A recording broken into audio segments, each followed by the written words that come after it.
308 Watch Party. Who will reign supreme, Topuria or Holloway? Join us live from the Yahoo Studios in New York City. Your hosts, Connor Burks and Eric Jackman.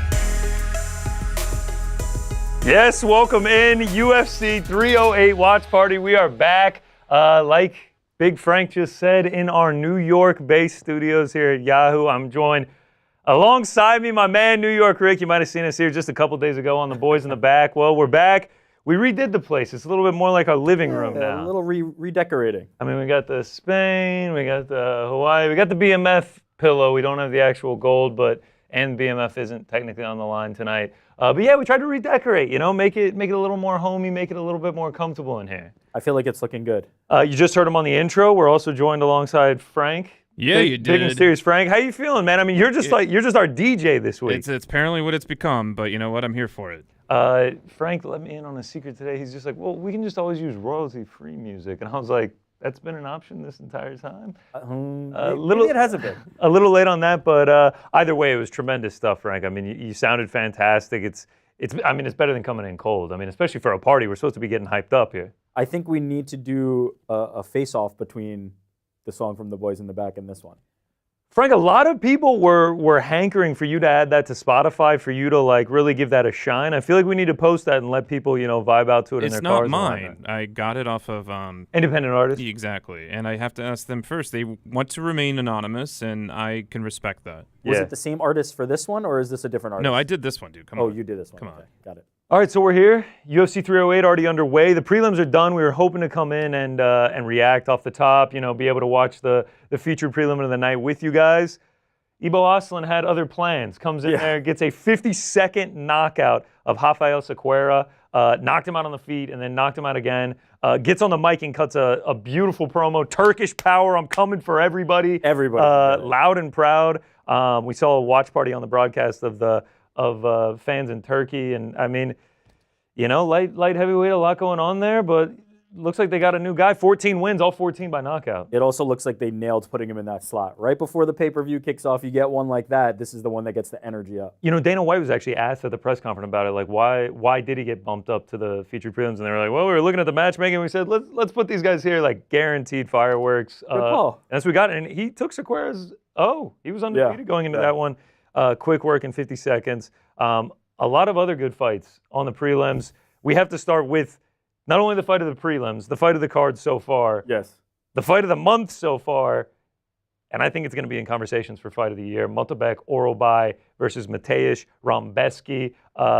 First round, Multibek Orolbai, his eye gets swollen up, and then in between rounds, it looks like someone put a rock in his cheek. It was really bad. Docs come in, completely closed shut. They did the one test, just tell me how many fingers. I don't know if he could see it. I don't know if he could sneak out of this eye and see it, or what it was. DC said it perfectly. It's always two. It's always guess two. Just guess two. He said two. He nailed it. They continue the fight. Bounces back in the second round. Has a great second round, and then the third round was just absolute chaos. Madness. He gets dropped. He looks like he's gonna get finished. He looks like he's. Rebecki is just raining down shots on him, and it's just we're in here, and the commentators were saying the same thing. We're just you can stop this fight whenever, dude. I think we're good on this. To his credit, Orolbai, while getting punched, is trying to stand up and seemingly unaffected by the punches. Just incredible. Just slowly standing up while he's just getting just rocked in the face by a huge dude in Mateusz Rebecki. He fights back. Essentially, Rebecki empties the gas tank. He's just completely gassed out. He's got nothing left in him. And Orolbai starts fighting back, lands some big shots, gets back up to the feet, cracks him a few times. I was thinking if he dropped him at the end of that third round, that you could have scored the round for Orolbai. And I think so. And one judge did. But I still gave it to Rebecki. I think they got the scorecards right. We knew it was going to be a split going into him. But man, the toughness, the heart, just the fighting skills on display there. That is what you dream of. And just the blood. It was just they painted the canvas. Absolute bloodbath. John Anik said that the main event's going to be fighting on a blood-soaked canvas. They did their work. Rightfully so. I love it. We're just perfectly setting up for this main card. The moment where Rebecki has Orolbai behind the back and is punching him, and Orolbai is standing up, I was like, stock up for both these guys automatically. Oh, dude, 1,000%. And like, we talked about it on the Boys on the Back on Thursday, and your immediate reaction to the odds of this fight, I want to say it was closed at like minus 310 Orolbai, like plus 250 Rambeshki.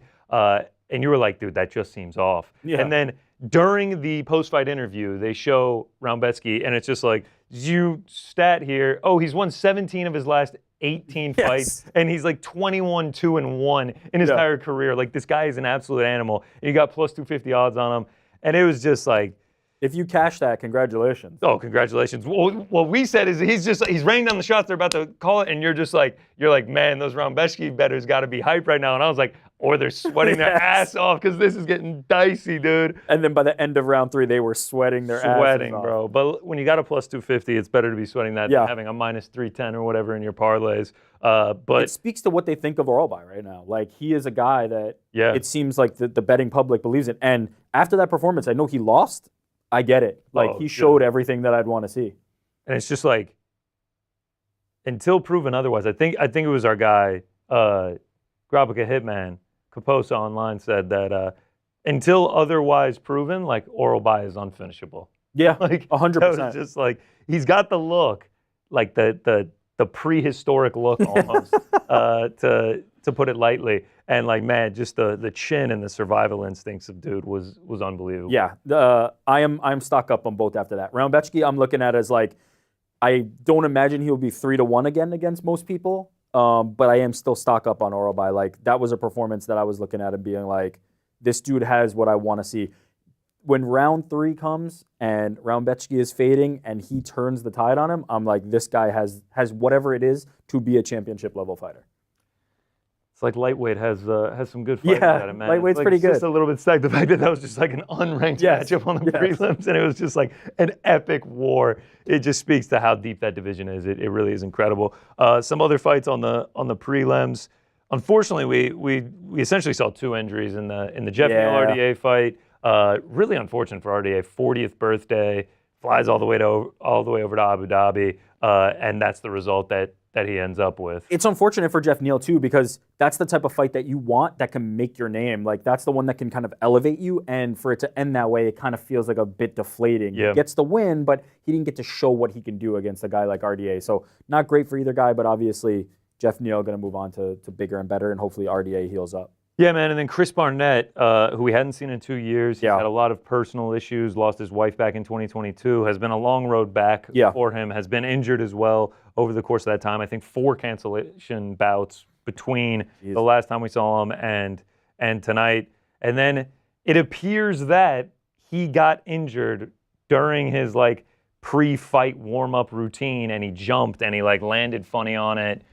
I mean, he was outsized and outmatched, 5'9" versus 6'5", 9-inch reach disadvantage, speed disadvantage, it seemed like, too. But it felt like he was injured at the start of the bout, and then I think they pointed out on the broadcast, like, he went for, like, a spinning back kick, and, like, it just, like, really did him in. And then he couldn't stand on it, and Herzog's, screaming out, fight back, and he didn't really have much. So, like, sad to see. And then he was kind of withering in pain afterward. Like, it seems like another serious injury, and he's getting up there, dude. Like, 38 years old. Like, that is just not what you wanted to see for him. Yeah, you hope that the injury is not too severe. Obviously, when it comes to the legs, could be anything from a strain or to something more damaging, and we're hoping that it's not. But I think he'll be back and in fun fights. I'm not concerned about like that part of it. But yeah, an unfortunate circumstance, and especially how hard he worked to get himself back here. But good for Kennedy. Good for Kennedy, man. Heavyweight debut in the UFC. I feel like at his size, they showed a graphic beforehand. It was like 6th tallest heavyweight on the UFC roster that's active. Chris Barnett, shortest active heavyweight on the UFC roster. It's just like, maybe you fit better in at heavyweight, Kennedy. You are a giant. Yeah. So I think that is a good home for him. Some other ones. Last note on Chris Barnett. Very close to home. Me going to the University of Georgia, Athens, Georgia. Go Dogs. Chris Barnett. It's always special to hear Chris Barnett fighting out of Athens, Georgia. So wish you could have gotten the win. But I'll keep supporting him. Shout out Chris. Seems like such a likable dude. And 5'9" at the heavyweight division is not an easy task. No. For anyone. Abus Magomedov, Yes. Bruno Ferreira. I mean, my parlay pals pick, unreal fight, kind of a similar to the Oral by Round-Beshki fight, but like not quite as intense. Like it was a tale of two rounds. Not as bloody for sure. Definitely not as bloody. Bruno Ferreira kind of felt like he took round one off. I think he landed 2 significant strikes in round 1, and then it looked like he had Abus Magomedov dead to rights in round 2. Magomedov able to land takedowns, survive, get the fight to round 3, able to get takedowns again, get the submission. A big win. It feels like the jury was out on him after the Sean Strickland fight, which was only his second fight in the UFC. Yeah. And people were just like, oh, fraud, like not good. Fraud check, yeah. You know, and then he had to fight Caio Borralho right after that. Like, oh, another top 10 middleweight. Yeah. I feel like he's starting to settle into his own now. Yeah, and also the fact that I think the rap on him after the Strickland fight was like he's got 1 round in him. Yes. And now we're seeing him get a finish late. I think that's good for the appearances of that. To bounce back in the 3rd round and finish late. Quick programming update here. Max Holloway walking in, all blacked out. Wife, all blacked out turtleneck. They both have chains and jewelry on.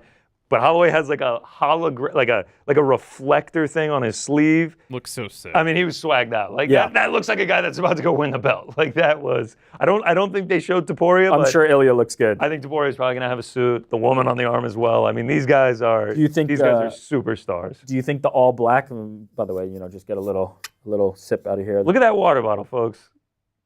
Look at that water bottle. ArielHelwani.com for that. Supporting the merch store.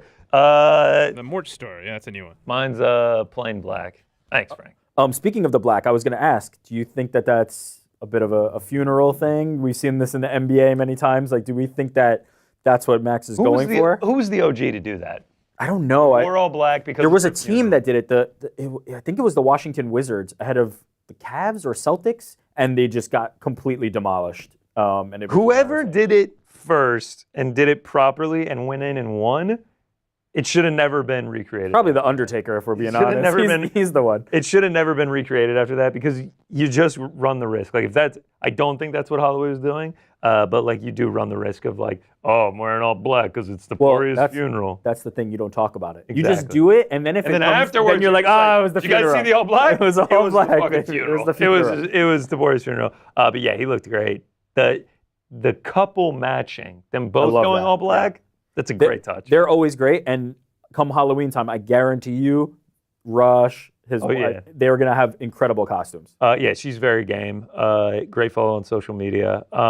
Speaking of Halloween, we'll have some costumes on Thursday. I can't wait. Breaking news, you are going to be wearing a costume as well. It was one of those moments where like inspiration like struck me. I was sitting at home, and I was like, this costume is going to work. It's perfect. Texted a few people. I was like, what do you think of this? Everybody gave it a thumbs up. I'm very excited about it. I love it. Because I was going to go no costume. I have a costume. I'm excited about it, but I think I already know my costume for next year. Oh. And that I cannot wait for. You're more excited about that one. Way more excited. All right. I'm going to have to get in the gym. Why is it next year? Because it requires some work. In the gym. I got to get jacked. Okay. I'll use artificial muscles this year and it'll make sense. I can't use them. Next year. Fareed Basharat, dude is like a sniper. I mean, he was a massive favorite in this fight. But like, man, the way that he puts together the striking and just like lands like just these like beautiful shots right on the chin and just gets in and gets out. Like he says he's coming for everyone at 135 and like, he called for a ranking by his name come Monday. I don't know if that'll happen. He was like, I don't know who does it. Media? We're like, yeah we don't know who does it either. Could be AI soon. Fingers crossed, man, that you get it. But another impressive performance. Remains undefeated. Looked good doing it. Victor Hugo showed some toughness. Went for some leg locks. Not able to get anything there. Bruno Silva, man, unfortunately takes an L. Very frustrated after the Chris Weidman fight that we were at back in March, the eye pokes and everything.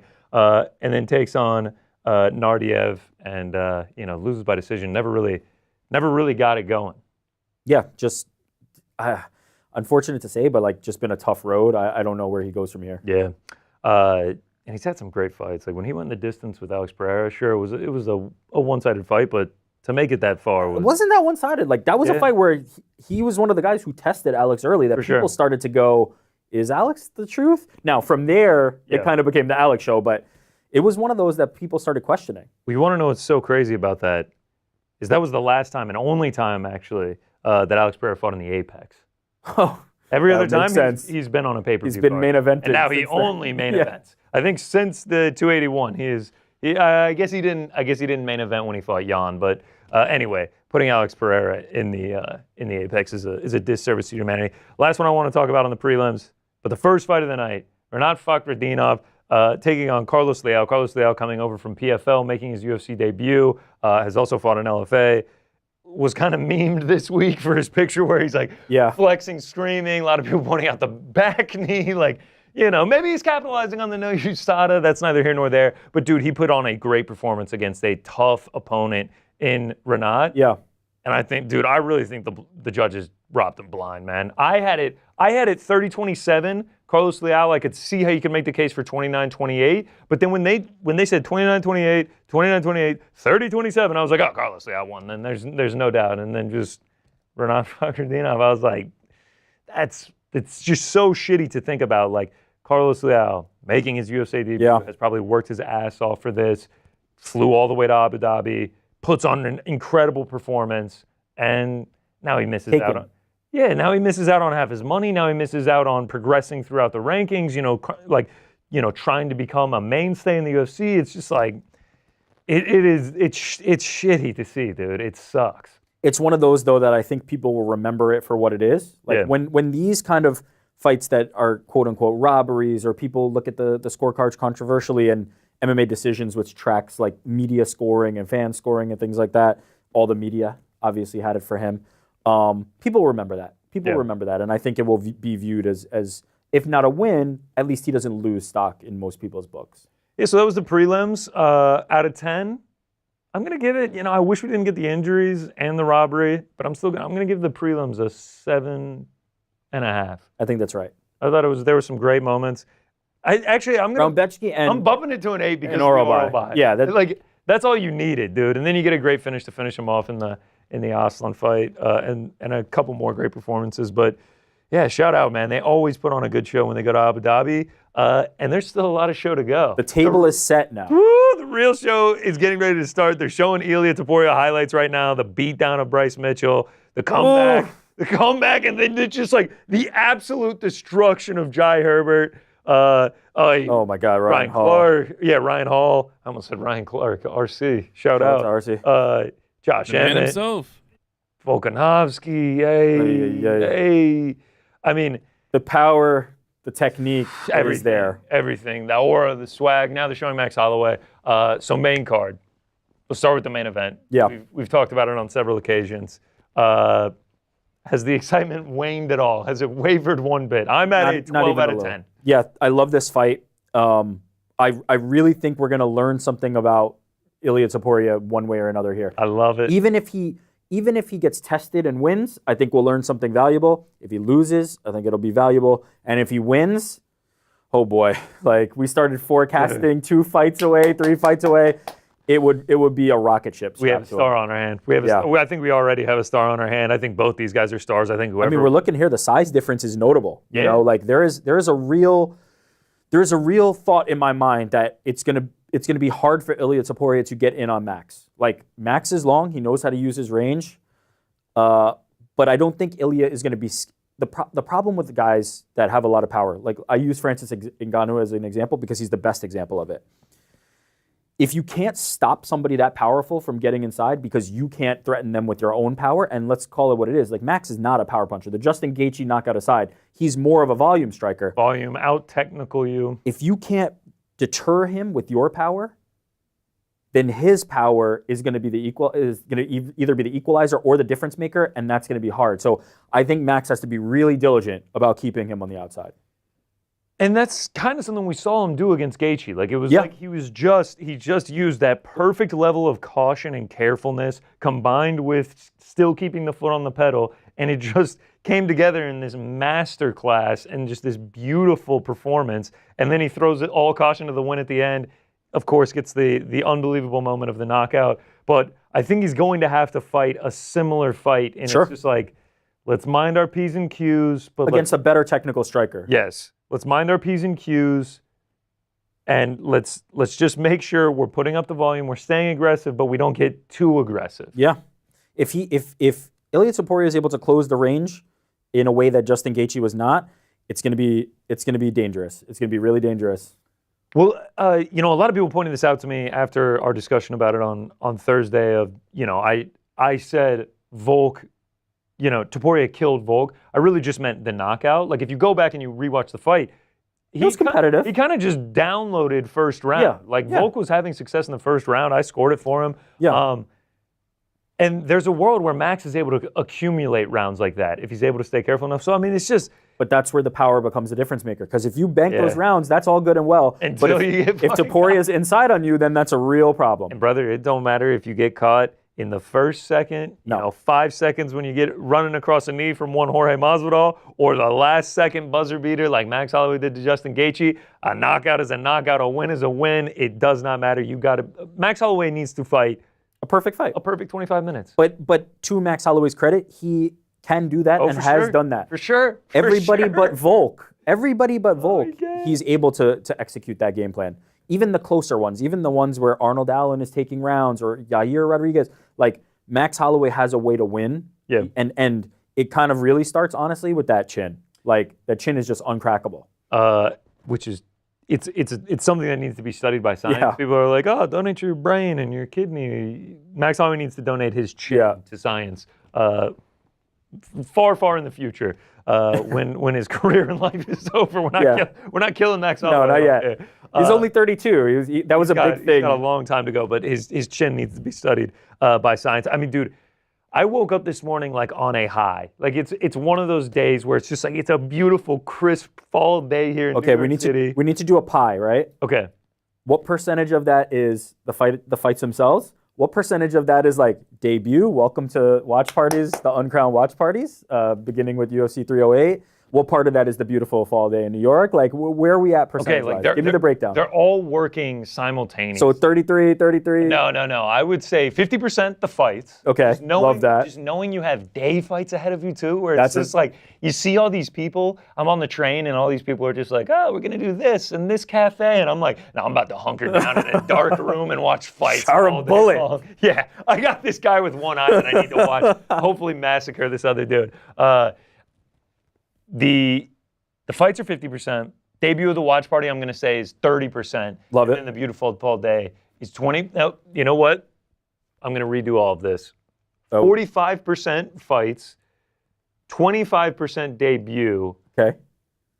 And then 15% of beautiful fall day outside, and then daytime card. It's just like this incredible mixture. It's just the best. X factor. It's 2:12 p.m. Like it would normally be 10:12 p.m. for us, and I don't mind staying up late. And I get UK fans have it way worse than us, but like there is something special about UK fans are loving it today. Oh, they're loving it. There's something special about getting off the air at like 5:30. Yeah, it's nice.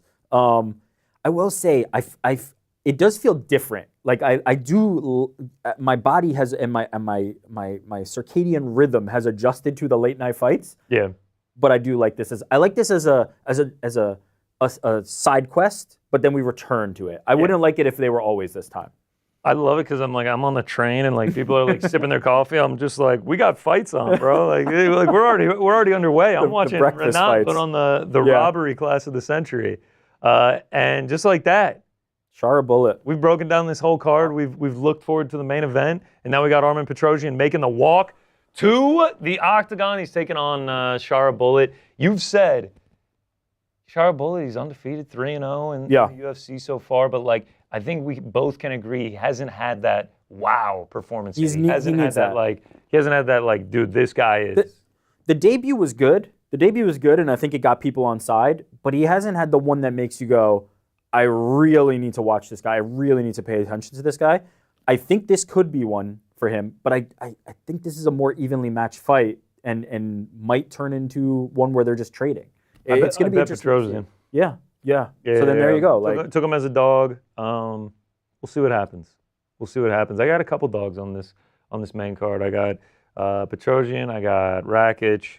Those are all I got a point spread on Max Holloway. No Whittaker, no Holloway. Well, you have a different type of play on Holloway. All right, so the parlay pals. I was just about to ask, where are we at?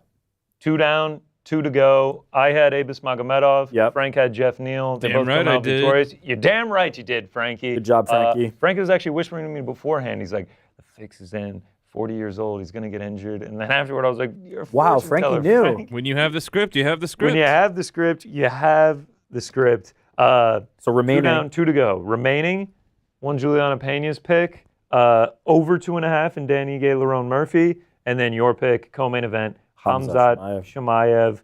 Pays out like plus 292. We're trying to kick off the new era with the dub. We're halfway there. Should I jinx it? Like it's like No, don't jinx it. Okay, then I won't. I wasn't gonna say the parlay pals. I have some other DeGenzo stuff out there. I was wondering if I should even mention it. I feel like I have. I feel like I have to mention it now. Yeah, talk about it. All right. It feels like I'm going up to the pitcher to like pitching the perfect game. We're 4 down, 3 to go, 7-leg parlay, plus 1,000. What do we got left? Actually, what got ticked off? What did we Okay, get? what we ticked off so far. These are both plus 964. Ticked off Farid Basharat, minus 3.5. Easy. Kennedy, minus 3.5. Easy. Abus, Not as easy, but still not good. easy. It was sketchy. Jeff Neal, easy. We have Lerone Murphy, Khamzat Chimaev, Ilia Topuria to go. All 3 favorites in the final 3 fights of the night. But the good news is, I put 50 down on this to win 500. I'm trying to do the math. $524. I got like the auto hedge baked in because I got the Max Holloway plus 13.5. But yeah, we're gonna try to get there. We're essentially all that talk to just say I'm Lerone Murphy, Khamzat Chimaev, and Ilia Topuria away from like having a real nice day at the office here. I love that. Here we see Sharabutdin coming into the Fantastic checkpoint. shape. Look at that hair, Yeah, man. he is in good shape, man. He could braid up the hair and like really start looking crazy. Cornrows? I mean, yeah. I mean, the hair is. Braid the beard. Oh, he is a pirate. Maybe he That's what can I'm saying. start doing the little beads. Oh wow, braid the beads beard, in the put beard. the beads in. Yeah. Dude, he is cut up, man. He is he's- rocking 8-pack Supreme over there. These guys, both of them, real long torsos, long reach, Muay Thai style. Like I was just feel gonna like say- this is exact. I'm wondering if this is just going to be a kickboxing match. It's just going to be kickboxing, which, by the way, is what I want. I want them to kickbox. I want them to stand and strike, but we'll see. Oh, what do we got? Yeah. Sharabutdin to win by submission, plus 2,800. Yeah, I don't think know that's about gonna that happen. one. Yeah, I don't think- think that one's going to go. I think brother Armen Petrosyan can go to the wrestling if he really wants to. It could. Oh goodness! All right, so It we got this. I was mistaken. I said last 3 fights of the night. Murphy Ige is next. I think they That's right. flipped. I think they flipped Ankalaev and Rakić, and then we go Whittaker, Chimaev, and then like, dude, this is just such a sick main card. It is very infrequent that I will be more excited about a fight than a Khamzat Chimaev fight because I am a big believer in Khamzat. He's in Yep. the parlay. Yep. I've long said Unbelievable fighter. could be champion at 170, 185. I believe it with all my heart and soul. But Topuria and Holloway is one of those that will top it. It's just this is a blessing that we're How can that we're it not, experiencing. man? How can it not? It's beautiful matchmaking. I mean, well on both guys too to get to this point. You know, Ilia being champ, Max fighting all the way back to be able to get another shot at the belt. It's amazing, dude. And now we see the tail of the tape on the UFC broadcast. I think we got a tail of the tape of our own. We don't. I've just been informed. They took our tail of the tape. They stole our They tail Oh, of the this is tape. ours. Okay. This is ours, and we can't show it because they took it. They took it. They took it, 33 to and we lost the 30 rights. on age, 6'3", yada, yada, yada. Tell him, Bruce. Bruce Buffer looking First- nice, man. First buffer for this main card. Beige, white trim. I was noticing earlier that the commentary team was rocking some nice suits as well. Cormier in like a crimson, like a maroon, looking Yeah. good. Gotta say, love Felder on the broadcast. I Felder's I great. really think he's a great addition. Very different records for these guys. Armen Petrosyan like 8-3, Sharabutdin like 13-0, I think. Yeah. Again, I just need to see one thing to make me really, really believe, you know? Like I just need one performance here. But you're on Armen, I mean, and I don't blame you. I think it makes a lot of sense. Armen from Armenia. Doesn't Armen Sarukian also rep Armenia? Yeah. but he spells it differently. Is that like a thing, a Yeah, convention? I'm wondering if it's just a common name out there. I'm gonna say yes. I think I'm so. gonna say I think. I actually so. met a dude from Armenia one time, and I was just like, "Oh, Armen Sarukian." He's like, "Yeah." I was like, "Armen Petrosyan." He's like, "Yeah." I'm just like, Wow. "Is everyone just named Armen?" That makes like you've met a couple Uniteds, right? Uniteds? Frankie. I'll be here all Yes. day. United States, just like naming someone United. Oh, I see. I wasn't making that connection there. That's good. I love Look at this. Shara putting the this dance little warm moves up out yeah. there. Little pirate dance. Beard looking good. It is funny that he The fist bump for Buffer. like the pirate and he has the red beard. Yeah, I'm telling you, you throw the little beads in there, you get that Terry thing braided. Hadley. Is that your guy, It Frankie? might be. Oh, It's been a minute, and I forgot that Frank's gimmick is the ref he thing. loves the Gimmick. refs. Gimmick, yeah. Remember when we pulled the ref card, Frank? You loved that. Oh, that was amazing. All right, here we go. First fight of the night underway. Armen Petrosyan, Shara Bullet. Good pace to Look at start that here. time Yeah, clock. I mean, he's kicking these off. Oh, we got the clock up. Let's go. Look at that. This is a professional broadcast. Only room to grow as well. You know, we'll get the scorecards back one day. The Yeah, bets this is on the screen. It's just the first rodeo. We're gonna keep. We've been improving. launching one or two things, you know, been busy. But we'll get there. We'll get there. Working on And you the can game. check all that out on this channel. Oh, these dudes are kind of trading a little bit. I like this. This is what I like to see so far. Oh, shit. Boy. Oh boy. Oh, big right hand from Armen. Yeah, Shara recovered well on that though. Yeah, this is exactly what I thought we'd kind of get. Although I will say Armen's a little more aggressive than maybe Yeah. I thought. Yeah, this is he's putting pedal to the metal here.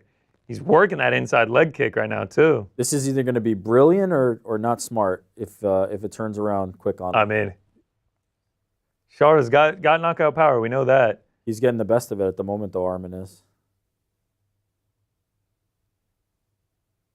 You can hear a little bit of energy there in the stadium. I wonder what it looks like. I think DC joked earlier that it's becoming like Vegas and LA. Like they're starting to.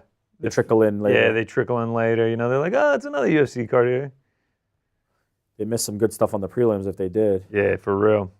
Yeah, Armen seems to be not landing as efficiently anymore. Yeah, he kind of like bum rushed him coming out.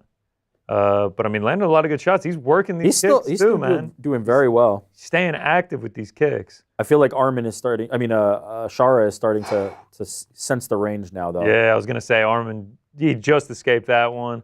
Moves away out of a leg strike. Oh, he sat on that. He was waiting for it.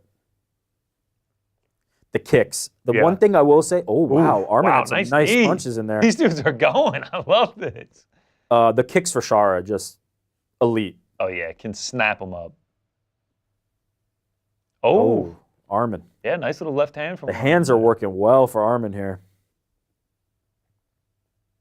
Oh, catches the kick, throws with the left.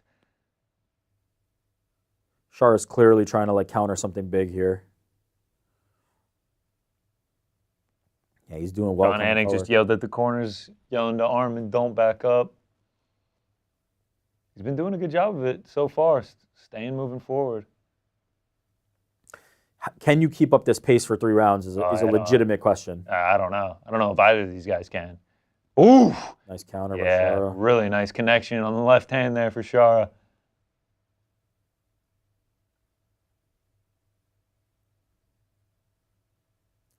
Now they're back in the center. Armen's pressure has relented a little bit. Yeah. He's still throwing out that inside leg kick. I don't know how effective it is, but he's landing with it. Ooh. They're trading those kicks. Yeah, I was going to say that was a big leg kick from Shara. Ooh. Oh, man.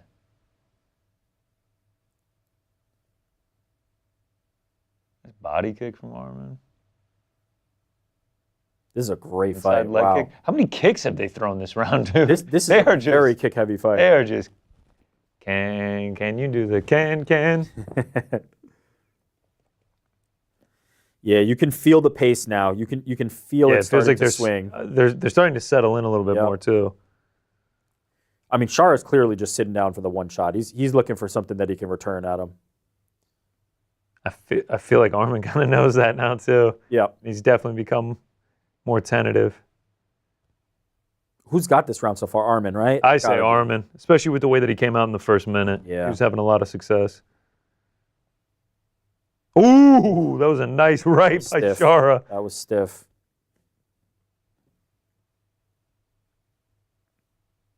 DC's making a good point. It's usually Shara who's coming forward with this. Sidekick knocks down Petrosyan. Kind of pushes him down.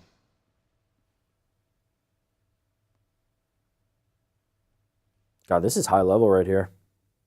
I know, I'm enjoying this.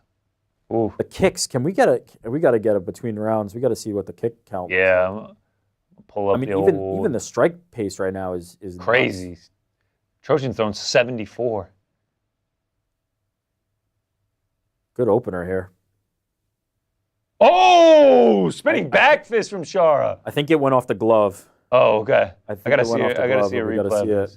I mean, good opening round. Wow. Yeah, Shara Bullet really started coming alive near at the end too. It seemed like Armen started real strong, but the pace turned back towards Shara. I'm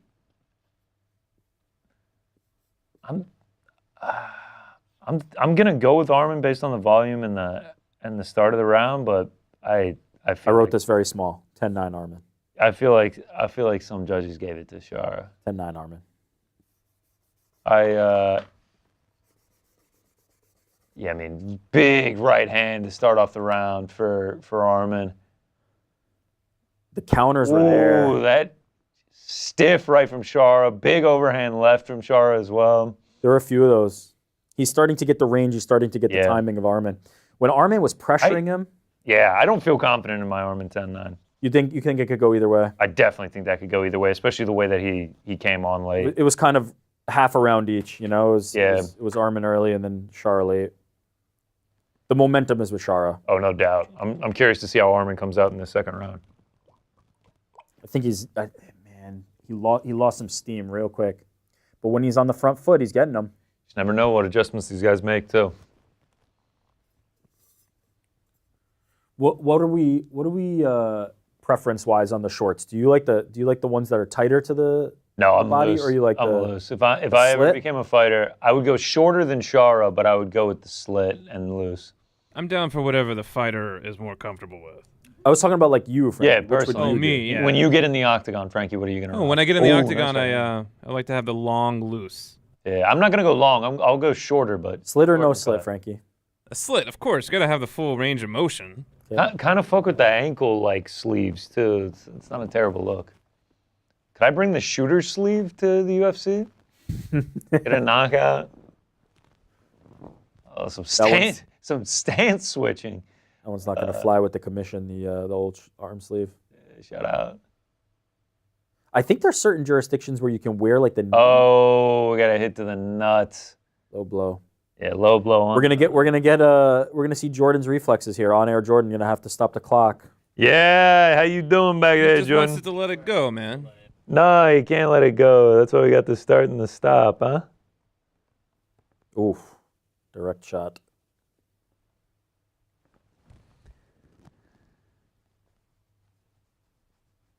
Slito in the chat asking if you can put up my my bet graphics for each fight, Frank. Yeah, let me do that real quick. Frank's on it. I am on Armen here for everyone in the chat. Man, I look like I'm kind of, this is my first view. We don't have a return monitor in here. This is my first view. I'm kind of slouching a little bit. Got to sit up more, you know, make my mom proud. All right, we're back to the action.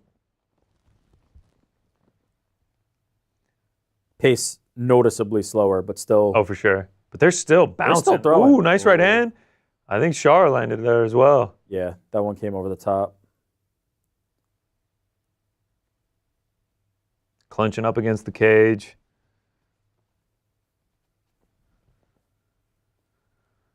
Now they're going back to the center of the octagon. Did we get a kick count? I didn't. Oh yeah, let me pull up the stats. That side kick is working for. I feel like Shara just threw feint with the hand and then went to the kick. That was something, man. He really is a very creative striker. Oof! Almost hit him in the nuts again. He did. The Just the cup. The ref's not stepping in. Shara's cool. All right. No stop on it. Let's take it easy there, Armen. They knew Jordan, had to do that, so they were like, let's just keep it rolling.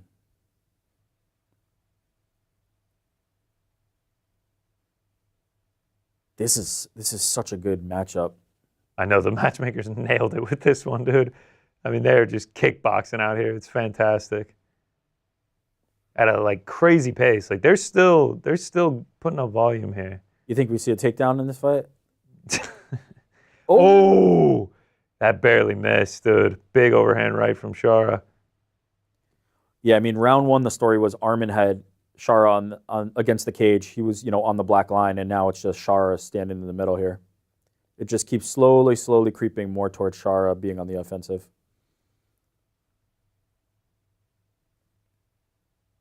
These kicks, they're just eating them. It's that Muay Thai. I mean, God bless.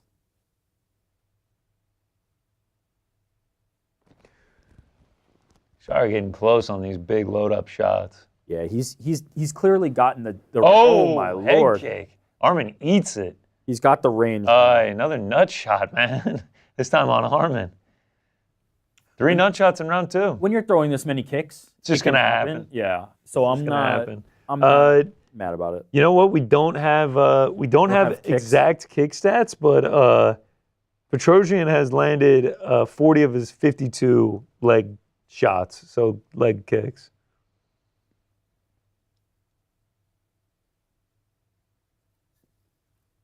DC insinuating that Armen Petrosyan is well endowed because it hit him on the thigh. Nice. Shout out DC. Time, man. We're back.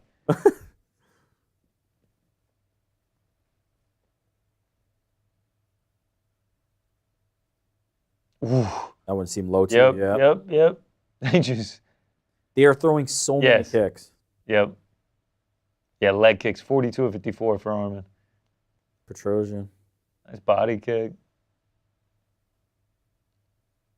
Check that. Yeah, I mean, perfect style matchup here. This is a lot of fun.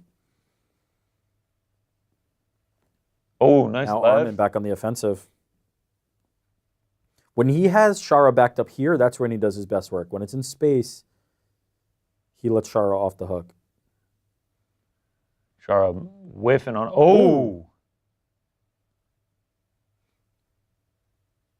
Nice body kick.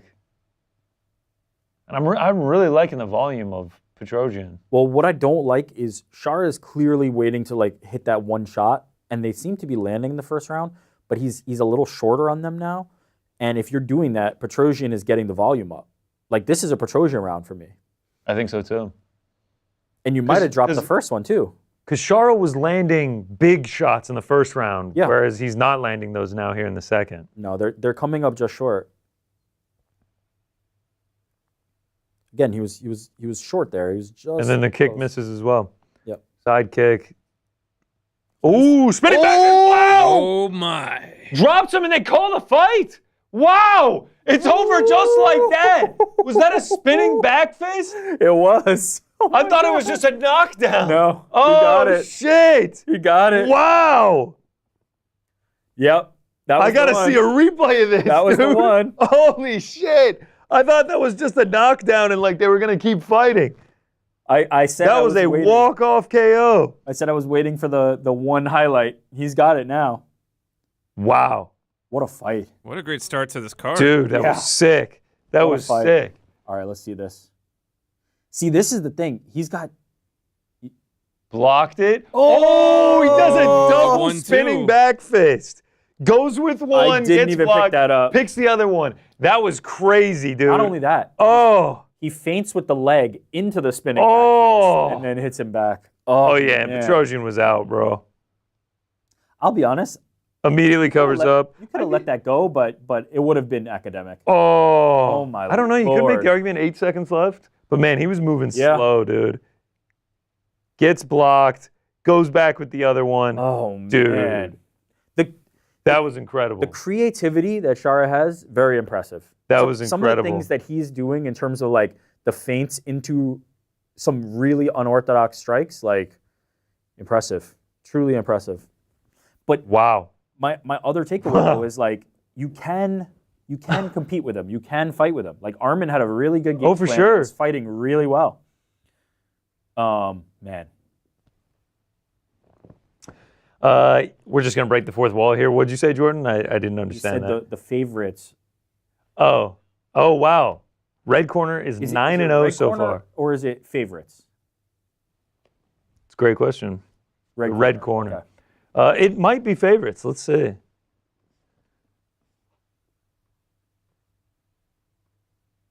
Man, gets it right at the end of round 2. Wow. The double spinning back fist. But again, lifts the leg to give you something. Then you think the spinning back fist is the strike to defend, and he hits you with the other one. That was incredible, man. The creativity. The creativity was amazing. Yeah, let's hear what he has to say. I love Thank that you he very speaks much. I'm English, happy. too. Yeah.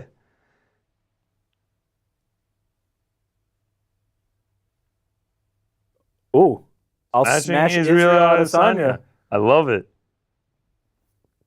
I'm listening. Tell me Continue. more, Tara. Stay in your seats.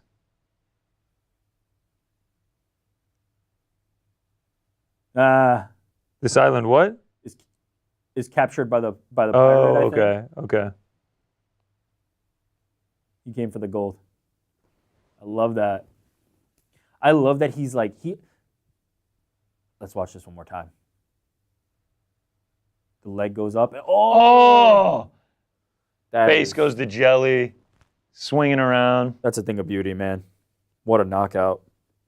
That was incredible. That's going to be up there for knockouts of the year. That's I going to be on the know, list but at the end. there's just no conversation. Yeah, we know what the knockout of the year is going to be, but that's going to be on that list, that short list. Ay. Well, I mean, for now it is. It's on the short list, but I mean, No, I tough meant to tell the that. Max one. For Yeah, now. right. Who knows what happens tonight, you know? Wow.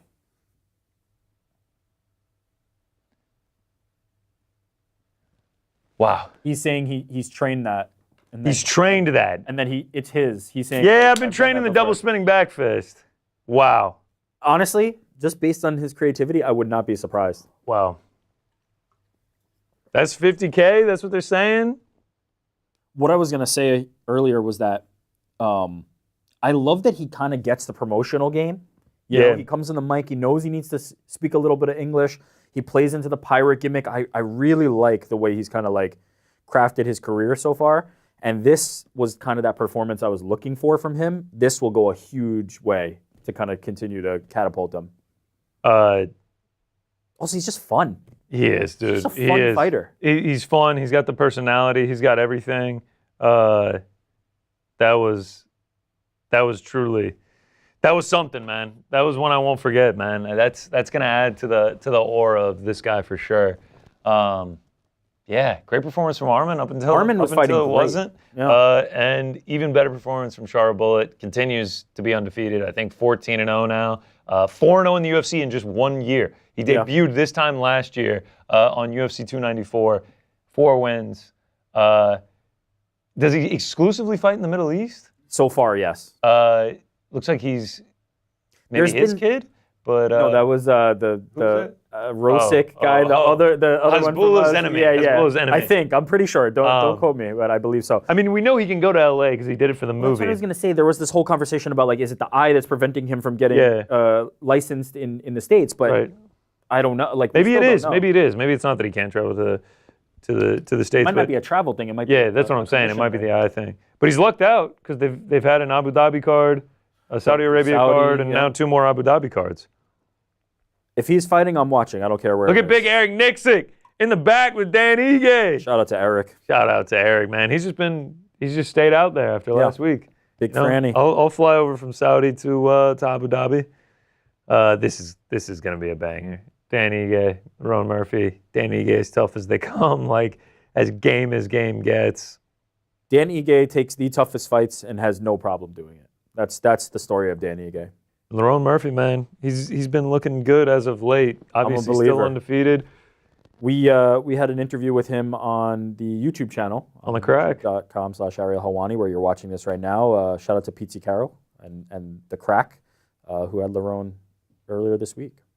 So, Jordan pointed out that red corner is undefeated, but Favorites also? no, we forgot about Oral by loss.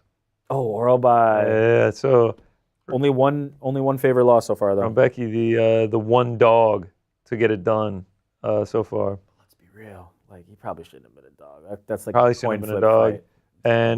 fight. And Renat also probably should not have won. Renat probably should not have won. That's right. Just to throw that out there. right. Look at these. I'm looking at the broadcast now. Look at these graphics coming up. Lerone Murphy versus Dan Ige, UFC. Shout out to featherweight On Air fight. Jordan. Shout out, man.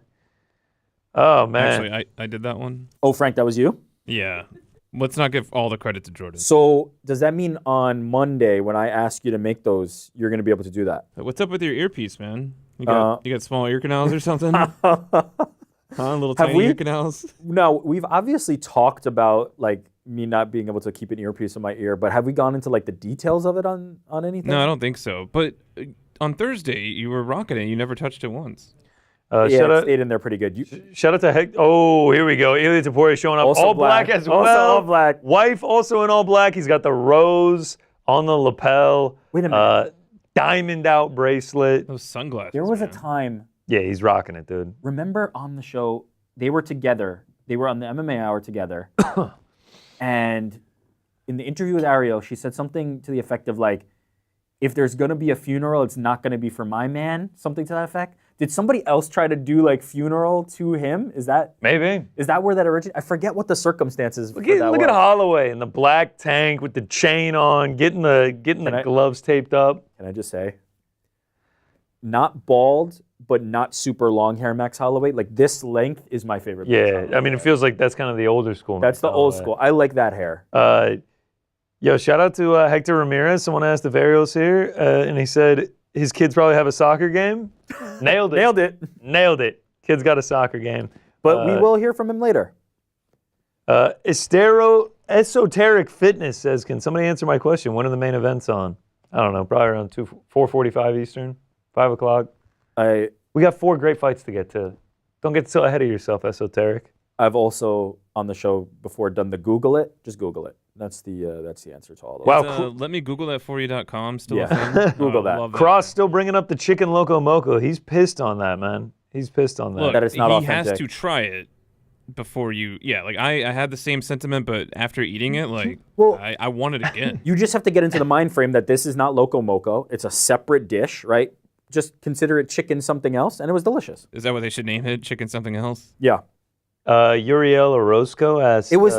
Has anybody ever had karage chicken? It was basically karage Yeah, chicken. karaage chicken from Japan, right? Yeah. Shout out, great country. Uriel Orozco asked, do you think they hit the Benjamin before this?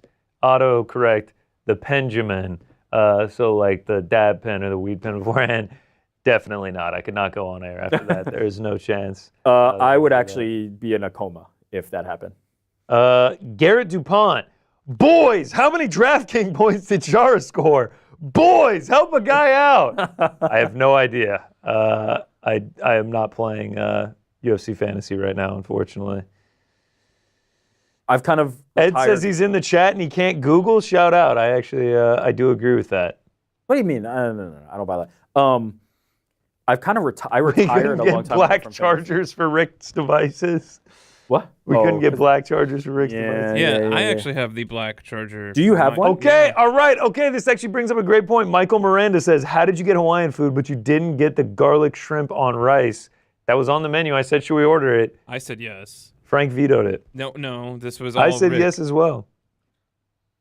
Limited time, limited options. Kind of went with the ones we went with. Rick, just do me a favor. Just shove that earpiece back into your ear. Why is it, I feel like, like your head bothering is you? like trying to reject it. Yeah. Matt Small ear canals. Matt Kuoko, as I'm just butchering everyone's name, he said he needs merch to come in 4XL. And then he says, I work for DXL big and tall. Let's figure something out. What is the highest we go up to? XL? Double? What do we There's got a on the triple site? in there. Right? Maybe a triple. I will say the XL had a little room for me. I usually wear XL, so like maybe triple will do you well. Take a shot I was hoping for form fitted, and I just didn't get it. on ArielHelwani.com. Here we go. Dan Ige coming out here. Yeah, shout out the man. K Goo asked if we're ripping packs. Unfortunately, not this time. Not did this any of time. you pick Ige? No, did you? I did on the uncrowned list. Yeah. By the way, you can see that on social media. There might be an article. Forgive me, Shaheen, on uncrowned.com, but there is a picks. Hey, Uriel, I pronounced your name right. J-Ron Thomas put 400 on Renat, Jeff, Shara, Bullet. Now he needs Lerone Murphy for $400. Shout out. We're pulling for you. Let's get it. Shout out. And they didn't get Huli Huli chicken, poi, Hawaiian barbecue chicken, Kalua pig. All right, so the Kalua pig, they serve an entire one for $650. We almost did that, but, you know, budgets and stuff. They didn't have all those items. Listen, I mean, if we want to do another one, look, Max Holloway gets a win here. We look at another Max Holloway fight. Let's just run it back. We'll go Hawaiian again. GC, what do you think about Rakić fight? Doesn't go the distance? Man, I don't know. I bet Rakić. But you think it'll be a decision either way? I do think it probably goes to a decision, but I could see a finish as well. Thoughts on a ringside medical minute on the boys in the back? A little curveball with a guest doctor. So we bring in a doctor to comment on something that's happened? I guess. You book the doctor, we'll do the talking. Yeah, let's see. There used to be that guy who would, after every injury, be on social media talking about it. I don't know. That's what they want. Chris Baki asked our thoughts on the Renat fight. Was it a robbery? Absolutely. No doubt about it. Robbery is not a term we use loosely. I feel like that might It was a robbery. It was a robbery. NS said he spent his monthly pay-per-view budget on PFL, so he's all in with us. Thanks for joining us, man. We appreciate it. Shout out. Matt Cuoco, Rick's hair 10 aura right now. The hair does look fantastic. No comments on mine. That feels a bit offensive. First, Bradley, I'm upset you guys didn't spit roast a pig. Do better. We'll get there. Yeah, that's the next evolution of the comment. It's like, you didn't get this, you didn't get this, you didn't get this. Oh, you didn't prepare it yourself? Yep. That's the... Snoopy Lover says Rakić's chin is dookie. He's going to get slept. We'll see. I don't think his chin's that bad. We'll see. He can be hit, but I don't think it's that bad. I'm taking Lerone Murphy to win. I think we're all in Lerone, right? Nico Navolo says, so far this card is showing up. I agree. Yeah, definitely. Shout out to the chat, man. Thumbs up to the chat. Yeah, we need our own emoji, man. We need our own emoji. We need our own saying, too, though. That's the thing. I feel like thumbs up to the chat has become a thing. We need to make a thing. Hector Ramirez says, GC, what do you think of that walk-off grand slam last night? It was nuts. So shout out to my boy Freddie Freeman. I bet on the Yankees because I watched the game with a bunch of Yankees fan bros. Bro just took a $100 bill right out of my pocket. Yeah, I have a lot of friends that are Yankees fans. Shout out to Vishal in particular. Rough night for him. On Air Jordan, how'd you feel about it? He has no comment. He has no comment. Wow. Not good. There we go. Ed, currently smoking a brisket. Shout out to you, Ed. Enjoy that. Great day of fights for you. Connor, no cards today from Patrick Gahan. Unfortunately not. Maybe in the future. I think we'll start adding certain little wrinkles to this as we go. So. Hey, your boy Mac D says, love you fellas. Pickle Nation, stand up. I gotta, Pickle Nation. What is Pickle Nation? I don't fucking know. You're just yep, stand up, I'll do it, no problem. Shout out to Pickle Nation. GC, can we get a Chiwiwi? Chiwiwi! Oh, Frankie on the spot. You sure can. Look at all those thumbs up in the chat. Josh T took Yankees too. Yeah, that one hurt. The keys to victory, quick feet always eat. I love that. Own the movement. Quick feet always eat. Who's doing them today? DC or Felder, I wonder.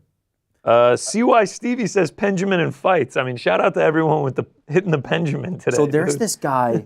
There's this guy I see on TikTok all the time. He's like a hockey guy or something, and he talks about Zinn all the time, and he does puns for it and stuff like that. That is what this is reminding me of right now.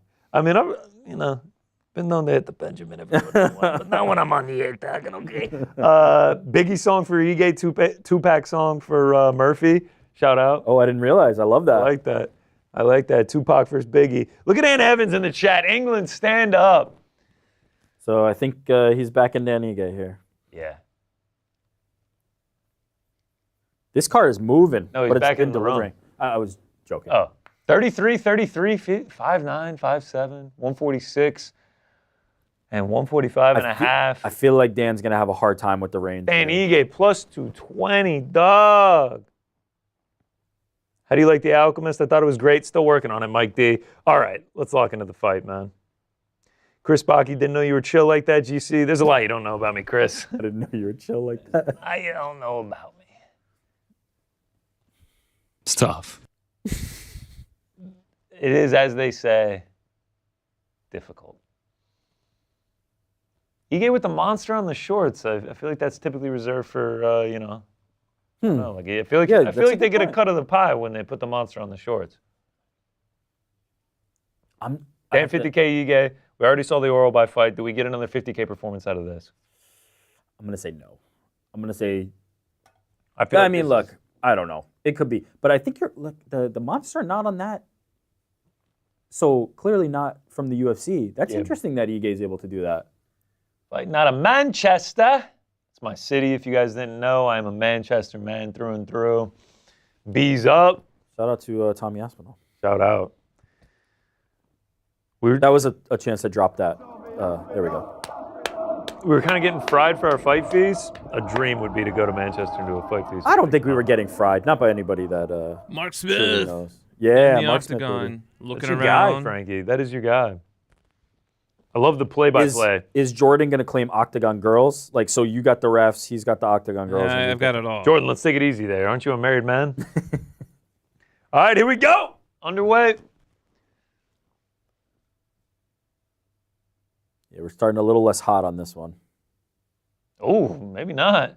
Spoke too soon. It's just one strike. Yep. Lerone's movement is great. Yeah, he's very Right light off on the rip. feet right now. Ige looks good, though. He's trying. Come on, Dan. Yeah, you're Ooh. That was front kick there. See, this is going to be interesting because if Ige can get Murphy only moving like that. Oh! Nice right hand. I couldn't tell. Did Murphy connect in that or just Ige? Looks like they both connected. Yeah, sometimes I just can't tell. Yeah, see. I mean, Ige's got insane power, bro. He can put people out. Oh! I will say this is a very good game plan by Ige. He is trying to... Oh, nice right hand from Lerone. He's piecing him up. Oh, nice left hand from Murphy. Boy. Got a cut right See there. Oh, man, he opened up bad. He's starting to bleed. Real strong jab there by Murphy. But oh, Ige got him up. Wow. Oh, he locks the hands, stomps him down, picks him right up. Oh boy, he's trying to get in the mount in. Felder's right though. Ige going forward is a really smart game plan. I mean, we saw Makwan Amirkhani, I know it was about 3 years ago, have a lot of success with the grappling in round one against Lerone Murphy. So, I mean, Dan's got the hands locked. God, it's like the harder he squeezes, the more blood comes out. If Ige can do this, it will be extremely impressive. Yeah, Lerone's in a tough position right here, man.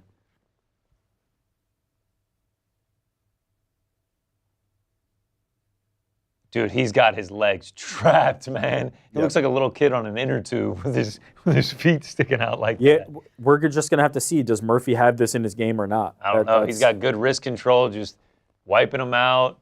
Fully gets on top. Oh, gets a leg out. Murphy gets a leg out.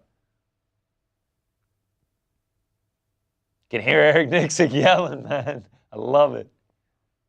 This is a great place to be for Ige. He needs to get busy, though. Blood Here we leaking go. out on Murphy's. Whoa! Murphy stands up. That was impressive. Right back down, back though. in the process. Yeah, right back down. Can he turn this? Can he turn this? The strength that Murphy showed, I thought he grabbed the fence. Well, I mean, you could just look at the physicality. Yeah, look at that. Here. Right back up to his feet now.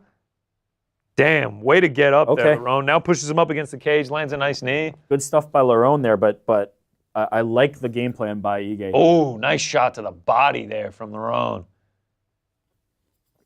I like knee from Ige back at distance now. If the fight plays out here, it's not going to go well for Ige. But where he was aggressive early, I really like that. That was a great calf kick from Lerone Murphy. I mean, at distance, Lerone Murphy is going to have his way, it seems like. The jab was, I mean, he's completely opened up. Yeah. It's a very hard thing to keep that up. We saw it just in the last fight with Armen Petrosyan. And now we're seeing it with Ige. To come out that hot, it's very difficult to sustain.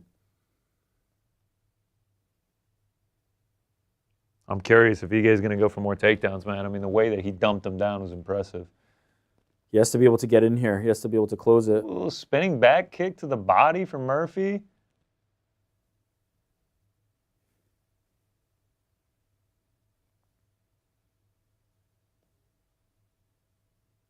Yeah, it's DC saying that when Ige gets his knockouts, it's not because he's just like hunting it. He's not chasing a knockout. He's kind of just in the flow.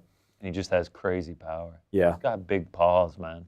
Well, he's just so reliable. He will from minute 1 to minute 15 or even minute 25. He's the same fighter, which is a very like important skill. Oh, there it is! Huge left hand. Puts down Murphy. Now he's on top of him. Oh, landing big shots. Oh, Murphy, 41 Murphy seconds. needs to get out of there. Oh, another big shot up against the fence. He's covering up. Ige unloading. Mark Smith Murphy in the needs to way. throw. He needs to do something. Oh, right hand from Murphy. Murphy needs to throw. He's got to throw another one of those, man. Oh, there he goes. He's throwing. Throws a couple. Oh, and left hand of his own. Oh. Throws a knee. Puts him up against the cage. My God, now he's wrestling. Oh, my Ige's Lord. stuffing it. Landing big elbows right now. Oh, Murphy gets him down. Wow, dude. What a crazy round. I mean, you know, not exactly the same, but Edson Barboza fight, you know? Dude. Wow. Wow. I got Ige. I have to, bro. Ige stole that. Yeah, you can't drop him like that. Wow, man. 10-9 Dan Ige. Damn, dude. Ige. That was nuts. That was nuts. Love to see it. Wow. You're like big on these uncrowned picks. Like your whole reputation's on the line, Frankie. I mean, I'm sweating back here. Wow. I kind of liked the work I saw from both of them there. Like Murphy, when he was in space, that was what he needed to be doing, and he was doing it well. But Ige, when he gets on the inside, dude, it's very dangerous. Get a replay of that. Let's hear what Nick's saying. Disrupt his rhythm. Stick the jab, leg kick. Great round. Yeah, I mean, you dropped him. All right, here it is. Yes, look at this. Just shells up, counters with that left hand. Just look at the range here. Just the wrong range. Dude. He's too close. Drops him like a sack of potatoes, too. You're spot on with that, though. He just comes in, huge overhand left, misses, leaves the whole face exposed, and just drops him like a sack of potatoes, man. And DC's point about the way Dan Ige kind of gets his KOs was perfect, and it couldn't have come at a better time. All right, we're underway. Round 2. We'll see Lerone Murphy. I feel like he's probably recovered, but you never know. Just a clean overhand. Just a clean overhand. Not hunting for some massive thing. Facts, man. And Ige just ducked right out of the way of that. John Anning talking about Ige's got the hands of a middleweight. They're massive. That's what I was saying earlier, dude. Just big paws on a puppy, as one Jed Meshew would always say. If you're Murphy, you have to kind of keep this. It's gonna be exciting to watch over these next 10 minutes. I guess 9 minutes and 10 seconds on how Lerone Murphy responds, dude. Undefeated record on the line. Clearly down 1 round now. Ooh. There's no way he won that round, right? That has to be. You just can't. You can't get dropped like that and win the round. In a round that was, I thought he was winning, but was still close. Yeah, that's an Ige round for sure. Like dropped him bad, dude. Good recovery by Murphy, man. Yeah, man. The fact that he was able to escape that and even turn it around and at the very end. Success for sure.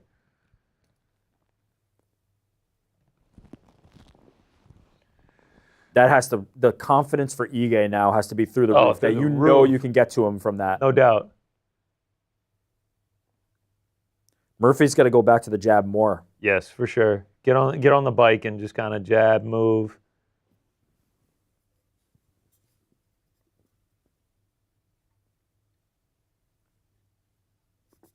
Yep.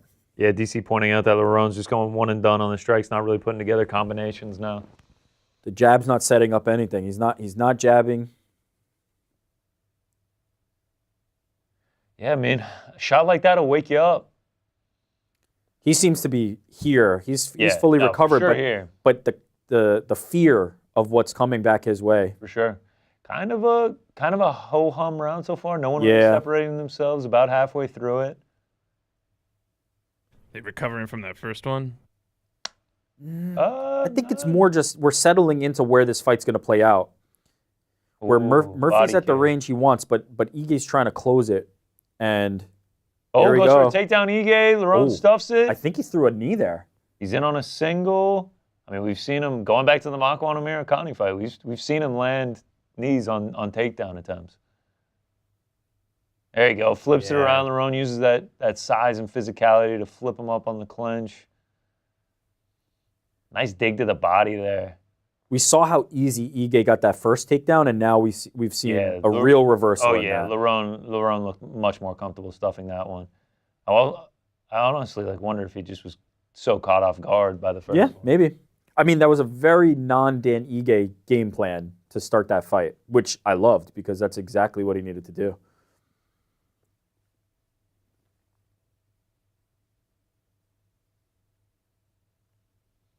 Yeah, defensively, Lerone is much more sound here. And those elbows have been. Yeah, elbow off the break just barely misses for Lerone. I like the spinning kicks. I like what he's throwing back here, but he needs to pump the jab a little bit.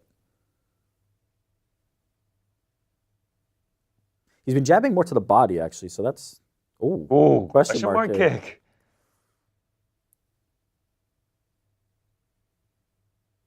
Yeah. Ooh, I love that body and then upstairs. He's been setting that up. A nice combo there now. Feels like he's starting to open up more. He's having a lot of success now. Whew, stepped out of the way of that one. The left hook from Ige. It was all range. Yeah. He's just too far now. Nice jab. Ooh, almost mixes in the knee there. Back up against the cage. Oh, he's going for a takedown. Gets it. See, yeah. Oh, nice shot up from the ground for Lerone. He's got him in full mount. Oh, man, he might start raining it down. Nice elbow. Another nice elbow. Oh, now he gets the back. He's got one hook in. He's too high. He's too high. Yeah. Yeah, he's coming off. Yeah, he's definitely coming off. He's coming off. Yep, now Dan Ige on top. Oh, he's trying to set up an armbar? Nah, Dan's safe. Yeah, he's good. Safe. 18 seconds remaining here. This is good, though, for Murphy. He's just he's landing a couple shots. He's stalling these last 10 seconds. You can see this. Look at the strength of his legs, that he's able to move them just with the hips. And he's landing good shots from here, man. Yeah, I mean, he's even had the success from here. This is a Murphy round for sure, man. Huge recovery. Yeah, giant bounce back, man. Huge recovery. Shout out to the Miracle. Frank. What up? Murphy. Have you ever seen the shittiest whiteboards on earth? I can hear them. I can hear because we've got them right here. Where did you get these, Rick? Can we break the fourth wall? Yeah, Dollar Tree. Dollar Tree. Right. Well, what were you expecting? We're gonna get some high quality ones like we had for the previous one. That's a 10-9 Murphy. This one might be at the end of the show. We just break it over. I was hearing you erase them earlier. It sounds like a sandpaper. Yeah, burn them ceremonially. Yeah. Last night I made a little trip to IKEA, made a little trip to the Dollar Tree because these are brand new tables. NewYorkRic built these with his own bare hands this morning. While we were getting tea down the street. Yeah. Well, no, I did ask him if there was anything I could do to help, and he was just like, nah, he's got to be the hero, man. It's kind of just like, I know. Hero Ball Rick, we all know. Small ear canal, Rick. All right, yes. Yeah. I went to the audiologist on recommendation of Frank because we need to get me fitted for an earpiece. Because I could tell in my profession, there's something not right about you. Yeah, people call him New York Rick. It actually is SEC Rick. We're not talking about football. We're talking about his miniature ear canal. They're very small. Small ear canal, Rick! Shout out to Dr. Kelly, though, at, I forgot the name of the company in Wanta, though. Audibel. All right, here we go. Round 3, 19-19 on my scorecard. Lerone Murphy minus 180, Dan Ige plus 140 on the live. That makes sense to me. What do you think? I think so, too. It feels like the momentum's going Murphy's way. He's recovered from that massive dropping he had. He's really trying to land that elbow. Now he goes for a takedown.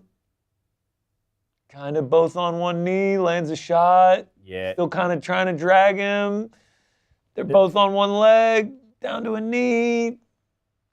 Really trying to drag him. Ige fights it off. They're back at range now. Good takedown defense from Dan Ige there.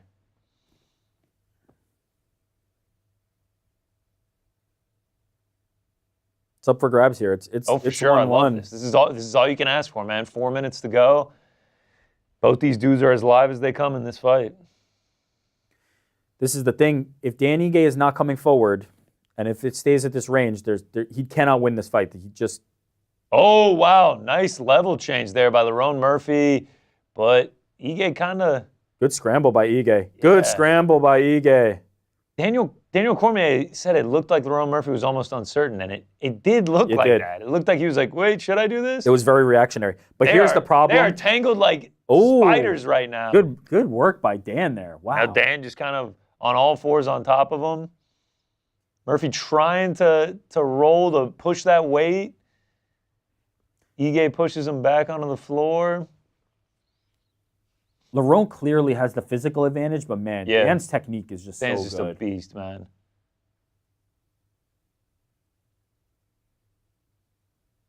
Oh. He almost stepped over there.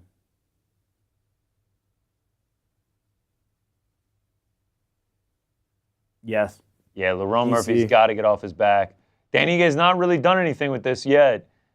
Lerone trying to get out, trying to roll. I don't know. He's trying to get his ankle, set something up. Oh, that does not look good. Now they're rolling together. Ige back on top. And now Ige right back on top.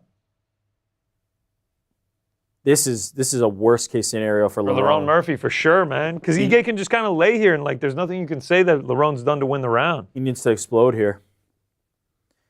You can see it. It's all physicality. It's all explosive movement. 2.5 to go. He's trying to get out of here. Oh, there's some good hip movement there. There's some good hip movement there. It did hit, you said? Yeah, because she had the over. Hell yeah. Never doubted her for a second. So it's just on me, Khamzat. Just on you, Khamzat. Just you and Khamzat. Trying to set up a triangle. He needs to just get up, man. He needs to get up, but his grappling is better than I gave it credit, to be honest. He's got to get out. Oh, he kicks him. He's got to get out here. Gets up, gives up his back. He can stand up here. He waited too long. He waited too long here. He's got to explode, there we man. Go. Stand up. Use the fence. All right. I'll be honest. Ige didn't do a lot down there either. I mean, he didn't really do anything. It's really staying up for grabs. Something. Yeah, it's anybody's fight at this point. But if you're a judge, I mean, you've really got nothing to go on other than Ige's work here. Of course, yeah, you can't score for Lerone. All right. He needs to fire away. All right, here we go. Yeah, he needs to go off the break. Now he's going for a takedown of his own. He gets it. Oh, lands some shots. Yeah, this is now good he's work. on top of him, landing some good shots. Gets him back down. Tries to get a hook in. Yeah. I think this is the fight. If Murphy can land shots, this will be huge for him. I think this is the fight right here. Murphy needs to get busy here. Is he trying to set up a choke? He's got to get busy. I don't think he has anything. Land a knee. Do something here. Oh, is he trying to get a choke? Oh, he is trying to get a choke. Wow. Look at Lerone showing up the grappling this fight. Yeah, he's got to land some strikes though, man.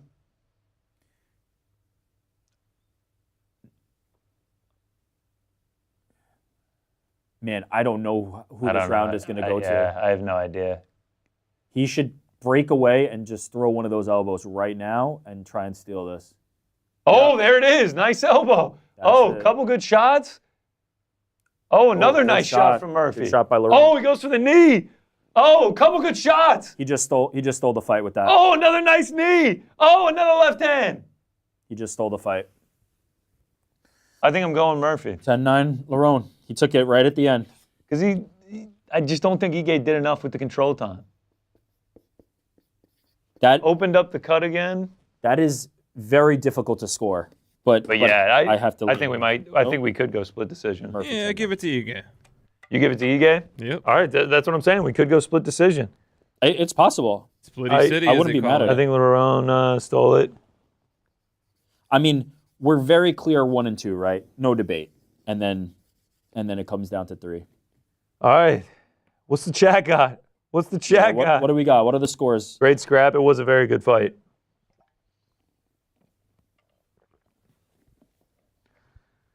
Easy Murphy W from Snoopy Lover. I also love Snoopy. Shout out. Casey Fields, Connor gets the assignment. Favorite Charlie Brown character? J-Mo, Murphy edged it out at the end. I agree. Yeah. Hector, Lerone, Snoopy, easy to score. I don't know if it's easy to score, but I do think Murphy edged it out at the end there. There wasn't much there. They both had their turns with the grappling, but... Hartford Smoke says split decision Ige. Mysterious Frank says Ige. Mysterious Frank says Ige. You can't put that pride aside. I don't know, guys. Siding with Frank, split decision. That's from Jokes on Guzman. Yeah, I mean. What a Dan Ige fight that was, right? Yeah. Just like bringing it to him the whole time. Dan Ige, All right, here we go. Dan Ige's the man. I love Dan Ige. It's poor nose. All 3 judges' scorecard. That makes me think Murphy. Unanimous decision. Lerone the Miracle Murphy, yeah. It makes sense. I agree with it. What a fight by Dan. Oh, When great, you're wrong, great you're fight, wrong. period. Yeah, Frankie, how you Frank, feeling man, on no that? one really cares about your picks, dude. It's Yeah, okay. I see that. It's okay, man. I'm just glad that it What was a over damn 2.5. fight. What a damn It was over fight. 2.5, man. Dan Ige just pushes. A couple people to the- saying Ige 29-28, 10-8 round 1. I don't think No, so. no, definitely I don't not. think so. Wouldn't argue with the split. It was a good round.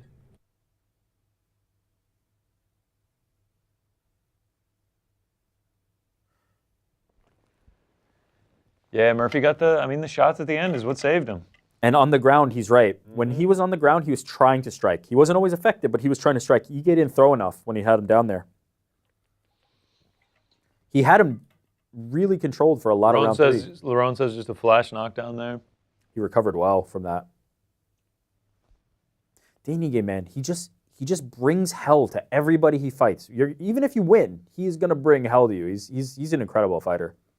Monster. Just really needs to be appreciated. Physically outmatched, but technique always carries him. Lerone Murphy 15-0-1 now. Sky's the limit, man. Has one guy got his O taken, Rafael Sequeira on the prelims, but now we still have Khamzat and Topuria to go of the undefeated fighters. Did someone lose? Shara won as undefeated. Lerone Was Oralbai undefeated? Nah, Farid Basharat. And then we still have Khamzat and Ilia to go. And then Rafael Sequeira lost it. All right, he calls out Josh Lerone calls Emmett. out Josh That's a Emmett. nice I like that fight. That's a nice fight. I'm game for that, man. That's a good one there. Great performance. Longest active unbeaten streak in the featherweight division at 8. Wow. Wow. He's only 12. Probably go top 10 after that. Get a Josh Emmett fight. I know a guy that got a title shot off a Josh Emmett fight. Yeah. Heard of that guy. You guys want to hear some Ilia Topuria. control room gossip? Sure. So Mrs. Mysterious is here, right? Mrs. Mysterious, yep. And she excuses herself to go get something from the pantry or whatever. And she asks everybody, can I get you anything? And then without missing a beat, I swear to you, on air Jordan and both Dandy Andy say, my sanity. Like within milliseconds of each other. Dandy Andy? I was going to say, are we sticking with Dandy Andy? How does Andy feel about that? It doesn't really matter. I'm the one who, you gift someone a nickname. They don't get to choose. Yeah, I I didn't don't know. choose Mysterious Frank. I don't know, Dandy Andy. So what's the takeaway that they're They both... both said my sanity. So they seem calm. They look fine. Can we show them back here? Is that okay? Look, they look okay, but they both are apparently They're insane. on the and verge now of I'm breaking. stuck. Mrs. Mysterious is gone. I'm stuck here with these two insane people. I don't know. Can I just say, I mean, it's a little uncomfortable that you would talk about Mrs. Mysterious while she's not there. You know, like maybe wait till she gets Yeah, back. so we're just taking your word that they look normal because we can't see it. Oh, I'm sorry. See, that's in their control, and Yeah. that's probably why they're feeling insane. You keep asking for things that they're not prepared to do. Yeah, my Stuff. sanity. We're going to get through it, though, man. We're already 2 fights They in. seem totally fine. We've already They're been on the air for giggling. 90 minutes. I don't think this could go any better. This could great not be fights. better. We could make sure the Cooler earpiece beer? stays in your ear. You want to bring Me? in? You want to bring No, in the a cooler earpiece is beer? in there. I have to say, this earpiece, Frank, is fantastic. Yeah, it looks great on you. Where did you get it? I mean, look at this thing. Look at that earpiece. I mean, it just looks. It's actually love if for that, those at home worked for me. watching. That earpiece belongs to Rick. This is Rick's Connor earpiece. couldn't be bothered to bring the earpiece that I provided for him. I could be bothered, but I lost it. Okay, so we're confirmed it's lost. We're now. not confirming that yet, but that's the major speculation. It could be The lost. streets are saying that I it's need, lost. you know, The I subway need took my it. sanity back too now. The subway may have taken it. Frank, I would never lose a gift. from Someone you. on the subway may have taken it. By the way, I didn't know it was a gift from you at the start of today. That's the beauty of gifts. You don't You know. did a real good job of like presenting it. You're just like, here. It has your name on it. They and just keep everything. on giving, don't they? You know what, man? I hate to do this. I've been staying real hydrated today. I'm not Have built you? like, Because you're getting You gotta go? stickier to that leather chair. I'm not built like Helwani. Just do it, man. I'm gonna run. You guys Yeah. talk amongst yourselves. It's okay. I'm gonna react to what we got going on here. Yeah, I think that's a good idea. John Jones versus Stipe Miocic is what we got going on here. I mean, could not come at a better time. This gives me 19 an fight, opportunity. unbeaten streak. Oh, Frank, you're gonna riff with me. This gives me an opportunity to say that John Jones is the GOAT. Please watch your hand on the mic. And- now. What are you new here? And that fact will never change. Maybe it will change, but not anytime soon. I can't see it. Not really interested in this fight, if I'm being completely honest, but I think it sets up the inevitable fights that we want. I'm not convinced. I know a lot of people out there are. I'm not convinced that John Jones is walking away after this fight, and also operating under the assumption that he's going to win. I mean, he's a beast. DC says the greatest heavyweight fight the UFC's ever put on. Is that? Nah, that can't be right. I mean, like, I guess it is kind of in terms of the accolades. I suppose it is. I mean, I don't know. Who would you put in place? Well, I just feel like the version of Stipe that we are getting at this point is not the greatest of all time, right? Like, certainly by the resume he's in there, but like even like this, even like JDS and Stipe at that time, or Francis and Stipe at that time, or JDS versus Kane when they were at the peaks of their powers, that feels more significant to me. John Jones only one fight into his heavyweight career. But if you look at, like, it might be the most decorated heavyweight fight because John has more accolades than anybody in the sport, and Stipe's got the most at heavyweight, so maybe. Maybe. Also, they just made DC do a call of him getting knocked out. That was pretty messed up. Pretty. They're like, just read the script, DC. What the hell was that? That is pretty bad. DC's lending his voice to Stipe, flatlining him. That was horrible. That is a little. Do you think he knew that? Let me see. John Jones, Stipe, Charles and Michael Chandler, Viviane Araújo, and Karine Silva, Bo Nickel Polka. Wow, you know what? This card ain't half bad. This card. Oh, Mauricio Hufi, Krylov, Jonathan Martinez, Jim Miller's back. Damn, I haven't taken a look at this card in a minute. This one ain't bad. And friend of the show, friend of the Ariel Helwani Show, Veronica Hardy, kicking us off. So this ain't bad right here. It ain't one to miss. That's for sure. Should we go? Should we just go to the fight? Yeah. Ultimately, that's what we plan on doing, right? Yeah, why not? Let's just go. Who will do the watch party? Oh, that's a good point. Connor will do the watch party with On Air Jordan. All right, so we're making plans. Me and you go. Yeah. I'm whispering now because Connor he can't hear us. Yeah. Me and you go and Connor stays. Okay. Connor stays. Yeah. I like it.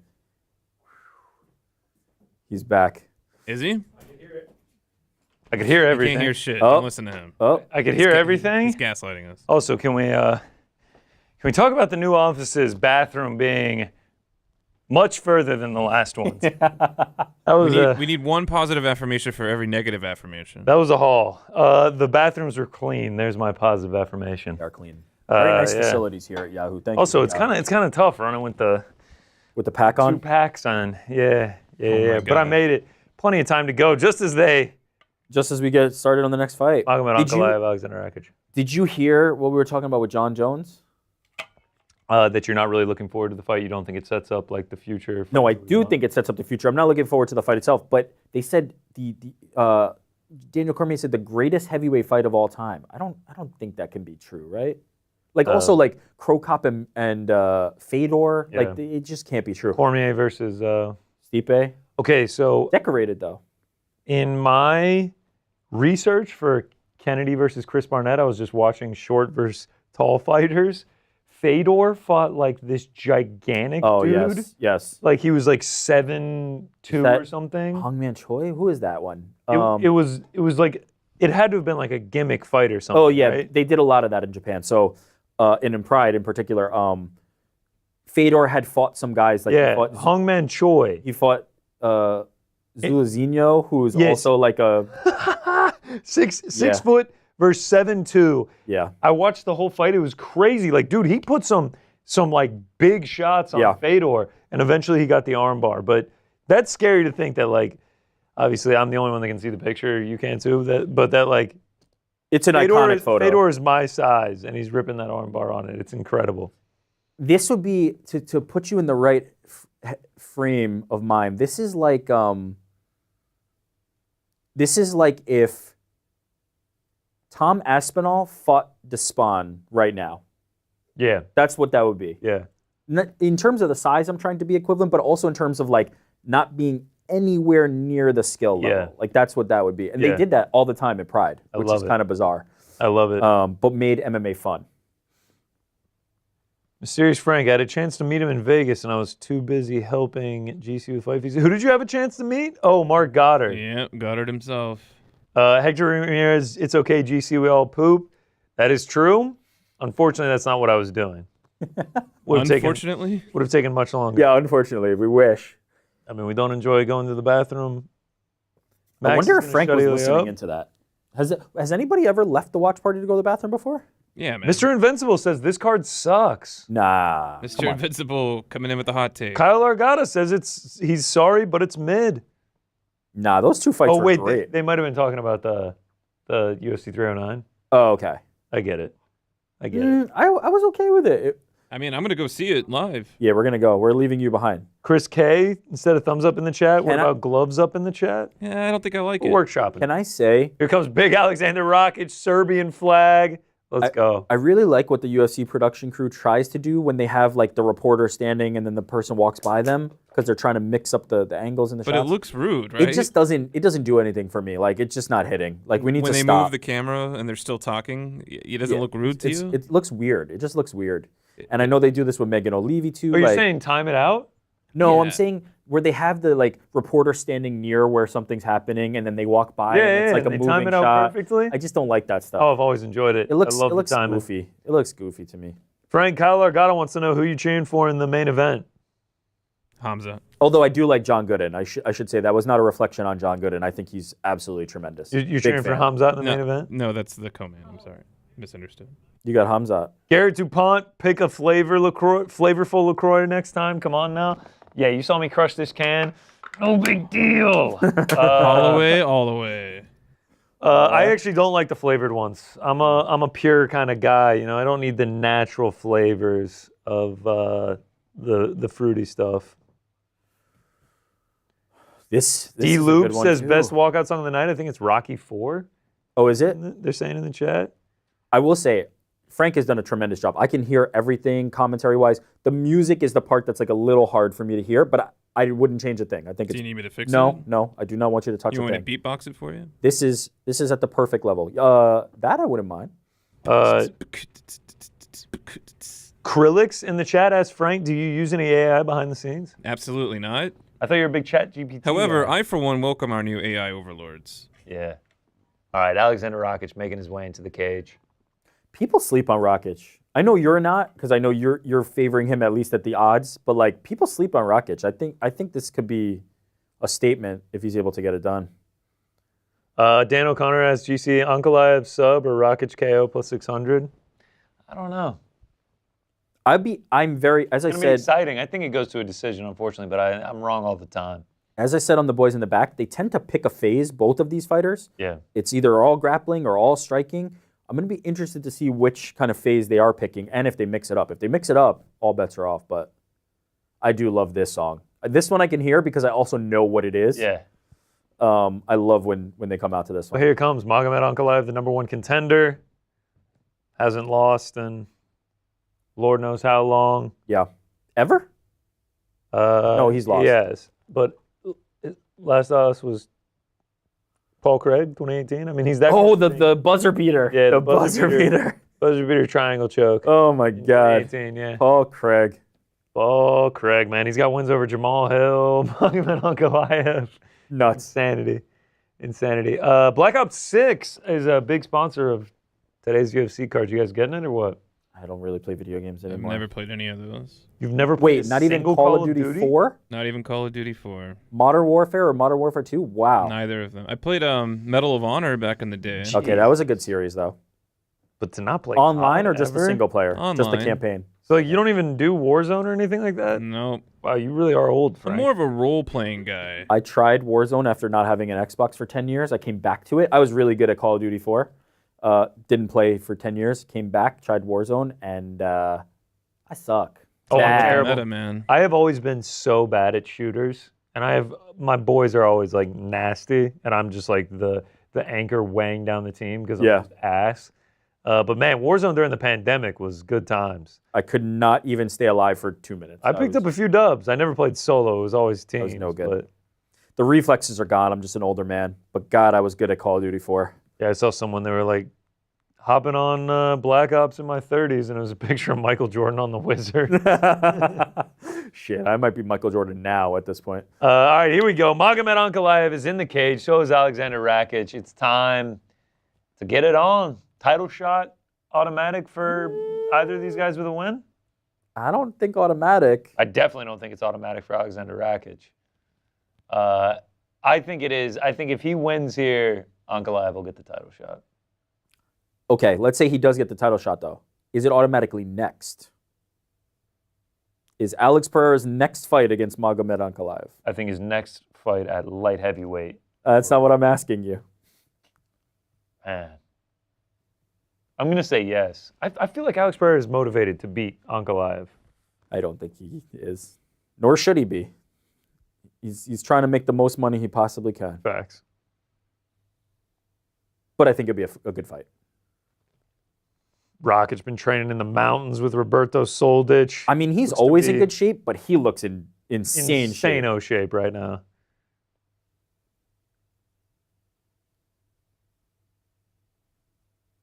A lot of long torso guys on this card. Just like a real long torso. Yeah, you're picking that up, huh? A lot of long torsos. He's a little more proportional here.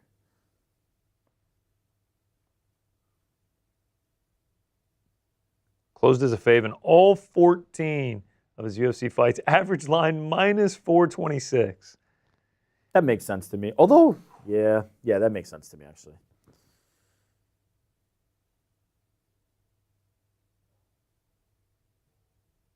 This is a real important moment for him. For Rakić, right? This is like his whole career. The stakes are lower. For him, this is do or die right here. To me, this is his.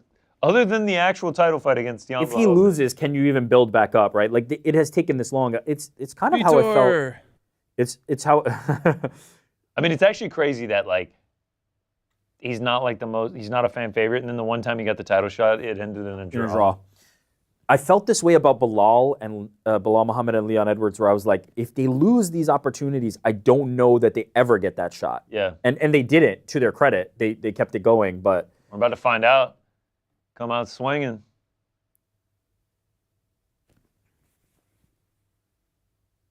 Yeah, they're striking. These boys are striking today. Oh, head kick thrown up there for Rakić. Blocked by Ankalaev. If they strike at this range, who do you favor? It's even, right? I think Magomed is criminally underrated. I don't know how he got this rep as this like wrestling grinder. Yeah. He's not. But Rakić is nice too. No, Rakić is super nice. I like this fight a lot. Just let's not get injured. Let's not get bonked.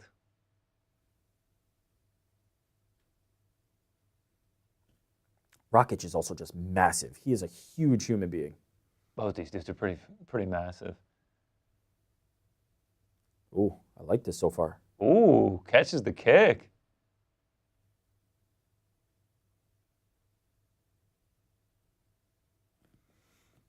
Do you think Magomed Ankalaev is thinking, I need to finish it all? I don't. Okay. I really don't. I think if I had to get inside his head, I would be thinking more, I cannot lose, than I have to get a finish. I agree. If he loses, it would be devastating.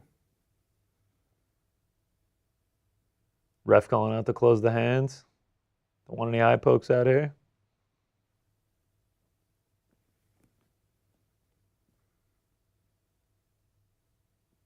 This is good. Man, Rakić is really putting the pressure with those kicks.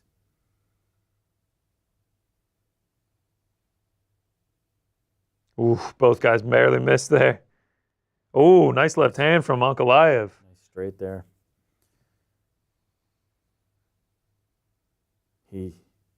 That right hand barely misses for Ankalaev as well. Unless you disagree, it feels like the speed is with Magomed. I do agree. The hand speed is there. These kicks are very hard to walk through, though. Rakić is really, yeah. Ooh. DC calling it out. The kicks are a great defensive weapon, even though they're also offensive. The speed and power Magomed's got. Oh, nice kick from Rakić. Even blocked, that looked like it was. My God, Rakić really throws those. Front kick. Unless I'm short for Ankalaev. Unless I'm mistaken, his introduction to the UFC was flatlining Jimmy Manoa with a kick. I think Rakić is. And then Ankalaev's claim to fame is knocking out Ion Cutelaba twice. The rivalry we never knew we needed.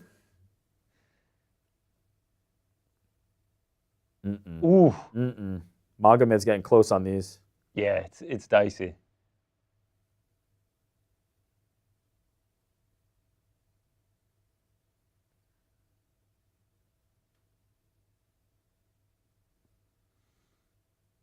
Ref calling for hands closed again.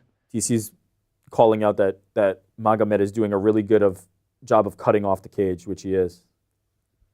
He's not just chasing after him. He's moving in step with him.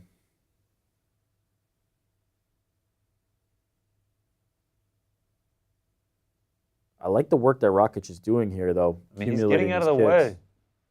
Ankalaev's only had a couple good shots, but he's getting out of the way of most of these, man.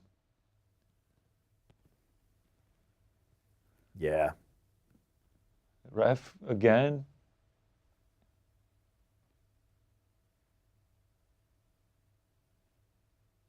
I mean, this is a super close round. This is a great fight. High stakes here. Ooh, almost got hit in the nuts. Ooh, got to get those hands back up, Rakić. Yeah, man, barely missing for Ankalaev right now. Got to get those hands back up. Magomed looks very sharp tonight. Good return, though, by Rakić. Yeah, I like that jab from Rakić.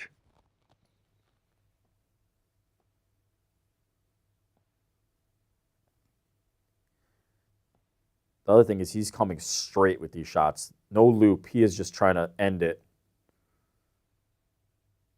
Ooh.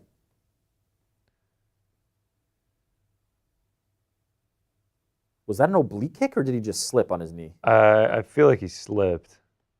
But it looked like it could have gotten dangerous if a knee or something went the wrong way. Yeah, that's tough. I think I favor Magomed, but that's good Lord, that is a tough round to score. Yeah, I don't have a good strong lean on tough. That. Yeah, it is tough, Frank. It is tough. Ankalaev. I think I spelled that right. You did. Ankalaev? 10-9. Ankalaev. 10-9. Just got to pick one. He had the more damaging strikes. Yeah, I'll go Magomed. That's a razor close round. I'm not going to be surprised if the judges go the other way on that. As being objective from this region. Help Magomed at all. We saw it with Renat earlier. Yeah. You have to wonder. Dana White has been known to pull judges out of there. Maybe that guy got the rope. Maybe that guy got pulled out. Let's see. Nothing has really changed. Ankalaev minus 425, Rakić plus 300. I would have thought it got a little closer. Rakić proved, I think, that he can be in there. Man, the hand speed on Magomed, though, it's I know, we need someone a separator here. It's just like, if we do that for 3 rounds, it's just like, who won? And then you wonder, is that the performance that gets him Alex Pereira if it's Magomed, you know? I don't think 3 razor close rounds. Yeah. That's it. Oh! He went for the... I mean, he's been watching Shara. Man, he's been watching Shara. He went for the spinning back elbow there. Wow, that was nice work by Magomed. He is really loading up that left hand and throwing it straight down the pipe every single time.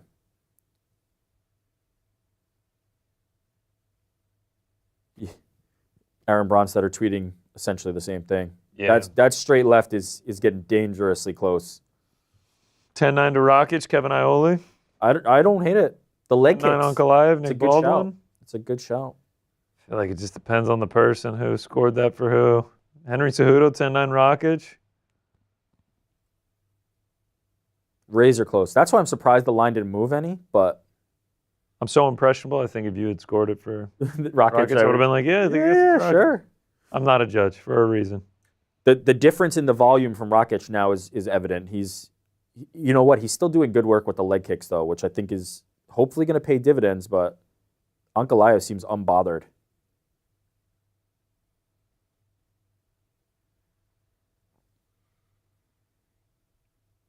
Yeah, nice right hand from Rakić. Nice work by Rakić. Get in, get out. This is another Keep it one. moving. Oh, nice left hand from him there as well. Magomed got down there. Magomed landed too. The same way I felt about the Orelbeck fight, like this line felt off. Now, granted, Magomed may still win this fight, but I don't know. Rakić doesn't feel like a 3-1 dog in this fight. Definitely not to this point, 7 minutes in. Look how good that Empire State Building looks right now. Does look pretty good. Does look pretty nice, man. You know what? I have to admit, when I looked at it, I was expecting it to be night because my brain is just trained for that. Same. But it's only 3:34 Eastern right now. Yeah, see, again, this performance is... Oh, that might have hurt him to the body. Oh, yeah. This it is really not doesn't look like that's settling well with them. This is not the performance necessarily that's going to get you Alex Pereira unless you close the show here. I guess Ankalaev with the body shot so far, but I mean, again, like not a ton of... The body shot definitely seemed to affect them. And not a ton of differentiators between the two. Oh, there we go. Now we're starting to open up a little bit. Head kick by Ankalaev. I was just going to say, you go low and then you go high. Nice left. Kick to the body. Ankalaev starting to put the volume on him a little bit. All the things that Rakić was doing early that helped him defend, the high kicks that kept him away, they're gone now.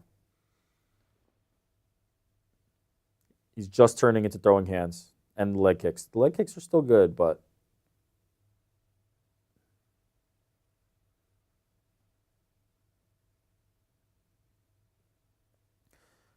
I don't know how much the leg kicks are actually even doing at this point. Magomed seems to just be eating them.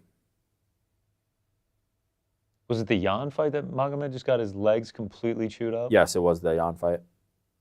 And then completely switched the game plan. Yeah. Which I was impressed with. Yeah, it was one of his more impressive performances in my mind. I thought he won that fight.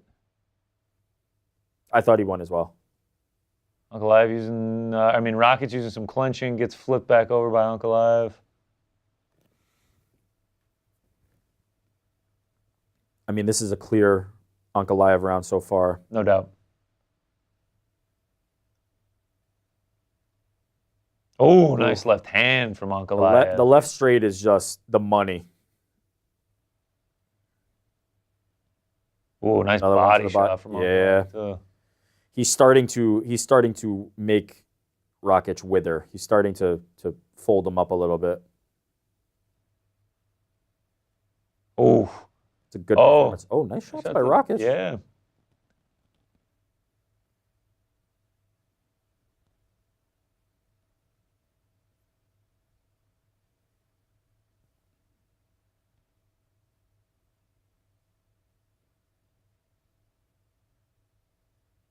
Wow, nice. Snaps a head kick up there.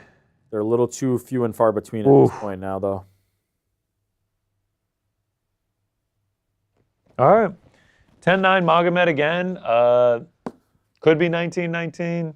I got it 20. Depends on round one. This one's clear. We're going to need to see something from Rakić here in round 3. Still like a somewhat Ankalaev. close round, but like easy to score for Ankalaev. Yeah. Rakić is live here, but the volume has significantly slowed. And it seems like it's Ankalaev's to lose now. Minus 1050. Minus 1300 Ankalaev, Rakić plus 700 on the live line. I don't know. You could throw a shekel or two on Rakić there. I just don't like the body language, and the body work from Ankalaev has seemed to really add up so far. Rakic's hands are coming down and down and down. The left straight is just. Yeah, he's got to get aggressive this round. He's got to do something. He can't just move and try and stick a jab out there and a kick every once in a while. The leg kicks are clearly not slowing him down. Yeah.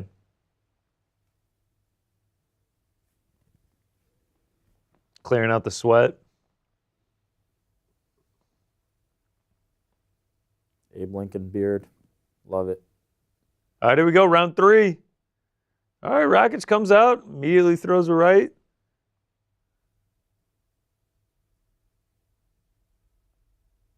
Oh, no. Rakić They're saying Rakic's corner told him he's up 2 rounds to none.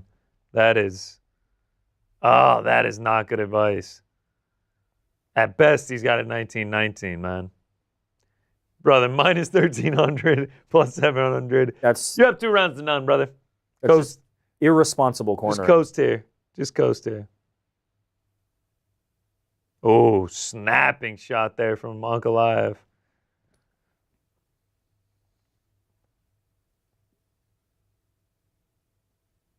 Sean Sheehan, 19-19. Bronstetter, 2018. That round 1 was as close as it gets. 10-10, make an argument. Never.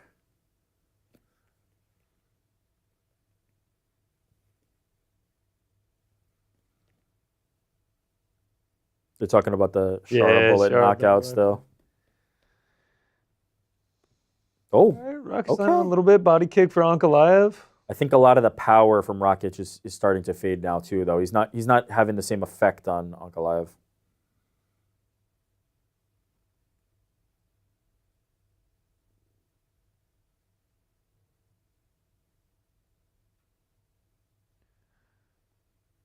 Man, just like doesn't feel like there's enough urgency here from Rakić. Yeah, honestly, from Ankalaev, I was just thinking that too. As soon as it left my mouth, I was like, this fight is in the balance. It's not like a foregone conclusion, and I feel like neither of them is being aggressive enough.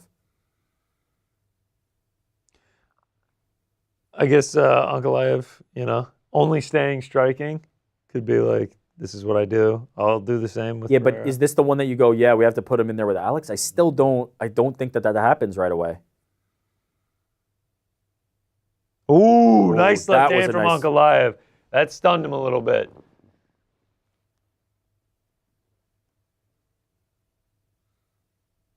Oh, another nice left hand.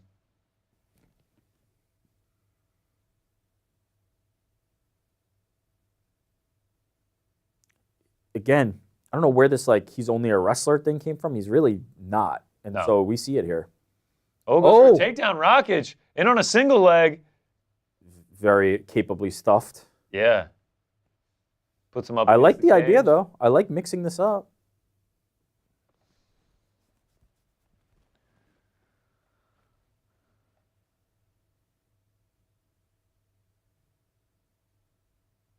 He's got to work here, though. This is useless. Useless.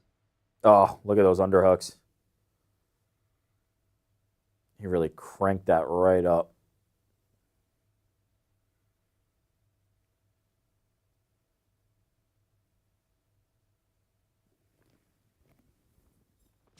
Yeah, he's got to do more than this, or it's going to be irrelevant. I will say this round's up for grabs, though. It's not like it's not like it's clear Magomed. That one strike he landed though was the most significant. Yeah, and then getting pushed up against the cage isn't going to help him.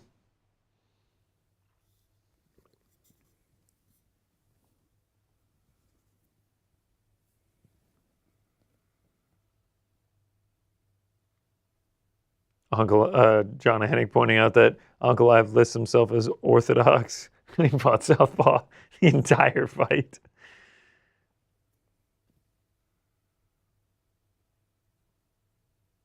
Yeah, he is not up. It's even at best. Doing some toe stomps.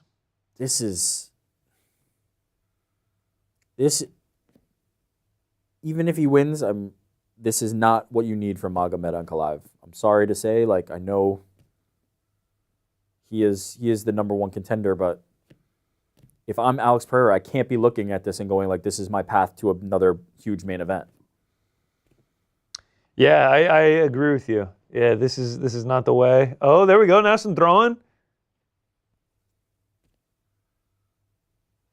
I mean, even if you look at the significant strikes in this round. 9 for Ankalaev and 12 for Rakić. It's just, I know he's good, and I know there's a meritocracy that needs to be upheld, but Alex Pereira is in the pay-per-view business. There it is. I've got that for Ankalaev, and I've got him 30-27. But I wouldn't be surprised to see. I have it unenthusiastically 30-27. I erase it every time, even though I held up the same sign. Yep. That's pro right there. Just in case. I don't want to put it in my head, you know? I don't never know. I don't want to put anything in my head that I want to just grab the same sign. I want to see it fresh. Unfortunately, these are so crappy that I can really hear you trying to erase that. Not the most exciting fight either. This is the problem if you're Ankalaev. The skill is clearly there. The man is extremely good. Yeah. But the way you are getting this fight with Alex Pereira is clearly not just winning fights. We have seen this already from him.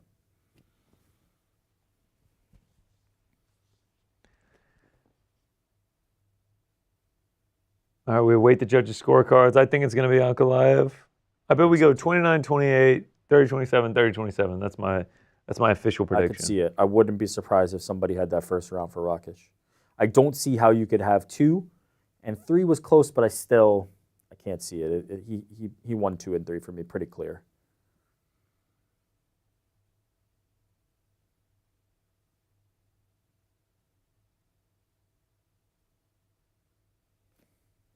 There we go.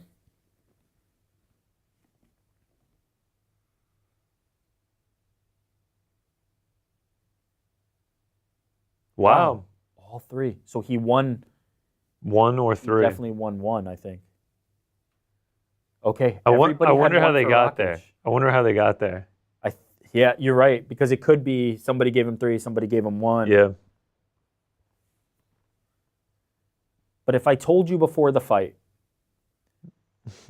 Magomed Ankalaev wins 29-28 over Aleksandar Rakić, are you going, yeah, he's next for Alex? I don't think that's it.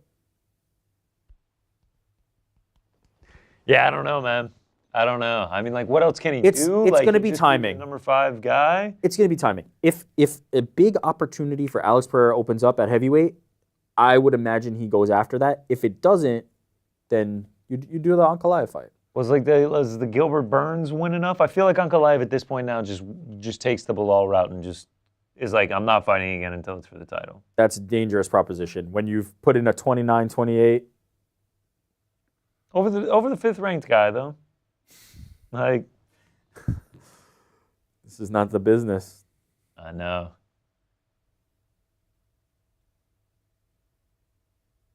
All right, here we go. He's going to have his opportunity to tell us why.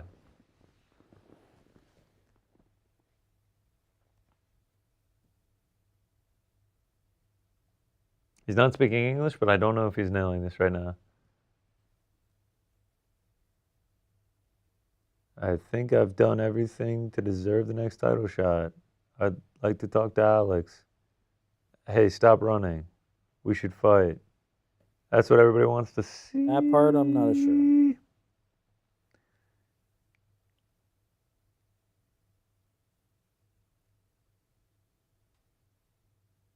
Translator killing it. Alex, stop running away from me. There it is. Love it. Okay. Was that the call out that secured? That's the call out. I'm happy with that. Ultimately, okay, I'll say this. Tell me if you disagree. In my mind, very clearly, I think Alex Pereira and Magomed Ankalaev are the 2 best light heavyweights in the UFC. Yeah. No doubt in my mind. I think that's secure. Those are the 2. Okay. Maybe Jamal Hill. I mean, I guess we have to kind of see what he looks like on the rebound, but those are the 2 best in my opinion. And if that is enough to get the title shot, then he will get it. But I don't know that is enough to get the title shot. I think I am with you. I think a lot of it comes down to Just the timing. What's available? Timing. Yeah. Yeah. If Tom Aspinall is not getting a John Jones fight, or on the other hand, if John Jones says, I'm not fighting Tom Aspinall, but you know who I'd love to fight, and his name's Alex Pereira, if I'm Alex, I know what I'm doing. I know exactly what I'm doing. Right. I mean, it's just like... If the opportunity's there... We're going to see, though. We're certainly going to see. We got Khamzat on deck. Yeah, I was going to say, now we go to Khamzat Chimaev and Robert Whittaker.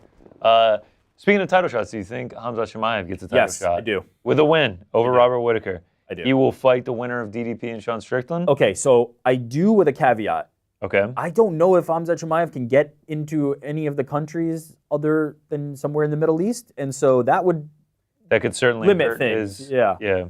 Hurt his claim to the title shot. If Khamzat, here we see a trailer for a movie. King of the Ring? This is the Carpenter, I thought? Carpenter. Oh, are you in on this, Frank? Does it look good? This is the first time seeing it. While we are taking this in, there's a few super chats that I thought we should. There are. Let's Please. do it. All right. Super chat number 1 is from Bill. He says, shout out to the boys in the back and their coronation for this first era watch along for the new era. Yep. Thank you, Thank gents. you, Bill. Thank you. Bill. That was it? I'm sorry. Yeah, Amazing. Thank you. Then we have Sleeto. Sleeto, our guy. Renat decision was a travesty. I agree, Sleeto. I agree. That was a robbery. Seems that's correct, yeah. That is all for now. Okay. Oh, all right. Thank you for the super chats. Yeah, thank Shout you out to very Bill. much for the super chats. Thank you very much to Sleeto. everyone watching. Yeah, but if the timing works, yes, I think Khamzat will fight for the title next. Oh, man. It'd be amazing. I feel like we've been waiting 4 years for it. He's just it's been start stop. You know, the performances are there, but then he loses the momentum every time.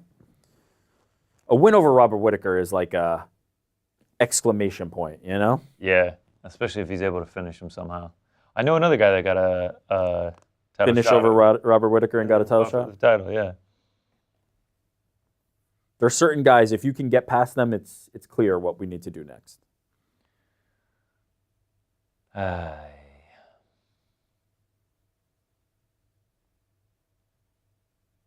Beautiful arena. Is that the arena? That has to be, right? Yes, it is an incredibly beautiful arena. I think it's the Etihad Arena. Quite nice. In Abu Dhabi. That's where Connor pulled up the yacht, right? Yep. I would do the same if I had a yacht that I couldn't. Frank, would you pull up your yacht or would you take another means of transportation? I would pull up in my yacht. Okay. I like Right, how here we you go. just restated the question because you weren't listening.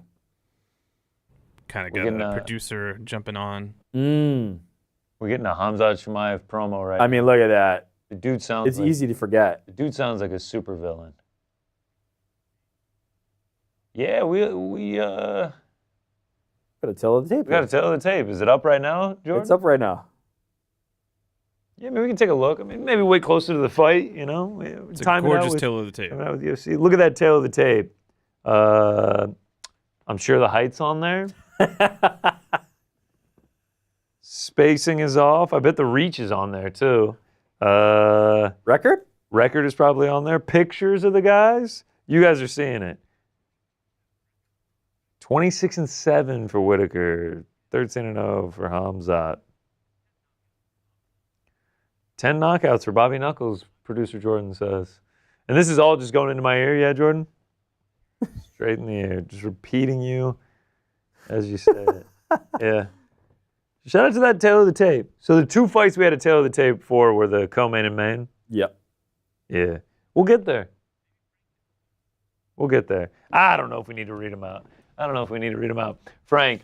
What up? How mad are you going to be if I eat like the crunchiest, noisiest food ever on air right now? Or are you just going to kill his mic? You do you. Or are you going to let it play? I'm just going to let it play. You just going to let it play? That's what we do. Just get some food down. You're down. Fuel for the co-main and main. Oh, I'm so hyped for this. This is the one.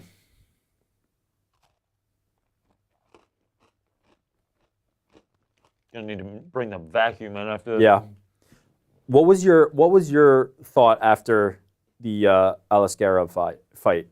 What was your stance on Whittaker after that? What did you feel about where he stands in the division? Yeah, he's not done yet. Yeah, he's definitely not done yet. It could have been the one that puts him back. Hey, gentlemen. Yes. Got a Mr. Ariel Helwani here that wants to say hi. Let's do it. Hello, friends. Hi, Ariel. How are you? You guys look great over there. You look fantastic. Love what you did with the place. I was going to say, what do you think of what we've done? You look great. We actually we can't see you right now. We can't see you, but we can hear you.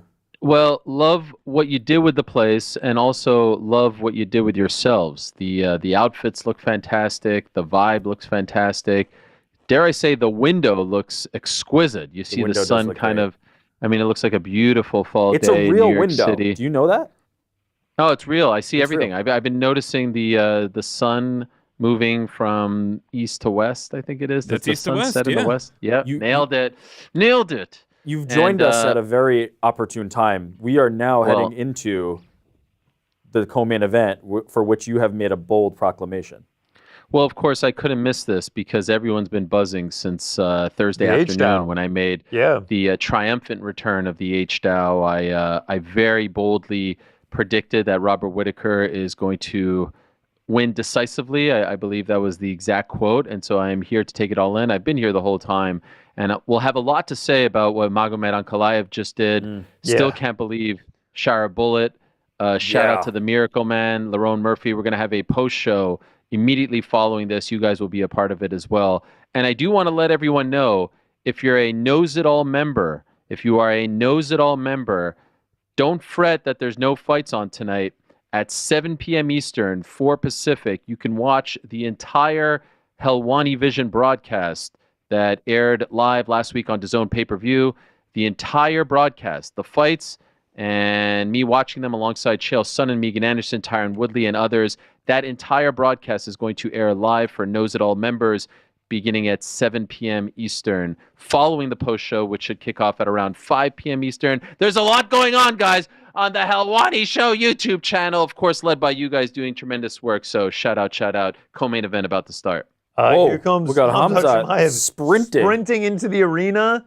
I mean, he looks revved and ready to go. My Lord. How are the vibes around H-Dow HQ right now? Oh, feeling great. Still feel like this is a big one for Robert Whittaker. And again, this is no disrespect to Khamzat.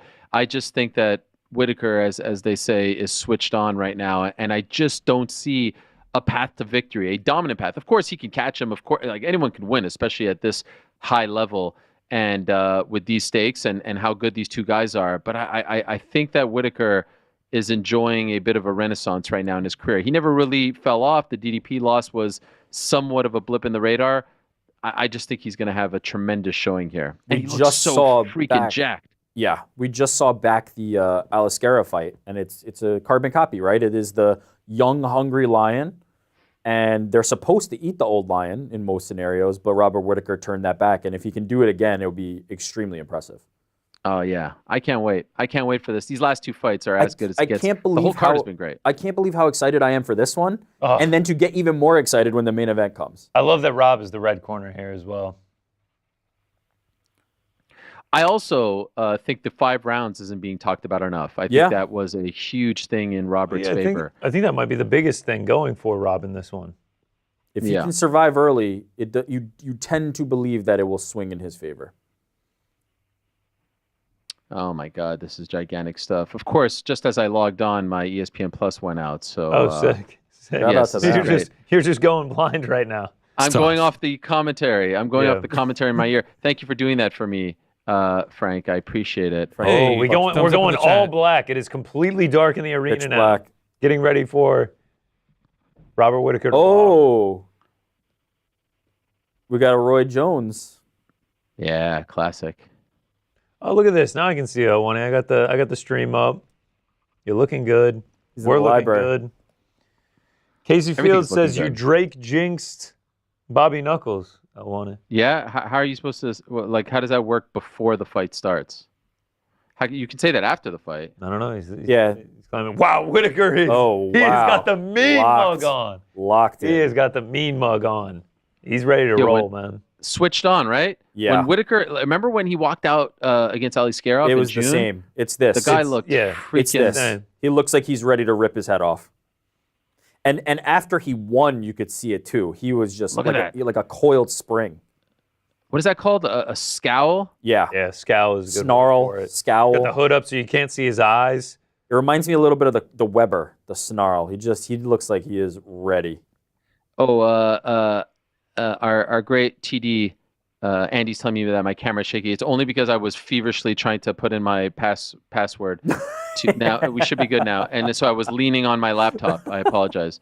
We should be good now. We should be good. We're locked the fuck in. All right, Let's like go. Alex Egan said. Thumbs up to the chat. We're Thumbs up locked to the the fuck chat. in. By the way, you guys, I made my picks. Did you guys make official picks for this? Yeah, we both have Khamzat. Yes, we both have Khamzat.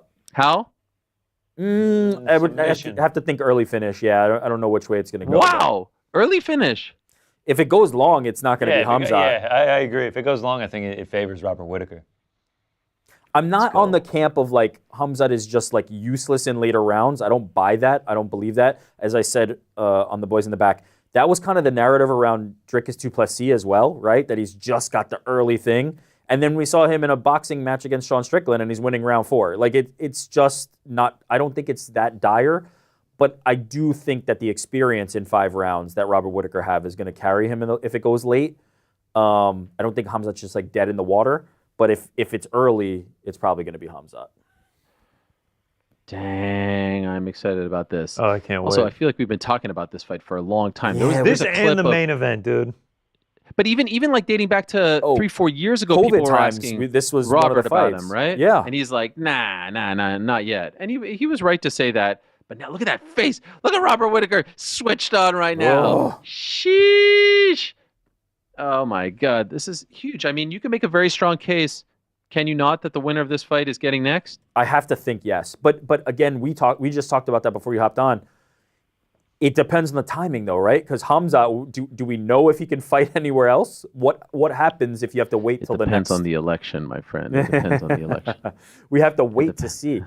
I would have to sorted. think. I have to think that Khamzat's next fight will be for a title, no matter when it kind of occurs though. If he wins. I think if he wins. Yeah, and by the way, that's not excluding Sean Strickland. Sean Strickland is next, but I mean after that. Yeah, winner of DDP Sean Strickland is the winner of this fight. Yeah, I could see it. Where do we close?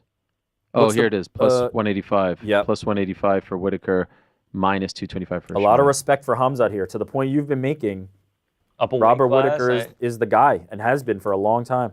I know he's fought here before. I know he did it against Kamaru Usman, but that was against the short notice Usman that typically fights at welterweight. Like this is his first like elite middleweight test. Khamzat's giving him a little snarl back here. He looks dialed in, man. One is switched on, one is dialed in. Which will prevail? I love it. Oh, wow.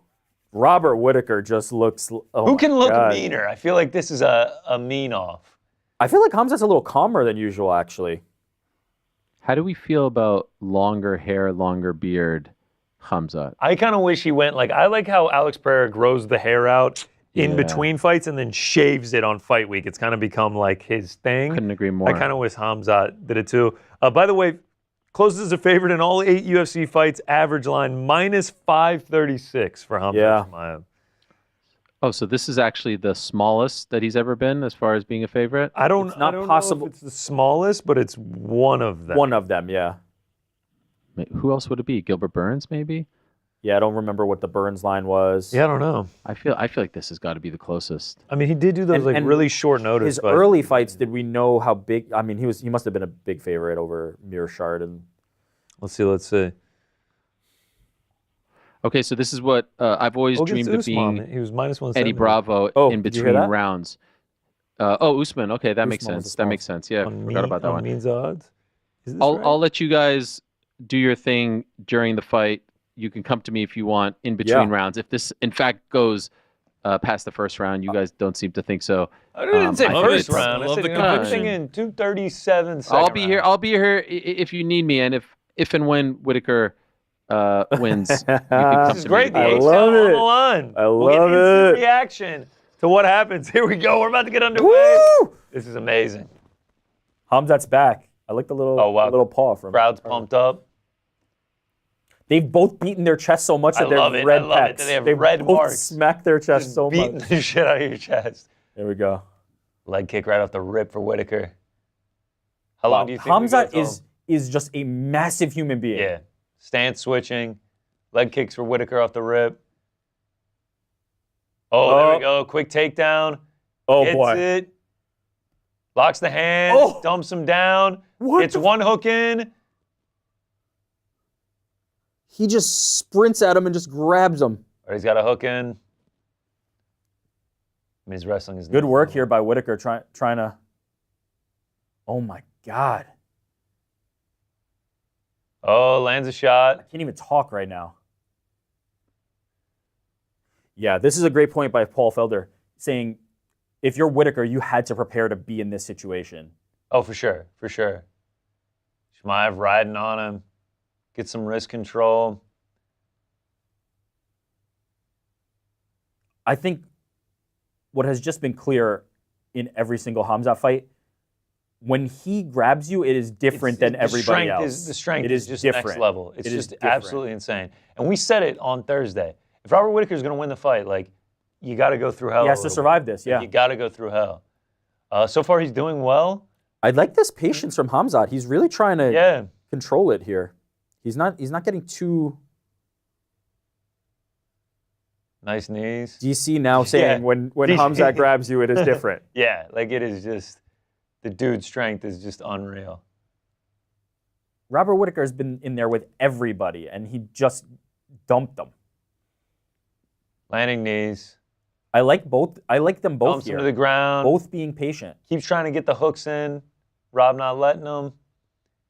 Khamzat's floating here. I like what they're both doing here because one hook is in. Whittaker is not panicking, but oh wow, Whittaker fights off the second one. No. Nope. Now it's in. He almost had the body triangle. This is nice by Whittaker here. Whittaker gets back up. Khamzat immediately dumps him back down. Wow. Takes his legs out.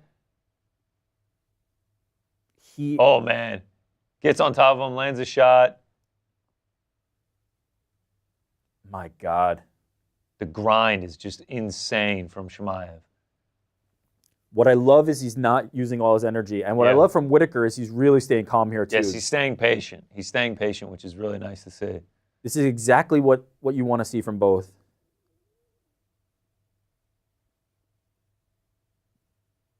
Yeah, Khamzat's not overextending here. Oh man, he's trying to lock something up, immediately taken off. Yeah. If you're Whittaker, you knew you were going to be in this spot, and you better have trained for it. Oh my God. Nope. Nope. It's out. Oh no, now he's got him in full mount. Oh, no, now he's got his back. Khamzat floats like dude. My God.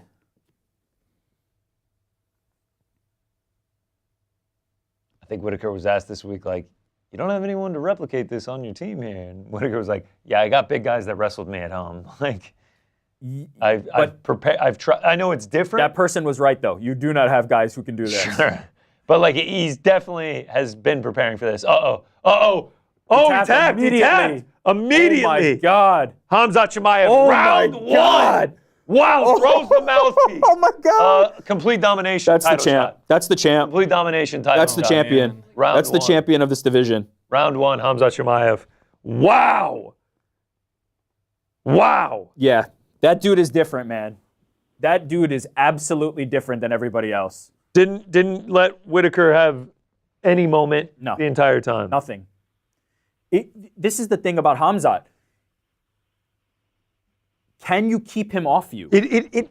They're mentioning that it had to have been something with his jaw. Well, he cranked it. It wasn't a choke under the chin. But he tapped so fast. Do you think he broke his jaw? He's thinking injury because he was not under the chin when he pulled that off. We're gonna have to see that. But this dude is different than everybody else. There's no doubt in my mind.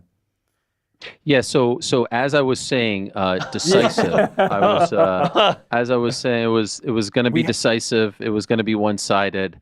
We have to see what I just got happened the guy wrong, apparently. Okay, so he has it under the chin. Oh, and he just yes, wow. Yes, like he frantically tapped there. The strength. Oh my gosh. Insane. Absolutely insane, man. The guy is a freak. Man, if we hear from Khamzat that really because you never know what people say pre-fight, right? It's my best camp. I'm in the best health I've ever been, and the nutrition is on point. If he truly comes on the mic and says, this was it, this was the performances that you can expect from me, I don't know if there's somebody in this division that can stop it. Wow. This is a y'all must have forgot moment for Khamzat Chimaev because let's be honest, everyone was saying, okay, maybe he isn't as good as we thought he was in 2020. This is his best performance since that three, the Gerald Meerschaert fight as well. 3-fight stretch in about a month and a half in 2020. This is the guy that we all thought was going to be a champion by the end of 2021. This is the guy. And if I'm a middleweight right now, I'm like, holy shit. We had the Holland one, but the Holland one was like the short notice. Everybody knows what Kevin Holland's deficiency was. That didn't really change that. Then you get the Burns. Then you get the Kamaru Usman, where there start to be questions like, what's his gas tank? Can he finish these guys? Also, those are welterweights. This puts no doubt. No, that was incredible. That was. I mean, wow. And that's because I have so much respect for Robert Whittaker. To do that to Robert Whittaker at this stage of his career. 13. He's ranked 13 in this division. Insane. I mean, he's at least top 3 now. I feel like he has to get winner of Strickland DDP. Wow. Chimaev versus this is crazy, dude. It's exactly what Ariel said. It's y'all must have forgot. This is the guy we saw in 2020. This is him. He needs to get on the microphone right now and cut a mean promo. I think he's about to. I wonder if he is. Here we go. Let's find out. Last time he was a little subdued.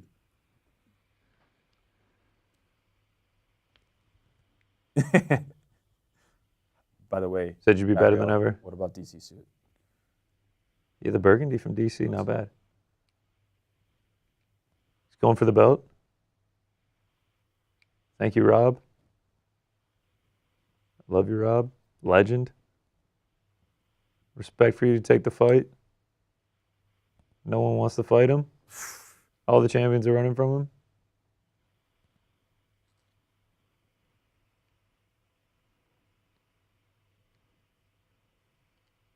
God, how can you stop this? You can't. How can you stop this? And the strength is just crazy. Dislocated jaw.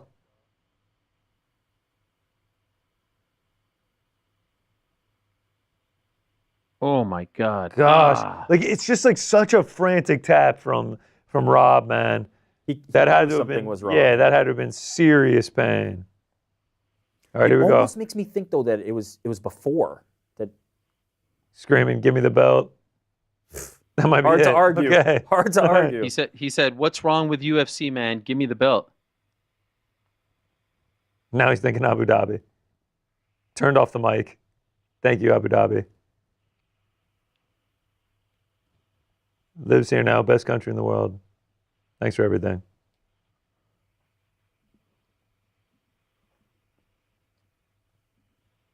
Wow. That is It's scary, impressive. I firmly believe that will be the champion of. That is a scary, if he scary can get the fight. Here's the problem: we've seen this before, and then it peters out. We don't get the follow through with the next fight. He needs to fight for the belt. Yes. Yeah, that was. Hey, look at Shaheen Al-Shadi getting on the screen over there. Shaheen. Shout out to the Uncrowned editor-in-chief. I see everyone said they don't like Uncrowned. They love Uncrowned over there. Listen, once and for all, someone just needs to ask the question straight up. Why? Is there an issue? Yeah. Is there an issue? Why does can he you only not fight in the Middle East these days? What is the problem? If there isn't an issue, book it. Book it right now. Just give it to over Strickland, by the way, right? Give it. Yeah. It sounds like they're not going to do that. Strickland versus Khamzat would be massive box office. He's DDP talking to versus Dana White Khamzat right now. would be massive. You have to do it. How can you not capitalize on this? I mean, is that a performance to jump Sean Strickland? It is for my mind, yeah. Listen, to answer your question, how you don't capitalize on it is if he truly can't travel. You can't have a champion who can't travel. I know. You can't have a champion who could only defend the title in one country or in one part of the world. You know you have regular visits there, but you can't plan around that. As we saw with the Islam Makhachev, right? He's supposed to be headlining this, and now he's not. You can't do it. Injuries happen, illnesses happen. You need him to be able to travel. But if he can get the fight, he is the future champ. It's unbelievable how good he is. That was scary, man. Do you guys think, who do you think matches up with him better? DDP or Strickland? Like, who has a better chance of beating him? I guess DDP just because of the physicality that he has. I would say DDP because I think the striking that DDP is going to be able to, and power DDP is going to be able to offer back is a little more of a threat. With Strickland, listen, the cardio is there, but again, it's the same thing with Rob. You're going to have to go through hell to get to the point that it matters. I don't think there's a good, I'll be honest with you, I don't think there's somebody who's a good matchup against him. His style is crushing, the same way with Khabib. What an enigma. Like all week, he's a little bit emotional. He's talking about his family. He's the last guy to show up to the scale. His body language didn't look great. He was Anyone very who said subdued. otherwise, yeah, he was super subdued, but maybe he was playing possum the whole time. Maybe he was messing with us. Because that was the most aggressive version of him that we have seen in a while. You're right. The shooting from the jump was not how he usually approaches it. It's typically a little more patient. I'm truly curious, the stuff he said about feeling better, the depression and getting over that, and all these things that he kind of brought to the table. If that's legit, and the version that we were seeing before is not the best version, it's a scary thought. It's a truly scary thought.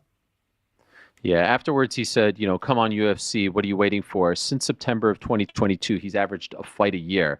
It's not the enough. UFC's fault that he isn't fighting for a belt. Well, not only that, but also moving a weight class doesn't help either.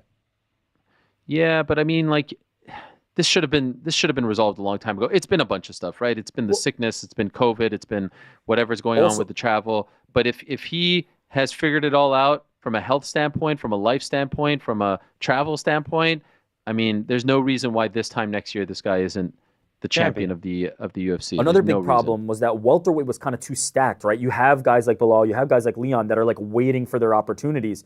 It was harder for him to kind of just be like, yes, we're giving Khamzat a title shot. Yeah. In middleweight, I feel like the road is clear, It's like DDP and Strickland are there, but the road is clear now. All right, so like Izzy isn't going to get the shot right now. No, definitely he's coming off multiple losses to the two guys that are probably about to fight for the belt. Robert Whittaker just got cleared by him. He's going to jump Nasruddin Imavov. There's no doubt Imavov is getting the title shot before him. And then we're back to Caio Borralho, who I think needs another win before he gets a shot. It's winner of DDP Strickland. I think that's what the map is. The path is there. Easy. The path is there. By the way, I'm afraid to look. You guys think I'm getting cooked? You're definitely getting cooked for sure, dude. You stood 10 toes down, as adamant as it gets. That it would not be close. You claimed no path to victory for Khamzat Chimaev. Yeah, I did. And you know what? A reminder as to why I should not make predictions. I suck at it. I know nothing. You also posted it. I mean, like, but that's what you get. Spencer's fault. That's Spencer's fault. All right, Spencer gave it to me. He worked hard on it. And it was a great edit. It was a great edit. But that's what you get when you make bold predictions like this. You're either right or you're wrong, and the internet loves to fucking. There's a whole account on it. Freezing Cold Takes. Do you think you're on Freezing Cold Takes? Leave me alone. Should I tag you on Freezing Cold Takes? No, please don't do that with the pencil. Sure? I want nothing to do with the pencil. It would be good. I want nothing to do with it. It would be good. I'm good, but I'm probably gonna get cooked. And look. I tried to come out hot, boys in the back. I didn't even make this prediction on my own show. By the way, we appreciate that. We appreciate that. Came to us. And we why I did that, I'm not sure. It was completely unprovoked. I might retire. Nah, what are you feeling about? What are you feeling about this main event? We haven't gotten. Connor's been definitive. Decisive pick. No, I wasn't even gonna. I'm not gonna. Come on, let's hear the decisive pick. I don't want to ask you for a pick. I do feel strongly about a certain pick, but I'm let's keeping this one to myself. Yeah, I'm keeping this one to myself. What are you feeling about this fight? Like when we were discussing it on Boys in the Back, I saw a path where if Ilia Topuria can clear this hurdle and then he clears the Volk rematch, I think every single opportunity is on the table. Right? I'm talking like Conor McGregor to anything else. Like there is no option that is not an option for Ilia Topuria if he can beat Max and then win the rematch against Volk. And then on the Max side, Max becoming featherweight champion again, I think opens up so many options for him too. It's almost like the winner of this has everything in front of them. There's nothing that they can't do in both divisions. It's a fair point, but I would say I always like to say, like, if the UFC brass is being honest with you in the back in a rare moment of honesty, like who are they rooting for? Remember we were talking about Juliana and Raquel and all that. It's Ilia. And here's why. Ilia unlocks a market that they've never been to. Dana White saying on Thursday they've talked to Barcelona, they've talked to Madrid. A. B, he's new. There's a bunch of matchups that haven't happened yet with him. He's very marketable. He's very popular. He's got the look. He's got everything. But also, Max Holloway doesn't need a belt to be a draw. That's right. At this point, Ilia does still need a belt to be a draw. Ilia became a draw because he became champion. He wasn't necessarily a draw before that. He was en route to becoming a draw, but he was fighting in Jacksonville, against Josh Emmett. It wasn't exactly blowing anyone's doors off. He becomes a champion. He becomes a megastar. Max, even if he loses this, can still headline fight nights, can still headline ABC, ESPN shows, and could still be in co-main events. Oh, by the way, he could still defend his BMF title. He could still defend a title, That's right. a quote-unquote title. So no, if the UFC, yeah, sure. If the UFC is being honest, they probably would say the win-win scenario is an incredible fight, back and forth, decisive win for Ilia. Ilia fights Volk. Max goes on to defend that BMF, maybe in a rematch against Dustin, which would be a cool story because everyone said Max was too small. Remember in 2019 when he fought Dustin, so that would be kind of cool. Yeah, we discussed that. I mean, that would be dream type stuff. Ilia wins here, fights Volk. I'm not predicting that. I'm just laying out a scenario. Fights Volk in the spring. Go ahead. No, I've got Max. Don't be scared. I've got Max. All right, guys. So I have to say, I mentioned it off the top. I was like 4 legs down in the 7-leg parlay. We're 6 legs down in the 7-leg parlay, and it's Ilia to go. About 500 sitting on the table with an Ilia Topuria win. I'm rooting for you, but I'm thinking Max. But I still have that big bet on Max plus 13.5. So like I'm in a really great spot here. You beat Max Holloway here. You look at the spring for a Volk rematch. You clear that. Summer into fall. Summer into fall. Conor McGregor in a stadium in Spain. Also, look at this Max Holloway walkout right now. This is an amazing walkout This is right here. fantastic. Yo, what is this song, by the way? I don't know, but it's epic, man. It's like at a Gladiator or something. Yeah, I was going to say, turn it into a little rock and roll. You want to lay Mr. Max Holloway? What, Ariel, what's your favorite Max hair? I feel like this is mine. I don't like the super long one. I don't like the short one. This is my Max hair. Well, I thought you were going to ask me what's your favorite walkout. This is up there. The Hawaiian Kickboxer. Hawaiian Kickboxer by Max. Hawaiian Kickboxer. I have to admit, I can't hear the song. So did it already switch to that? Oh yeah. Okay. Yeah. It's the classic Hawaiian Kickboxer. He looks good with the all black and the gold gloves and the Hawaiian flag draped over him. Unbothered a little bit, right? He almost looks like what we just saw with Khamzat. Like he kind of knows something that maybe we don't know. Damn. This I'll tell you what. This would be another y'all must have forgot if Max can pull this off. I don't agree with that. What? Max is enjoying a career renaissance right now. He's coming off the knockout of the year. Dog. He's a 2-1 dog. No one's really counting him out. It's more the respect for Ilia. Let's be honest. People were counting. I mean, I was one of them counting out Khamzat. You get the feeling that Max is being slept on. You can make a strong case. Max has never been more popular than he is right now. Right? Yeah, popular. Yeah, you're right. Oh man. I heard a lot. Yo, what? Can I just read a couple of tweets I'm seeing come through? Please, God, I want it. The second I saw Ariel Helwani lock Reaper in, I wished he wasn't the second last leg of an 8-fight parlay. Now you watch Ilia rub salt to the wounds.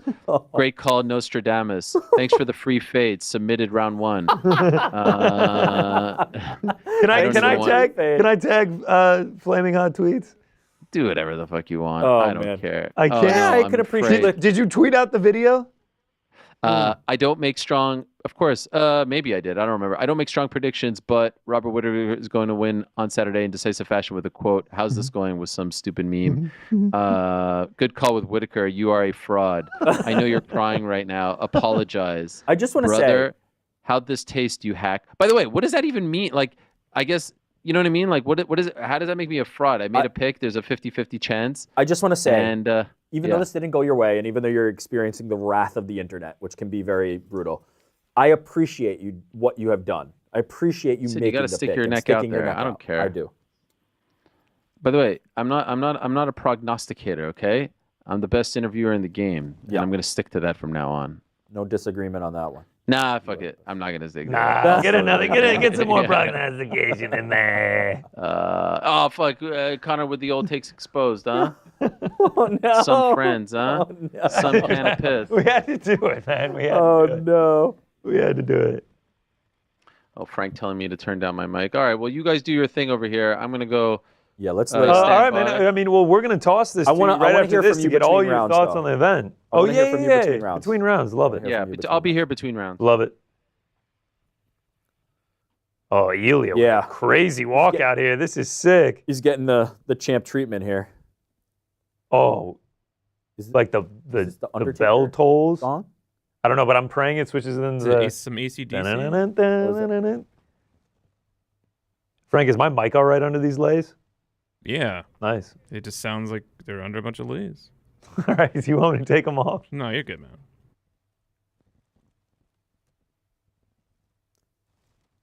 Does he normally have this? No. There it is. The guitar comes in. Oh, he looks good in the black and gold, I have to say. There's the black and gold befitting of a champion. champion. Such a good call. This man carries himself like there's not a doubt in his mind that he will. Like the thought of losing hasn't even like occurred to him in his entire life. He is Doctor Strange. He has seen every universe. Not one of them does he not win this fight. Yeah. That is the way he carries himself. Every fight. Like there's never been a doubt. I don't think he's ever thought he will lose, ever. Like even entered his mind. All right, so I am laid up. I got pineapple glasses on. I got my Hawaiian shirt on. I got my BMF shirt on and everything. But I got the tickets right here, Jordan, if we can put them up. The slips of the parlay, 7 legs in, or 6 legs in, 6 legs down, 1 leg to go. leg. It is 1 Ilia Topuria. Maybe cash it out. I'm not cashing it out. I just lured people in to come watch with us, either my heart break or me go crazy by saying, we're letting that bad boy ride. I don't envy you. I would turn $45 into 270 or 479. Two things I wanted to say. $45 into 479. One, we never really celebrated the parlay boys pals, hitting. yeah. Oh, parlay pounds! We hit that. I We did forgot it. that. It's Parlay in the new pounds era. back. We rocked it. Sergio Ramos. 290 plus 292 on that one, guys. And number 2, I lost my train of thought. On number 2. Hey, it happens to the best of us. It's all good, man. It's all good. It was going to be something very. Oh, I was going to say, the confidence from Ilia Topuria. What I would assume is this man's preparation is probably unparalleled. The reason you can be this confident is I don't think he's ever taken a day off in his life. We've covered every scenario in our head. Yeah, everything has been prepared for. Everything. A perfect world is we shoot the gap and I get the max plus 13 and a half, yes. and then it's just massive payday dinners on me, boys. A dominant Ilia decision, but Max gets around would be a fucking Or just fuck it, even just like knock him out. 49-46. If he knocks him out, I'll go absolutely berserk. Yeah, either way, this is about to be great. We are on pins and needles. Look at the shorts. The shorts look unbelievable. Gold with the shorts is Yeah, I mean, he looks right with the red tape. It's like Yeah. everything is matching. Like he's on point. Max looks unbelievable with the Hawaiian shorts. wow, a handshake. He looks just way too comfortable Way for a too guy that's confident. about to get into a fist fight with Max Holloway. Singing. I'd be like, do we have to do this? As long as he remains champion, the red gloves with the gold is his colors too. It's just like too perfect. It's too perfect. Like it goes with his nickname, it goes with his look, it goes with everything. The tattoos. He's like, winking at the camera. look at him. He's just like another coronation for big. Look at the It's abs. just like another coronation for big Ilia Topuria. My God. This is gonna be crazy. When they say aura, he's in the dictionary when you look it up. It's just unbelievable. Yes, this man. Also, can we talk about everyone that said There's his countryman, Merab with the Dvalishvili. turtleneck, the Georgian. bantamweight champion of the world, the Georgian. What I love, Merab Dvalishvili. look at this guy. When they talk about aura, they talk about like him and they talk about Alex, but they're such counter, like other ends of the spectrum. Oh yeah. It's such a different thing, but God, this looks so great with the custom shorts. We're looking at the tail of the tape. If we want to show ours right now, sync it up with the old UFC card. Oh, Jordan out producing me. Shout out to Dandy Andy and a producer off. On Air Jordan gets this round. Oh my God. Do you think they're still like about to die? Do you think they're still feeling like? You ain't about to die. We got one fight to go. We've almost been on the air for 3 hours. It's felt like a blink of an eye. It's been only 30 minutes. What are you talking about? It's gone by fast, man. These fights have been incredible. Oh my God, they're about to drop the lights, put on the spotlight lighting. Bruce Buffer's about to roar in Abu Dhabi. Max Holloway, Ilia Topuria. I'm on 10 right now. This is it. This is it right here. Shout out Mark Goddard. Speaking of aura, everyone that was just like, Khamzat Chimaev lost every ounce of aura. Yeah, I think. He lost it. I think those are probably going to retract those statements. Get a quick sip of water. I mean, Max also looks very unbothered. I was going to say Max looks pretty calm. This reminds me a bit of how Khamzat was. Truly, like he almost like is so calm that it's like scary. Like I'm not sure what he is so calm about. Oh, Brucey, baby, sing it. Ilia gives me. I know it is cliche, and I know it's corny, and I know it's whatever. But he reminds me of Conor. He just reminds me of Conor. And brother, like everyone's like, he's trying to follow the Conor playbook. I mean, that's a playbook that worked out pretty well for Conor McGregor, dude. And like, I just can't. I don't know how you can see Ilia Topuria and be like, cringe. It's like, dude, cringe. The guy has got it going on, man. Let's go, Bruce. Time. Oh, drop the lights. Put the flags on each side. That spot. Whoever came up with the spotlight lighting, turn it down for title fights. Yeah. Oh man, it's so good. Oh God, Max is just stone faced. He hasn't broken a smile. Oh, look at him. Gave the point. I think he's pointing at Bruce. Not as much chest beating in this one. Yeah. Khamzat and Rob with the red chest. Max going light. Oh, Bruce hitting the Hawaii. Like that. That's what the locals do. Look at him, man. He's ready to roll. This man has been fighting since I was a child. Dude. At this level. We talk about like looking calm. Max Holloway. West Express on the arm. Sick.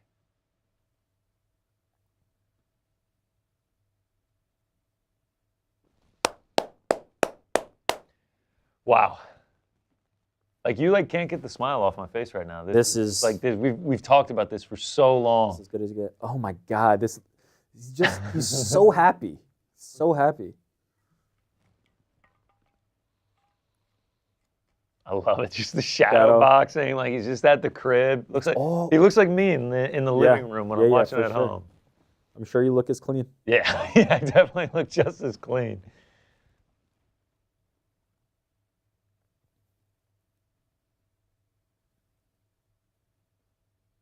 Look at this man. If he wins, are we going to get paella for dinner? Or are we going back for Hawaiian if Max wins? Yeah, Hawaiian for dinner if Max wins? 2 shakes to go in there today, the Hawaiian food. What'd you say? I was about to go get more Hawaiian food earlier today. Oh, shout out. There we go. We got his the wife, fam cam. mother of his children, shout out. Didn't get the fam cam from Max. Yeah. Oh, let's go, boys. Look at this. I can't believe this is real. I've seen too many Photoshops of this. Size difference. What do you make of that? All right, so the height is long, but like Ilia's long in the reach, man. Yeah. Well, Max is longer. I actually think it said 69 each. Here's the thing about Max. Okay. And this always comes up. Okay. Reach is measured by wingspan. Yeah. Max's shoulders are this narrow. So it's all arms. Yeah. Whereas Ilia's back is a triangle.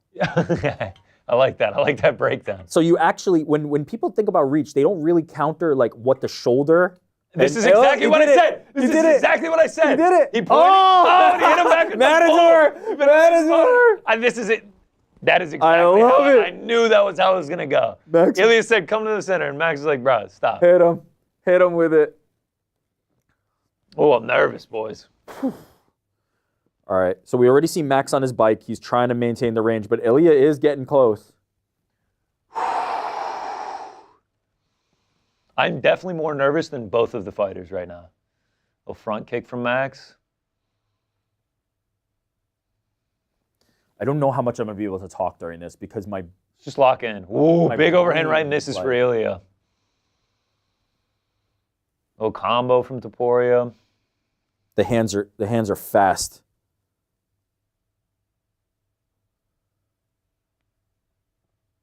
Dude, the crowd is raucous right now. This is amazing. Jab from Ilia is hitting.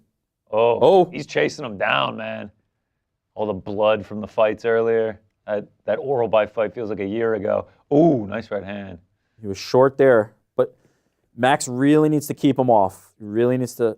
Oh, nice little check there from Max. Oh, goes for the takedown. Oh, picks him up and slams him down. Max backs up against the cage. Topuria got a leg trapped. You think that caught Max off guard? No, I think he expected Max back that up might happen. And right back down, up against the cage. I think he thought this was a possibility here. Max lands a couple shots. Both guys' shorts look great. Shout out. It hasn't been the way lately, but Ilia Topuria is a very capable grappler. For sure. And there, back to the center of the octagon. Big leg kick from Ilia. Returned by Max. Oh! Left hand from Max. Max was off balance there, and Ilia landed. I can't commentate this fight. Oh, nice left check. hand there. Nice check. I mean, you see, like, just like the shoulder, like what you were talking about, like the reach just like works. Yeah. For Holloway, like despite their reach being the same, he uses that height well.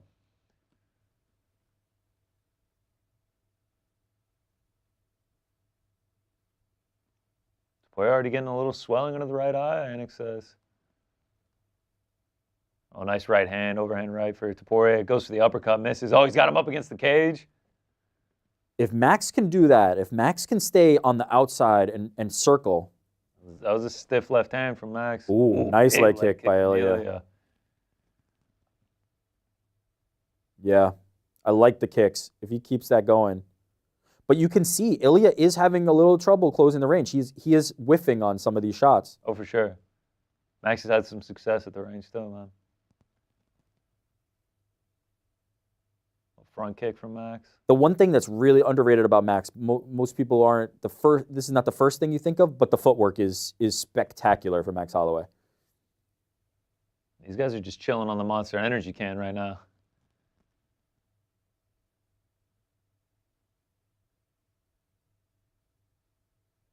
Ooh. Oh wow. I'm surprised. Up there. Max is really trying to land the counters in the pocket there. Ooh, nice shot there from Max. Ooh. Max throwing fastballs. Oh. Topuria just out of range there. Ilia also trying to sit down on the counter, but he's coming up a little short. Oh, man, great comeback there from Holloway. If Max can keep him in this range, it's a real problem. It's a real problem. But that power by Ilia. Ooh. Look at this. The footwork, now he's circling. It's amazing, man. The jab is poked. Oh, nice left hand.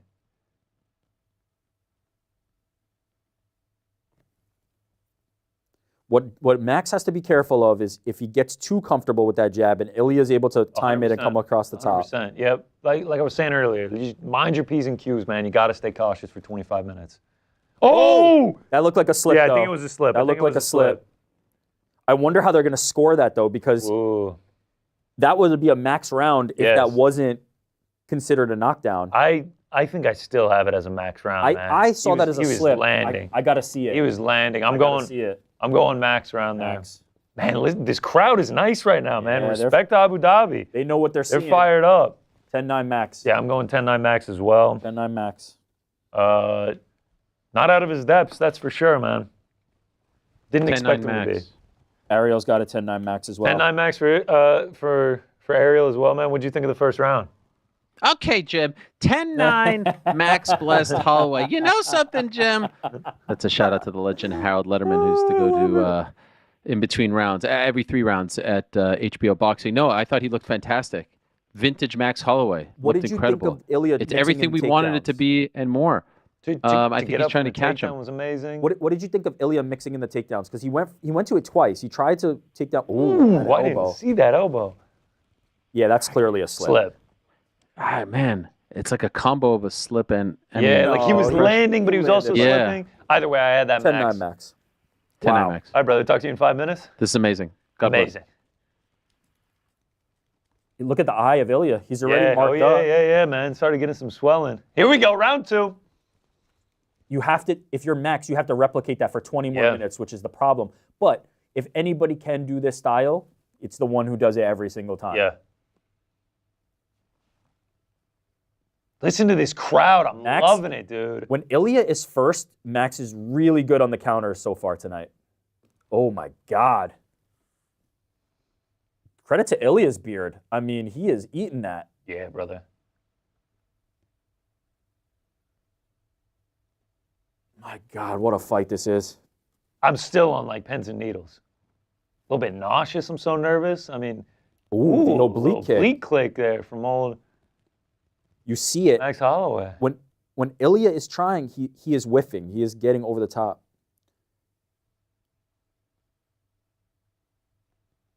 Wow.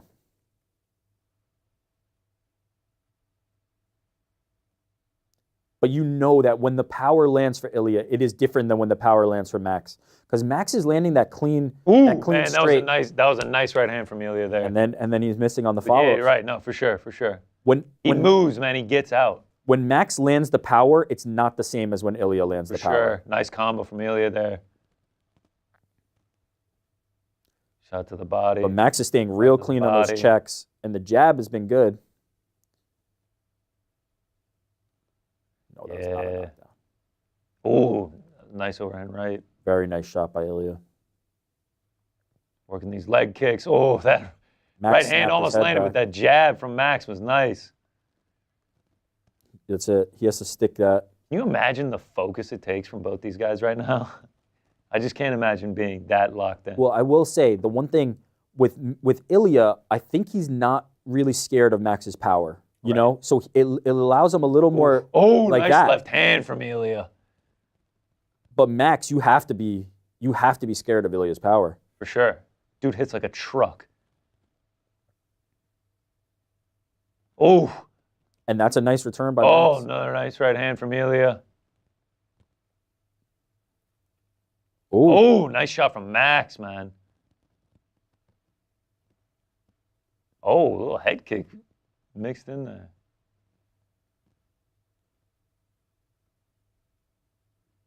Nice shots by Ilia here. When he closes that distance, it is tough. Ilia chants from the crowd.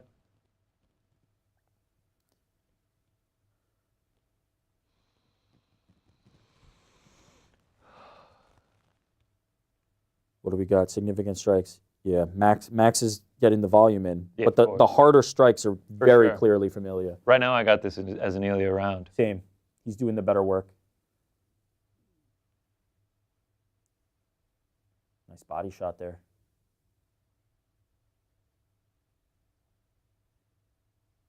The thing is, the volume looks good, you know? Yeah, for sure.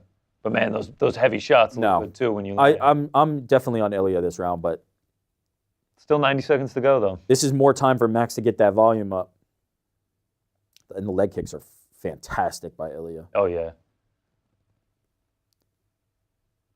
Whew. Just got out of the way of that right hand. Over the top.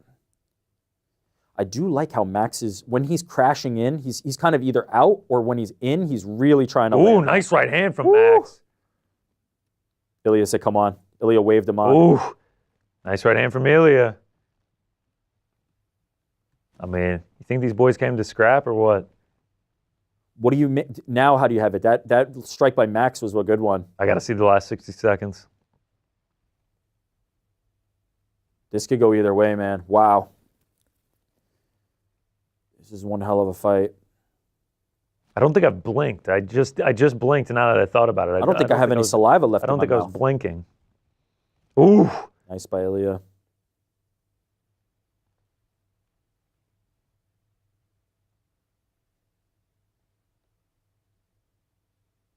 Oh, nice leg kick. Going for the oblique kick again. 192 strikes already thrown by Max Holloway. Good Lord. He's just not the same as everybody else with that.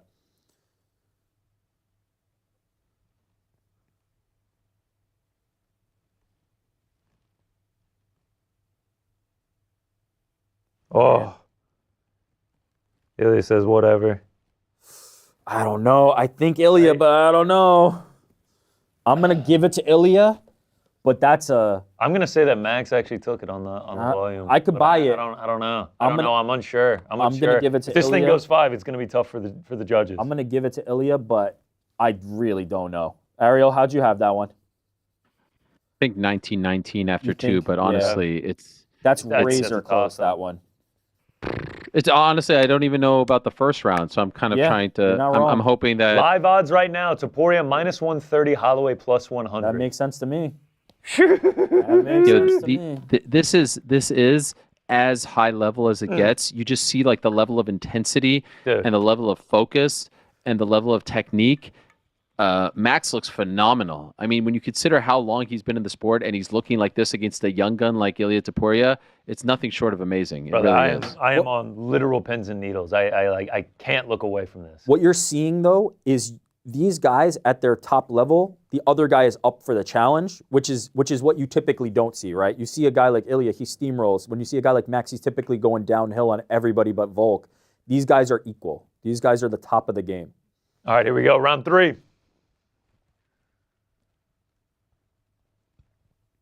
I like when Ilia throws out the jab.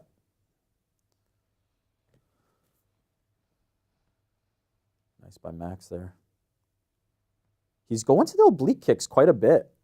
It's a good way to keep him away.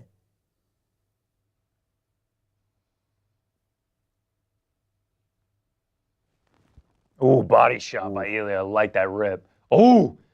Max returns. Yeah. DC saying that when they both land, they're like, oh, that was almost it.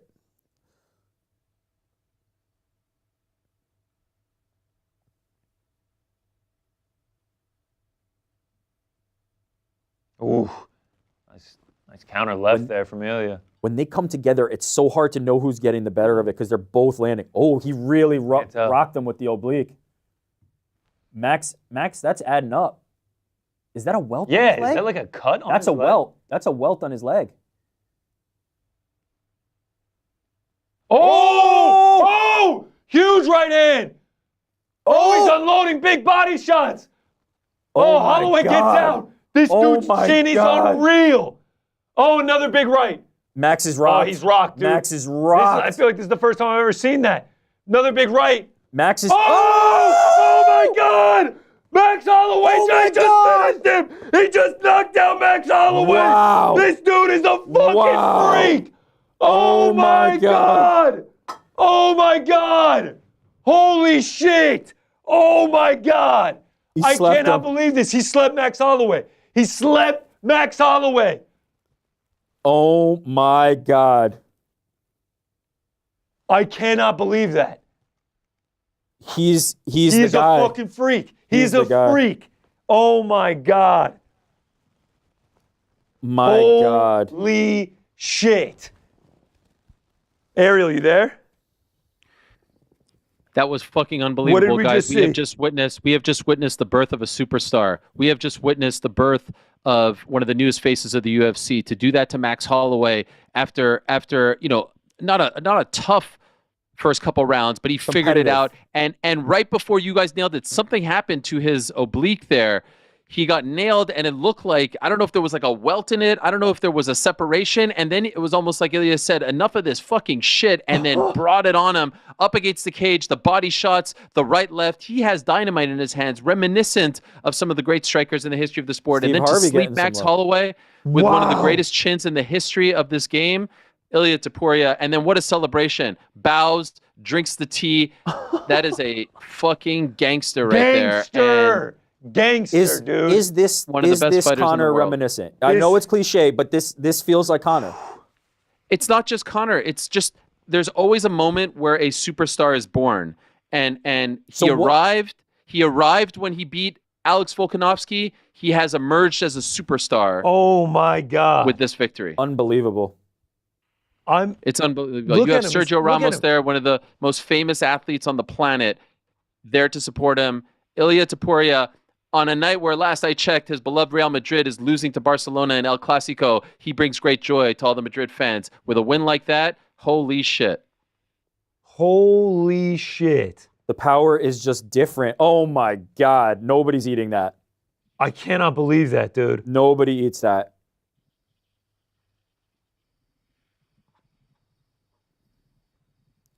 My God. The hands are just ridiculous.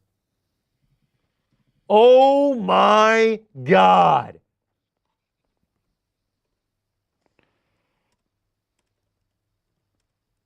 The other thing that's so crazy about this is Max Holloway is fighting the right fight, too. Max Holloway is fighting the fight that you need to fight to keep this guy away from you, but he feels inevitable. Ilia Topuria is just inevitable. He will find you. Dude. It's scary. It is scary. Dude. I feel... I'm in shock right now. That is... Especially the way that we saw it for the first 2.5 rounds. I was like, okay, Max, like, he seems to have found where he can get in and get out, and he's eaten a couple of these big shots from him, and I was like, okay, the chin's just going to hold up. To put Max out like that, oh my God. The thing that's a little bit underrated in this, Ilia Topuria's chin is also pretty damn... Look at him, with the tea celebration. This dude is a... Ariel said it best. This dude is a fucking gangster. My God. Volk here. Volk looks a little concerned. Do you go a little concerned too? Every featherweight out there looks just a little bit concerned. Yeah, you look at the leg. There's something there. There's a welt of some sort. Sure. Max was putting in the work. And he's got the rose. He's got the rose, dude. This guy is fucking. This guy is OG, bro. This guy is fucking man, crazy. he's got the rose. God. This guy is crazy, dude. Oh my gosh. The highlight reel that you're going to be able to show people to say this is the guy, just unreal. Unreal. This is the guy. Volkanovski and Holloway. He's got the country behind him. He's got the highlight reels. He's got the knockouts. He's got the rose emoji, the colors, the shorts. What does this guy not have? It's unreal. He has the package. It's unreal, dude.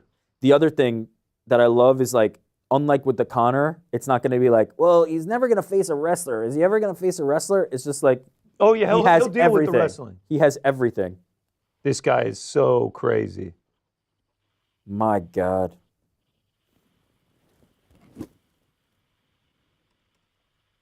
Thanks, God.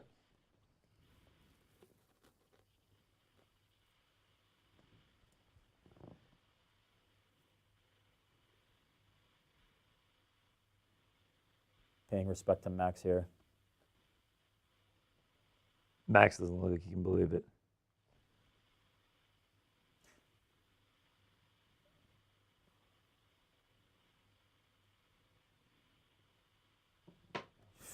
He says he's the new generation. Max was the last generation. And giving Max a lot of love.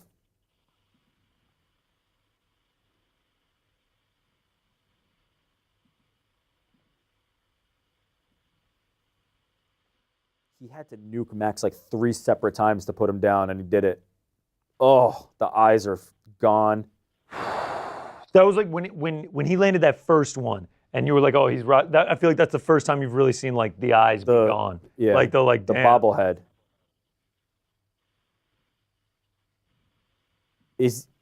I don't want to step on anything. Is that the #1 pound-for-pound fighter in the world?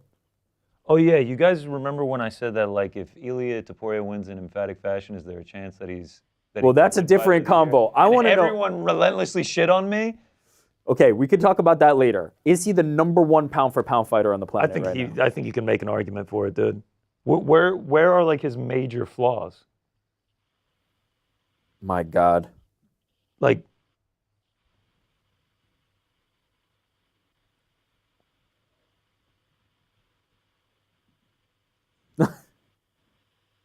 I want to hug both Volk and Max. No, have I want to have both of them? No. He's saying I want to hug him. He said I don't want to fight with him. I want to hug him. He said that? I think so.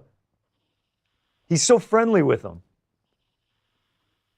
He's saying if anybody deserves a rematch, it's Volk. So a lot of respect between the two of them. If this guy beats Volk, if he stops twice. Volk again, and we saw that with Max when he did it to Aldo, like that was kind of how he.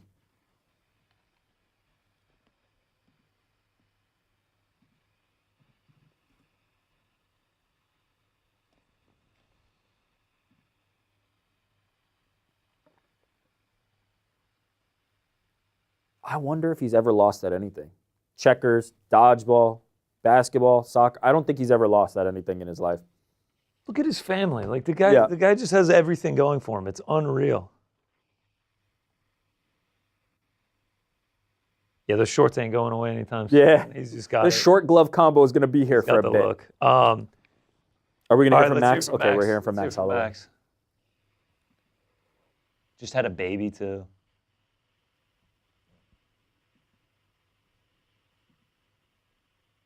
He said he got ready for everything. He said he landed the shot, and I guess it just hurt more than I thought it did.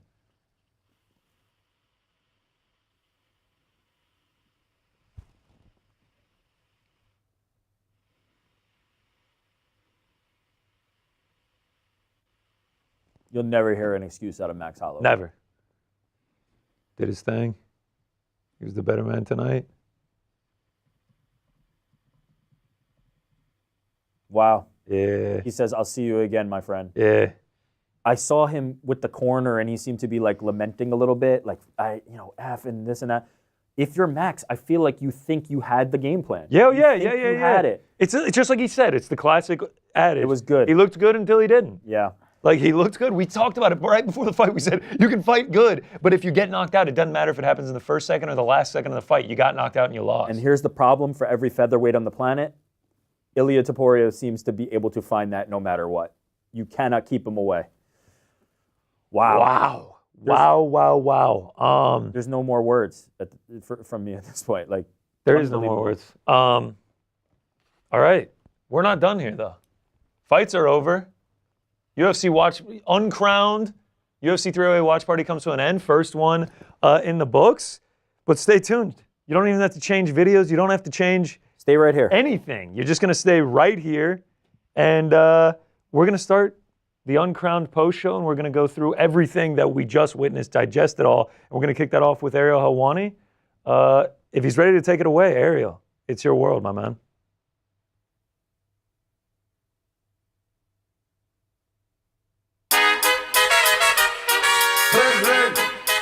On this Saturday, October 26, 2024. Hello again, everyone. Welcome to the UFC 308 post show. I'm Ariel Helwani. UFC 308 just wrapped up. Can you guys hear me okay? Just a quick note, back in the studio, I can hear you guys in the control room. So if you can unlatch me, that would be tremendous. Yeah, now I hear the music just well. You can get rid of the broadcast in my ears as well. Working through the kinks. We are doing it. Frankie, get rid of the broadcast in my ears. I don't need to hear it anymore. Yeah, here we go. UFC 308 just wrapped up from Abu Dhabi. Tremendous job from the boys in the back. Tremendous job by everyone in our Uncrowned HQ. I'm Ariel Helwani. I'll be with you for the next few minutes as we recap what we just witnessed at the Emirates Arena in Abu Dhabi. 308 has come and gone, and what a show! What a co-main event. And like I said, as I was watching it with GC and Rick, we have seen the birth of a superstar. We have seen a superstar emerge in the form of Ilia El Matador Topuria, and this feels like a turning point in his life and his career. I remember about 3 or 4 years ago, I was on a plane, and I remember Malki Kawa, the longtime MMA manager from First Round Management, I remember him calling me saying, I got the guy. I got the next superstar of the UFC. He's from Spain. And I was like, there ain't no way that a guy from Spain is the next superstar of the UFC. There's never been a superstar from Spain. They don't have a historic, rich MMA fan base. It just ain't happening.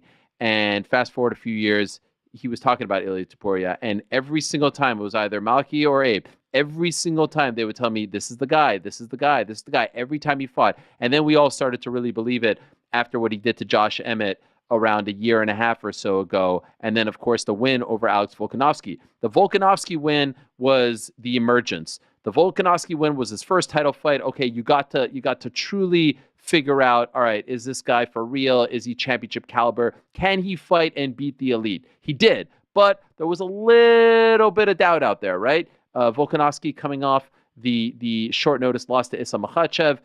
He got rocked. He got knocked out. It felt like, okay, maybe the chin was going away. Maybe it was a massive mistake. Maybe it was the kind of mistake that you can't rebound from. Maybe he came back too soon.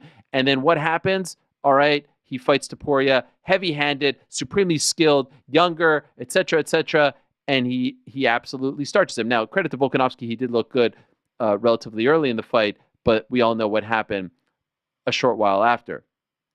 Now we get to Max Holloway, who's enjoyed a renaissance, who ever since the third loss to Volkanovski, which I have to say, I thought, all right, that was the beginning of the end. Not that he was looking old, slow, but okay, he's not going to be championship material. And that fight against Volkanovski did not feel like it was elite level fighting at a Max Holloway. I thought he'd just be sticking around for some fun fights. He gets a win over a Calvin Kattar. He gets a win over an Arnold Allen. He gets the win over Justin Gaethje, like those types of victories. And of course, knockout of the year as of right now, perhaps, against Justin Gaethje. He moves up to 55. He drops all the doubt, gets rid of all the doubt that he can't compete at 55 after what happened in 2019 against Dustin Poirier. He is on fire. He's never been more popular. He's never been more on point. He's smart about taking care of his brain. He's smart about sparring. He's smart about everything. Okay, this is it. This is a generational fight. This is the fight of the year. Everyone said when it was booked, this is the fight that we want.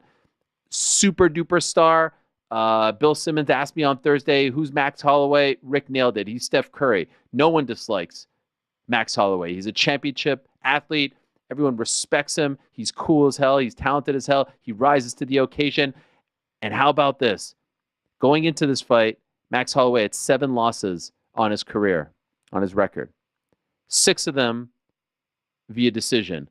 1 via submission. That was 20-year-old Max back in 2012 in his UFC debut against the bigger Dustin Poirier.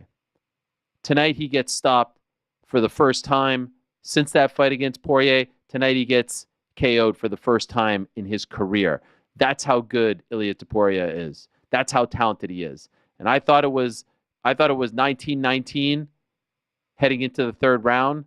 You can make a strong case for Max in the first. You can make a strong case for Ilia in the second. You could even make a case for Ilia in the first and Max in the second. That's how fun this was. Both guys met in the center of the octagon, and they both wanted to go. They were occupying the Monster Energy can. If you can visualize that, it was, instead of a phone booth, a Monster Energy can fight. And yes, Ilia Topuria did point to the center of the cage in the first second. And yes, Max Holloway did not take the bait, but he did return the favor and brought out the Matador. This little thing right here. Of course, Topuria, El Matador. And back and forth they went. Tremendous striking, tremendous everything. It was tremendous MMA. It was high-level MMA at its best. Max Holloway employed a series of oblique kicks that, by the third round, seemed to have really been affecting Ilia Topuria. His striking looked on point. His volume was on point. It felt like a toss-up of a fight. It felt like a 50-50 fight heading into the third. Now, heading into the third, I did, in fact, score the first round for Max. I scored the second round for Ilia. So perhaps you could say the momentum was in Ilia's favor, but really it still felt like a toss-up. And there's a sequence there in the third round where Max Holloway hits Ilia Topuria with an oblique kick. And honestly, I felt like there was like a welt or some sort of like indentation above the kneecap of Ilia Topuria. And I was like, what the heck is going on here? I couldn't tell if it was a bruise. I couldn't tell if it was a cut. I couldn't tell if it was a welt. I couldn't tell if it was an indentation, but something had emerged. And I thought perhaps that would be the beginning of the end for Ilia Topuria. In fact, what happened was it was just the beginning of the end for Max Holloway, because from that moment, Topuria poured it on him and just brought out all the goods, brought out the dynamite in the left, in the right, went to the body, incredible series of strikes, and it all ends with a vicious left hook, a left hook that was reminiscent of prime Semtex Daly, who I still believe has the meanest left hook in the history of MMA. It was that clean. It was that vicious. It hit that flush, and it dropped Max Holloway, who doesn't get dropped, who rarely, if ever, gets rocked. Dropped him, series of punches on the ground, and it's a TKO win for Ilia Topuria. At 134 of the third round, he bows, reminiscent of Mayhem Miller and Kazushi Sakuraba back in the Dream days. He pays respect, and then he breaks out the tea drinking. And even when they make the official announcement, he's holding the rose, his team, his family behind him, holding the roses. The guy's living the gimmick, but you can't say anymore that he's being rushed. You can't say anymore that he's being pushed too soon. You can't say anymore that he's being protected. You can't say anymore that he is a fabrication. This man is the real deal. He is a superstar. He is a talent that we haven't seen in quite some time. Emerging from that part of the world, he is a generational talent, in my opinion. He's got the whole entire freaking package. The looks, the bravado, the confidence, the cockiness, the skill from two parts of the world that obviously hasn't seen a ton of champions hail from there. He was the first from Georgia, Merab Dvalishvili the second, and perhaps not the last. And then, of course, calling Spain home these days. He's got the backing of the likes of Sergio Ramos. He's got the backing of the likes of Real Madrid. He's got the backing of the La Liga president, who had to apologize for, of course it wasn't done this way, but unknowingly booking Real Madrid versus Barcelona El Clasico at the exact same time as UFC 308's main event and main card. Last I checked, Madrid was losing. So if you're a Madrid/Topuria fan, you're probably a little happier right now. And he's got it all. And even in this moment where he could have gotten on the microphone and said, I'm the king, I'm the new face, I'm this, I'm that, he showed great humility and respect to a legend like Max Holloway, but also to the next ones in line, and in particular, Alex Volkanovski. We also saw Diego Lopez cage side. He was the backup fighter for this fight. Not quite there. Probably needs one more because we presume that Volk is next. And by virtue of the fact that they brought Volk into the cage, they did a sort of face-off, but it was more of an embrace. And he said, all the respect in the world. I'm paraphrasing here. Much love. He deserves it. I'll be happy to give him another shot at now my belt. And I thought he handled that perfectly. I thought everyone handled it perfectly. And so Ilia Topuria is a freaking gangster. He's the freaking man. This is the birth of a new era at 145. And I feel even more so than after what he did in February against Volkanovski. But forget about 45. This is the birth of a new superstar. Every time I do one of these shows, every time I do one of these podcasts, they're always asking me, all right, who's the next guy? Who's the next guy? He could very well be the next guy.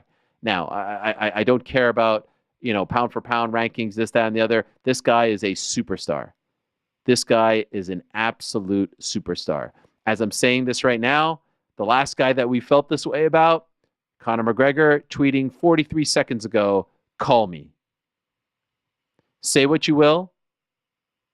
It would 1,000% be one of the biggest fights in UFC history.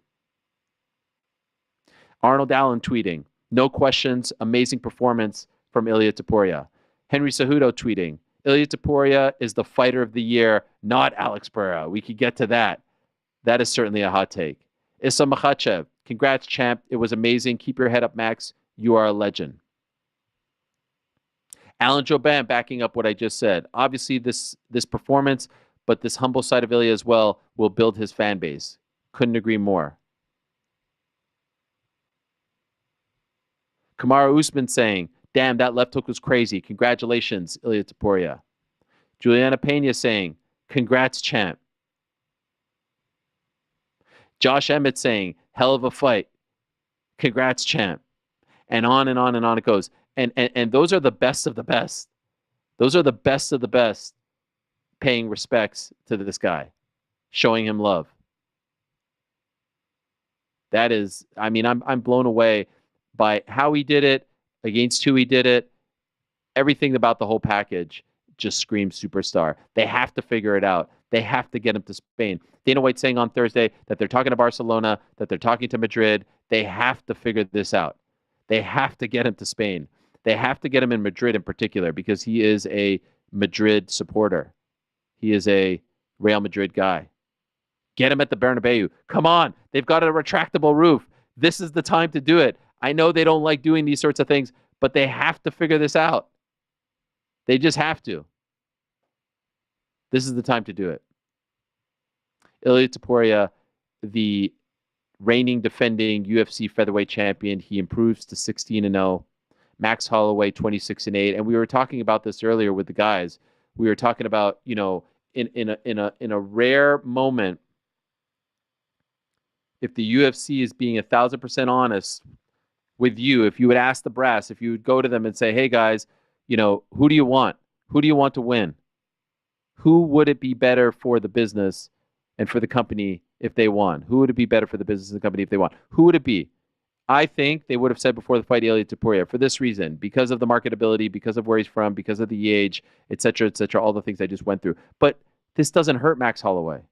He's been a champion before. This isn't a Dustin Poirier situation where, he never climbed the mountain. He never got there. He never got the moment. No, he's been there before. And don't forget, Max Holloway is technically a champion. He's the BMF champion. So he can now do whatever he wants with that belt. Max Holloway doesn't need a belt to get over. Max Holloway doesn't need a belt to be relevant. He doesn't need a belt to be a headliner for a fight night, for an ESPN show, for an ABC show, or even for a pay-per-view. He doesn't need it. That's how big of a deal he is. That's the kind of legend that he is. He doesn't need that type of, blessing, pardon the pun. Ilia needed the belt to be at this level. He had the Josh Emmett fight. He gets the Volk fight. Now he's a big dog. But this is the performance now that takes him to a different stratosphere. And if he would have lost this fight, he would go back down. He would have to build himself back up. And you can't talk about Madrid. You can't talk about Barcelona. You can't talk about Spain. You can't talk about all these fun things. Now you can. So in a way, this is a win-win. Fantastic fight. The 27-year-old superstar is born. Max Holloway, still the man, still beloved, went toe-to-toe, took his best shots, and now here he is. Now, if you're asking me, it's got to be Alex Volkanovski next. That has to be the call.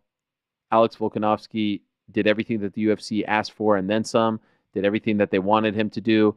He went up to 55. He took fights on short notice. He fought everyone. He did everything that they had to do, to cement him as a guy, and even fought guys multiple times. He deserves another crack. 1,000,000%. He beats Max. He gave him another shot. He gave him another shot. He deserves another crack. So it's not going to happen in February, I doubt.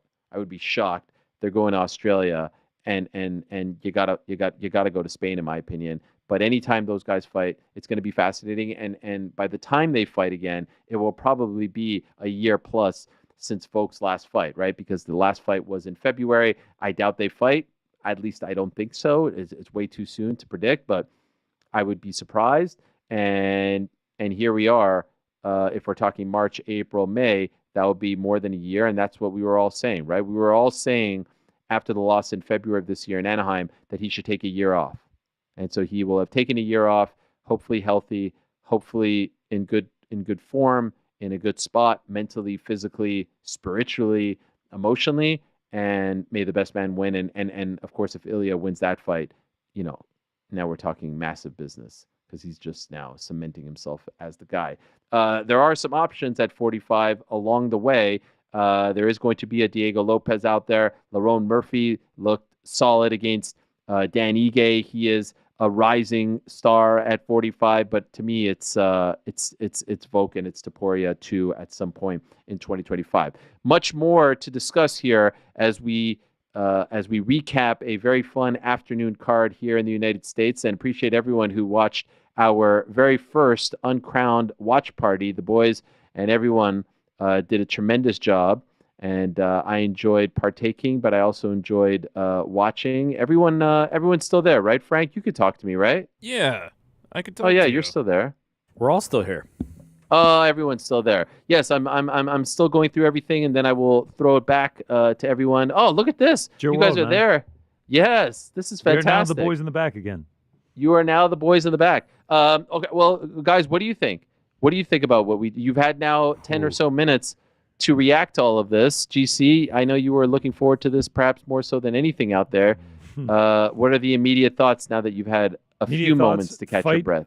Fight delivered. I mean, Max was looking fantastic until he wasn't. Ilia Topuria just seems to be inevitable. I mean, he carries this power at 145 in ways that you rarely see. And to accomplish the feat of knocking Max Holloway out, like to rock him so bad, and then that shot that actually put him out onto the ground and then followed it up was just like, it's just something that's going to live in UFC history forever. Like you said, like this is, we are seeing the birth of a superstar. If he wasn't already a star, like he has now ascended into that. I mean, he has to be a hero back in his country of Spain, in his country of Georgia. I just don't really have much words for him, man. It's unbelievable what this guy has done this year. He knocked out Aleksandar Volkanovski and Max Holloway in the same year.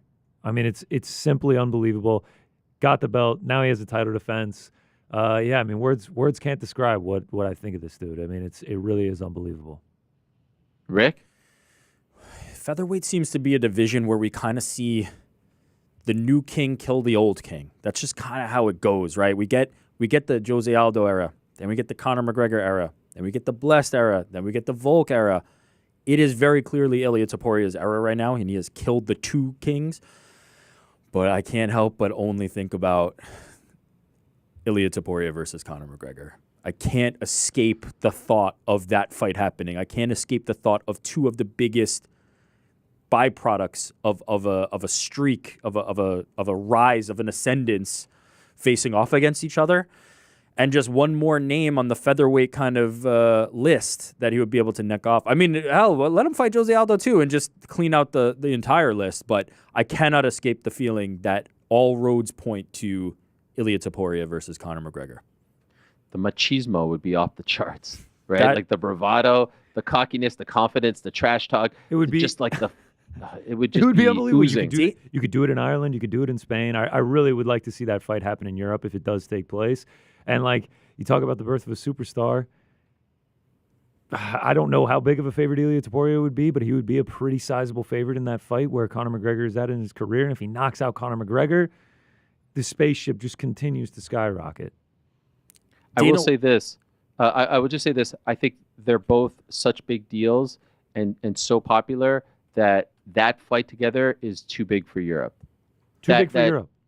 Meaning you can charge insane prices in Las Vegas for that fight, right? Like you could do that at Allegiant Stadium. I don't know if you can charge the same premium. Plus, the UFC historically believes that, a fight in Europe, whether it's in the middle of the night or the afternoon, doesn't do as well on pay-per-view here in America. So I think if this makes sense, Topuria Volk is gigantic, but it's great for Spain.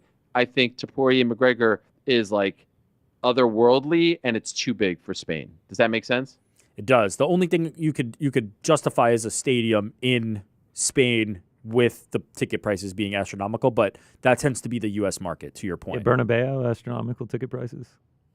I don't know. I don't know if that's even possible. Listen, I would know love if it nothing is more. either. We've seen enough Vegas mega fights. I would love nothing more. That stadium, that new stadium, what they did to it is phenomenal. I would love nothing more, but I just don't know if it happens. We could talk more about this, and of course, a reminder that we will be talking a hell of a lot more about all this on Monday's program as well. When we have, it's always tough in the immediate aftermath of all these fights to react right away. But I do have to give Khamzat Chimaev his flowers, because what he did in the co-main event, just as impressive in my opinion. I will say it, mea culpa. I got this one wrong. I thought that Robert Whittaker was going to come out and put on a show and put out a statement that he is the number one contender at 185, that he still got it. Y'all must have forgot the Reaper, Bobby Knuckles, etc., etc., etc. That did not happen. It was pretty much Khamzat from the jump. He shot right away. He was as relentless, as hungry as ever, and it didn't even last very long. I thought, this would be a 5-round, maybe 4-1, 3-2 win for Robert Whittaker. It lasted a little over 3 minutes. That was it. 3:34 to be exact. Round 1. Face crank. Submission for Khamzat Chimaev. In my opinion, perhaps his most impressive win since the early days when we were introduced to this guy. Remember back in the midst of the pandemic, July of 2020, the John Phillips win starches him. The Reese McKee win starches him. Comes back, and that was within the span of 10 days. Comes back a little over a month later and starches Gerald Meerschaert at 185. The first 2 fights were at 170, 185. Then it was 3 cancellations against Leon Edwards. Then it was a very solid, dominant first-round win over Li Jingliang. All right, he's still there. Then it was an okay, solid, strong, good performance against Gilbert Burns, but it didn't knock our socks off.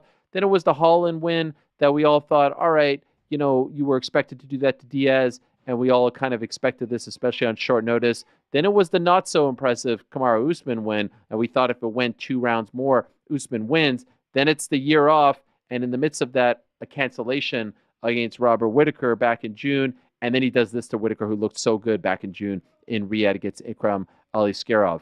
This is the type of performance that we were all expecting from Khamzat back in 20 and 21. This is the kind of guy that we all believed would be a champion probably by the end of 21. I said that with DC. You can see the clip. It's online on the YouTube channel for ESPN MMA. And he's back, and I couldn't have gotten this wrong. He didn't seem all there to me all week. The weigh-in looked a little bit troublesome. Couldn't have gotten this more wrong, and I have no problem saying that. Supremely impressive, and he's the number 1 contender at 185. The problem is, it seems like they've already promised it to Sean Strickland. DDP is the champion. Dricus du Plessis, he's the king of the 185 pounders right now, and it seems like they're talking about a perhaps January, February fight. Now, I wouldn't like to see that in February. It makes no sense in February. February is Australia. January makes a lot of sense. Are they going to do Islam Makhachev and Armen Tsarukyan plus DDP Strickland on the same card? Seems like a lot, but perhaps. Or perhaps they save it for March.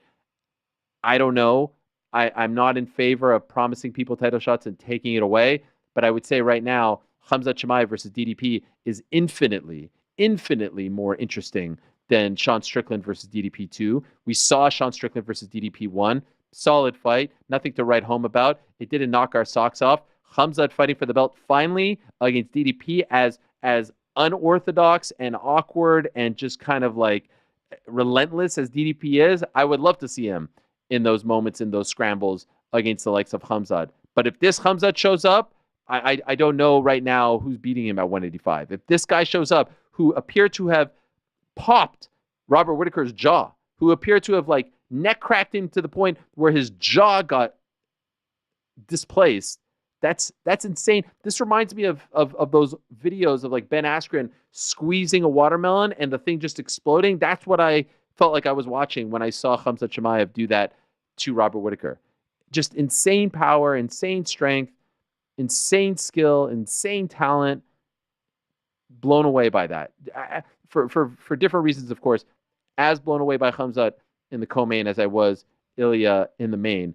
And so the question is, do they call the audible and give it to Khamzat?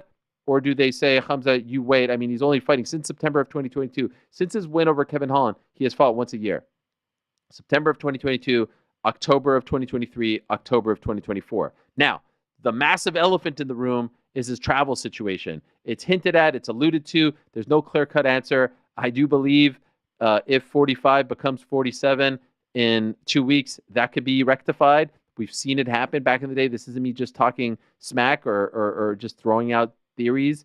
We saw it happen. Just ask Darren Till and many others. So that could help.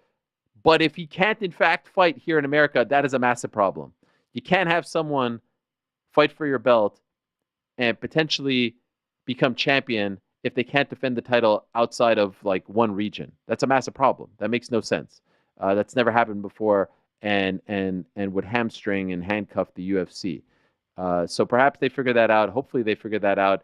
And the question is, do you pull the trigger on this fight right now, meaning Khamzat versus DDP, or do you play out Strickland and DDP and then hope that the whole situation gets resolved, and then you go back and hopefully by, I don't know, if those guys fight in February, March, like, I mean, honestly, it could work out to October.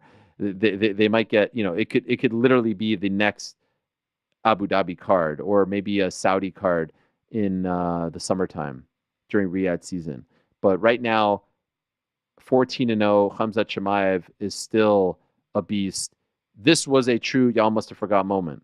If there ever was one, this is one right here, because I think after the Usman fight, which was almost exactly a year ago, a lot of people, including myself, were thinking maybe he's just not going to be the same guy. Don't forget, this is a guy who retired after COVID complications, coughing up blood, saying he didn't have it anymore, saying he didn't want to do it, wasn't feeling well. Then we find out he's not feeling well and has to pull out of the Whittaker fight in June, on the day that we found out that McGregor was out.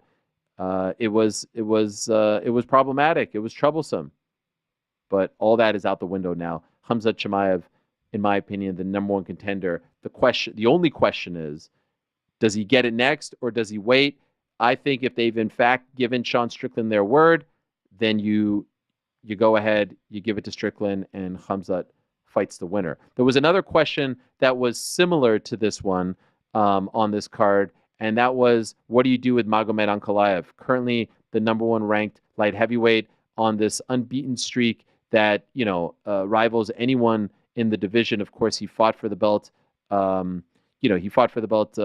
When was it? December of 2022. So almost 2 years ago now, which is crazy how time is flying. He gets the draw against Jan Blachowicz, and this is a guy whose last loss came against Paul Craig back in 2018. Since then, a win over Marcin Prachnio, Klaitzen Abreu, Delcha, Lungiam Bula, Iwan Kuchilaba, Nikita Krylov, Volkan Ozdemir, Thiago Santos, Anthony Smith, draw against Blachowicz, no contest against Johnny Walker, beats Johnny Walker, and then it's the Aleksandar Rakić fight. I thought the TKO decisive win over Johnny Walker would do it. The UFC wasn't impressed. Maybe they didn't like the matchup against Alex Pereira. Obviously, Pereira since then has fought Jamal Hill 300. He fought Prochaska in June, and then of course Khalil. I thought it was going to be Magomed versus Alex Pereira. UFC didn't give it to him, and so the big question was, could the Russian Magomed Ankalaev, 21-1, could he do something spectacular in this fight to prove to the UFC that he should be next? Well, he wins against Aleksandar Rakić. He wins via unanimous decision. Is that enough? Was that enough? I think yes. Was it the most exciting fight of all time? No. Was it a boring fight? No. At some point, we have to make a decision. Like, is this just complete, anarchy where we're just picking random people the most fun fights possible? Is this pro wrestling in that regard, or do winning streaks matter? Does a meritocracy system matter? And I think it does. Dana White could have all the issues in the world with the ranking system. You don't need a ranking system to distinguish who's the number one contender at 205 right now. It's Magomed Ankalaev. He should be the guy. He deserves it. He earned it. He's beaten everyone in front of him. He needs to be the guy. The question is, okay, is the UFC going to make the fight happen? And given his skill set and Pereira's skill set, is it a mistake to make this happen because Pereira is such a favorite and so beloved, and Magomed just doesn't have that fan base for various reasons? Let me tell you something. If I'm Alex Pereira and I watch that fight, I'm not shaking in my boots. He's incredible. But this idea that Magomed Ankalaev is just going to walk towards Alex Pereira and take him down and just rough him up is absurd. Pereira could win this fight just like Magomed could win this fight. I don't know what the odds will be. I don't think Pereira is going to be like a plus 700. This idea that like they're just completely protecting Alex Pereira so that Magomed Ankalaev doesn't beat him up, rough him up for 5 rounds, something like that. Like, it could happen. Of course it could happen. And Pereira, I don't think they protected Pereira. Look at everyone that he's fought. There hasn't been he should be fighting him until now. If they don't give it to Magomed, you can make that case. I don't think they protected him one bit. He fought Jan Blachowicz in freaking Salt Lake City in his light heavyweight debut, coming off a knockout loss. Like, they're not protecting this guy, in my opinion. And sure, there's short notice fights, and there's fights against the likes of Yuri, great matchup. Rematch against Yuri, great matchup. Roundtree is obviously favorable in that he's a striker, but if they don't give it now, you can make that case. I don't think they've done it just yet, and so let's see it, and then everyone can just either move on and say, look, Pereira was better, or this is the sport. You're gonna fight these guys. Sean O'Malley had to fight Merab. Leon had to fight Bilal, and on it goes. Now's the time to make it happen. Is it going to be the highest selling pay-per-view? Probably not. Is it going to be tough to sell them in that both don't really speak English? Yeah, a little bit. But this is the fight, and Pereira has reached a point, in my opinion, where like the Pereira show is worth the price of admission in its own right. Maybe you do it in Brazil, and that helps sell it a little bit. It's the Pereira homecoming show. Maybe it's in May or something like that. But in my opinion, Magomed Ankalaev has done enough. He has cemented his spot as the number one guy. A knockout, a stoppage would have been great, but he got that in the last fight, and it didn't do much for him. So what's the difference? Tough sledding for Rakić, who's now on a losing streak. He came back after a 2-year layoff, was sick, was on antibiotics against Prochaska back in April. Looked solid in the early going, but as he told us earlier this week, he just kind of fizzled out. He'll get back on track. Light heavyweight is still such a crapshoot. Not worried about him necessarily. Magomed is the guy, in my opinion. He's the number one contender. Shout out to the Miracle, Lerone Murphy, for his win, unanimous decision win over Dan Ige. First round was tough. Ige was game. He came ready to go. He's an incredible fighter. He's become a fan favorite. But Murphy now improves to 15-0-1. He deserves a big-time opponent. He deserves a step up, in my opinion. He mentioned Josh Emmett. Love that. Look, he suffers a little bit from what Leon suffered from, where he doesn't speak. He doesn't speak with a lot of bravado. He doesn't talk smack. He doesn't put himself out there. But come on, the guy is supremely talented, and he deserves a step up in competition. And then the main card opened up with one of the most incredible stoppages that we've seen in recent UFC history. Shara Magomedov, Shara Bullet defeating Armen Petrosyan in a sequence that really you can only truly appreciate it if you see it. Nothing I will say will blow you away here, other than to just tell you he hits him with I believe it was the right, if I'm not mistaken, let me know, guys, the right spinning back fist that gets partially blocked, and then he responds with a left. And it might have been the opposite. It might have been a left and then a right. No, you got it. All right, so first he hits him with the right. It gets partially blocked, a spinning back fist, and then comes all the way back with a left spinning back fist and knocks Petrosyan out in the second round, 4:52 of the second round. It was absurd. I've never seen two being thrown and one partially landed, and then the other one knocks the guy out. Bang, and then bang. They have a star on their hands with him as well. We don't know about the fighting in the U.S. and all that. For now, who cares about that? He's not fighting for the belt. But he did mention Israel Adesanya's name. And I tell you what, I don't know when Izzy is coming back, but golly, I would love to see that at some point. I would love to see that from a striking, that would just be so damn fun. And the buildup would be so fun. He was talking about Pirates afterwards and gold and all this stuff. I would love to see that. Probably they don't do it off the jump. I mean, they did do BSD versus Poirier. They've done some of these matchups now where it's like 11 versus 2, 13 versus 3, etc. Maybe, but golly, I would freaking love to see that. I would absolutely love to see that one day between these two guys. Char Bullet is an absolute star. He too has the look, he's got the vibe, and he just delivers. He just absolutely delivers. So all in all, gentlemen, I thought this was a very fun main card. I thought it was worth the price of admission. If you paid for it, if you were live, if you were watching on pay-per-view, this was tremendous theater, if you ask me. Agreed? You can't ask for a better ending, right? Like, certainly the action leading into it was exciting, significant. You touched on Shara Bullet's knockout, which was one that I've not seen quite in that fashion before and definitely going to be on a knockout of the year list. But when you end in the way that we did with the performances by Khamzat Chimaev and Ilia Topuria, it's aces. It's A+.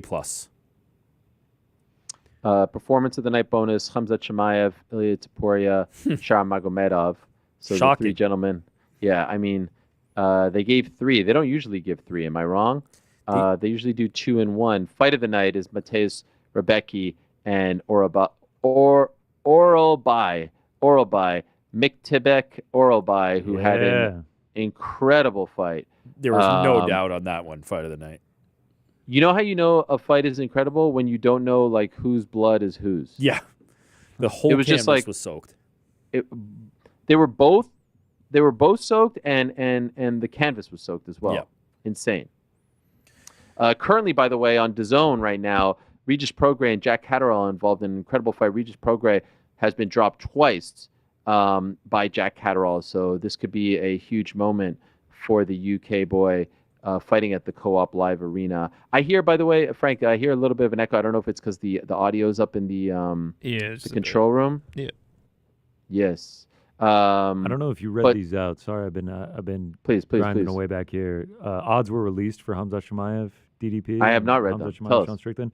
Khamzat -200 to DDP's +170, and Khamzat Chimaev -250 to Sean Strickland's +210. Wow. So, fairly big favorite in both those. Not a massive favorite, but favorite. Any of those surprise you? No, not after today's performance. No, that's the he didn't give Robert Whittaker a moment and then broke his jaw or whatever he did. The picture that's come out. We showed the picture. I don't know if you were able to see it while you were talking about it. Did you see this picture, Ariel? I haven't been. Which picture? Okay, Robert Whittaker's jaw. Jordan, can we put the yes the picture back up? I just sent it to Jordan, so I didn't know. Yeah, that's absurd. The way I can't get the way that he tapped out of my head. The just urgency to tap, that's how wrong something went, and the sheer dominance that he just asserted over one of the best middleweights in the entire world, one of the best middleweights ever. Yeah, period. Yeah, just walked through him. He was nothing through him. I visually can't imagine someone being able to stop him with where he's at right now. He said before the fight, this is the best he's ever been. He's got the new nutritionist. He's got the pharmacologist. His son has to do one more surgery. Then he'll be in good health. And it feels like everything's kind of coming together for him. And that's a scary thought for the middleweight division. There's a part of me that wants to get into it all with you guys, but I also want to save a little bit for Monday. And you guys have been talking a lot as well. I do want to remind everyone watching that at 7 o'clock, if you're a Knows It All member, meaning if you're one of the new members here, and by the way, thumbs up to the chat, the people that have been riding with us since when? When did the first fight start? 11:30 was it? We came on. You guys came on at 1:45, but the card started at 11:30. Am I wrong? No, card started at 10 a.m. this morning, brother. No, not 10 a.m. What? The card? Yeah. I was watching. Are you sure? I was watching Rinat Fakhretdinov. It had to have been 10:30 or something like that. I was still at soccer at 10 I guess the first fight came on at 10:15. Okay, in any event, it's been a long day, but long day. Here's the thing. You know that usually there's fights on Saturday. There's a big boxing event going on right this moment. And so there's not much going on, but we have got something for you. So we don't leave you hanging here over at the AH Show /Uncrowned HQ. At 7 o'clock, if you are a Knows It All member, you will get the full Helwani Vision broadcast that aired last weekend on DAZN pay-per-view. That's for the Battle of the Giants card. Every single fight live, the exact broadcast, myself watching with Chael, with Tim Welch, with Tyron Woodley, with Megan Anderson, with Jake in the main event. You will get a replay of that for all of you for free on the broadcast. I don't think you could get this anywhere else. In fact, I'm quite certain you can't get this anywhere else. So at 7 o'clock, if you're a Knows It All member, you could get that entire broadcast right here on the YouTube channel. So there's your Saturday night sorted. Someone's saying, Ariel kept tapping. Yeah, I don't know why I tap my teeth. That's just the thing. I go like this. Why do I do that? It's a nervous didn't know that. I also didn't know that I was on camera when that was going on. People want to see your beautiful face. Do they? Yeah. Look, we're working through the kinks. I still feel like my webcam, I got this new webcam. I still feel like I haven't quite figured it out. The colors are off, I think. What do you guys think? I think it looks great. You do? Yeah. Are you just saying that? Why would I just say that? No, 'Cause this looks normal. This looks how you I'm normally very do. self-conscious about the colors. I feel like you've become a color expert over the last few weeks. No. can you answer in the fact, following question? Are you I feel like colorblind? Yes or no? I feel like I'm one step away from being in a corner and just like rocking back and forth and talking about. Do we need to get a shoes straitjacket for you? And well, I was stopping short at that because I feel like I've been obsessing. I don't know if you guys know this about me, but I have a little thing called OCD, and I tend to obsess. For example, between now and the moment that I walk into the set on Monday, I'm going to be obsessing over the fact that all my toys were moved, and I'm going to be obsessing over whether or not they will be put back. We're going Did to put them anything break? back. Nothing broke. We took tremendous care of all of them. We're going to put them back. Thank we have you. pictures in the exact same spots. We could actually have like a perfect recreation of what you had, and you'll come in, sit down, and you'll be like, I will have never known. something's off. No, I'm saying, No, he's predicting I'm saying fine we're something. gonna make If it it's exactly perfect, the and you're gonna same, be. you're just I gonna can see say you no. now. You're gonna be reaching over the laptop like this, moving them a little bit. You're like, there's a method to Well, the that's just me madness. You were like, there was a dust There's a mite method here. to the madness back here, you guys. Something's off. That's just me tinkering. That's just me tinkering. I like the tinkering. You know, we're working out the kinks. We're We're working out the tinkering kinks. always. We're Thumbs up to building. the chat. We're building. Thumbs up to the chat. What are you guys going to do on a rare Saturday night off? I was going to baby. watch the PFL broadcast again. Yeah. Enjoy it, Frankie. Company man, I love it, Frank. Any, you know who can watch it for the first time? Mrs. Our Missouri? very own on-air Jordan, who couldn't be Oh, bothered. right, last you night couldn't be because on he this. was Oh, wow. Get the dancing wife. night away. Sit down with a nice bottle of Yeah. wine. He's already and left for the tune day. in to. He's already left. Yeah, he was like, I got a train to catch. He didn't sign up for no post shows, right? Can we move to Australia or something? Maybe Hawaii. You know, speaking Why of is Max that? Holloway. So we can always be in this time zone because this is Oh, looking at it's the clock right tremendous. now and it's saying 5:40 is just it's music to my ears. We do have a poll up. Shout out to Antoine for this. Should Khamzat get the next title shot now? 82% say yes. Yeah. He's clearly number one. If Yep. if Magomed Ankalaev earned a title shot off of his victory today, then Khamzat Chimaev certainly did as well. Khamzat Chimaev, by the way, at the press conference as we speak at the dais, and he predicts that DDP is going to beat Sean Strickland, and so I guess he'll be next. South Africa, Khamzat Chimaev. South. Can he go there? Jeez. Can he go? Can he This go is the whole there? question. Can he Fuck, go? Can we just figure this out? How annoying is this? Yeah. You know what? Just send the champion to him. I don't care. I was gonna Why? say, how many fights are they gonna Just do in Abu send it Dhabi? to send it to Like it looks like Middle they're doing East. Let's fight just do nights it. there as well. Quote here from Khamzat Chimaev. What do you guys think? How I done with Rob? How he done? Rob took Dricus down. This is about DDP as champion. If Rob took Dricus down, then very salam alaikum. Yeah, he's doing Meaning, a bit I of the think he MMA means, like, math. Yeah, like if he good couldn't night. handle Rob's wrestling, like not good for him. And you know what? I don't think that's good for anybody. If you're in there with I Khamzat. am seeing some preliminary lines on Topuria's next fight, Topuria versus Volk. What do you guys think it is? Unless you've seen this already. He's at least 2-1. Minus 225 to Poirier. Yeah, Topuria minus 300, Volk plus 250. that's hefty.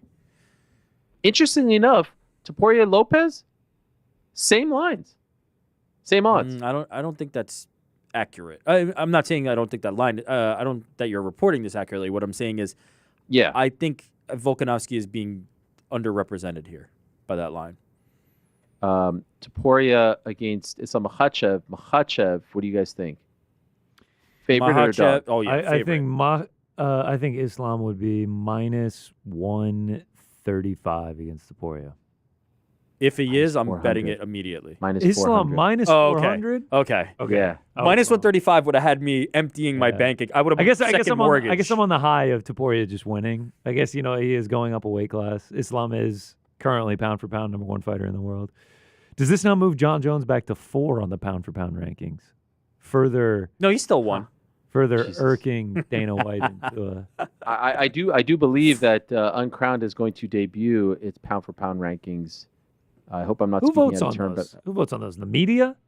KNBR in Hawaii? AI. It's AI. but for Uncrowned, The college radio station in Canada? no, we're doing AI. Oh, It's AI. AI. Cool. Yeah. Cool. Anyway, I don't think you can't put him above Pereira. You think you could put him above Pereira? No, I'm saying you move him to 3, so it'd be Islam, Pereira, Topuria, Jones. Oh, You got Islam number 1? I mean, he's a rightful. Probably, man. I'm just asking. I'm not saying you're crazy. I just want to know. Yeah, I'd probably go those as my top 3. Wow. Put them in any order you want. Damn, it's kind of crazy. I'm very happy with Pereira, Islam, Topuria. Oh, you're going Pereira 1, Islam, Topuria. I've had Pereira 1 for a while now. We're gonna have to have the conversation now on Fascinating. Fighter of the Year. Any of those guys has a claim. Nobody's a bad choice there. I was called a crazy man all last week. My Instagram comments were flooded from that one uncrowned post where I was like, "No, if Ilia goes out and knocks him out, I think he could be Fighter of the Year." Well, in case you're my case wondering got a who lot would be stronger. next for Ilia Topuria, Dana White at the presser right now is saying we're not going to say no to Alex Volkanovski. He's that guy. Anytime I don't think we've Topuria needed him. will either. That's right. That's No. the right call. No. Topuria And is so- incredibly respectful to his opponents post fight. Are you saying right now, if you had to vote on Fighter of the Year, that you're leaning towards? I Ilia need a Topuria? day to digest. Good. It all. I like this. That's good. That's good producing right there. Yep. A little tease Little for tease. Monday's show. And by I the also way, actually need to digest it. I'm coming off like a high of like, wow, I cannot believe what I just watched. So I need to digest.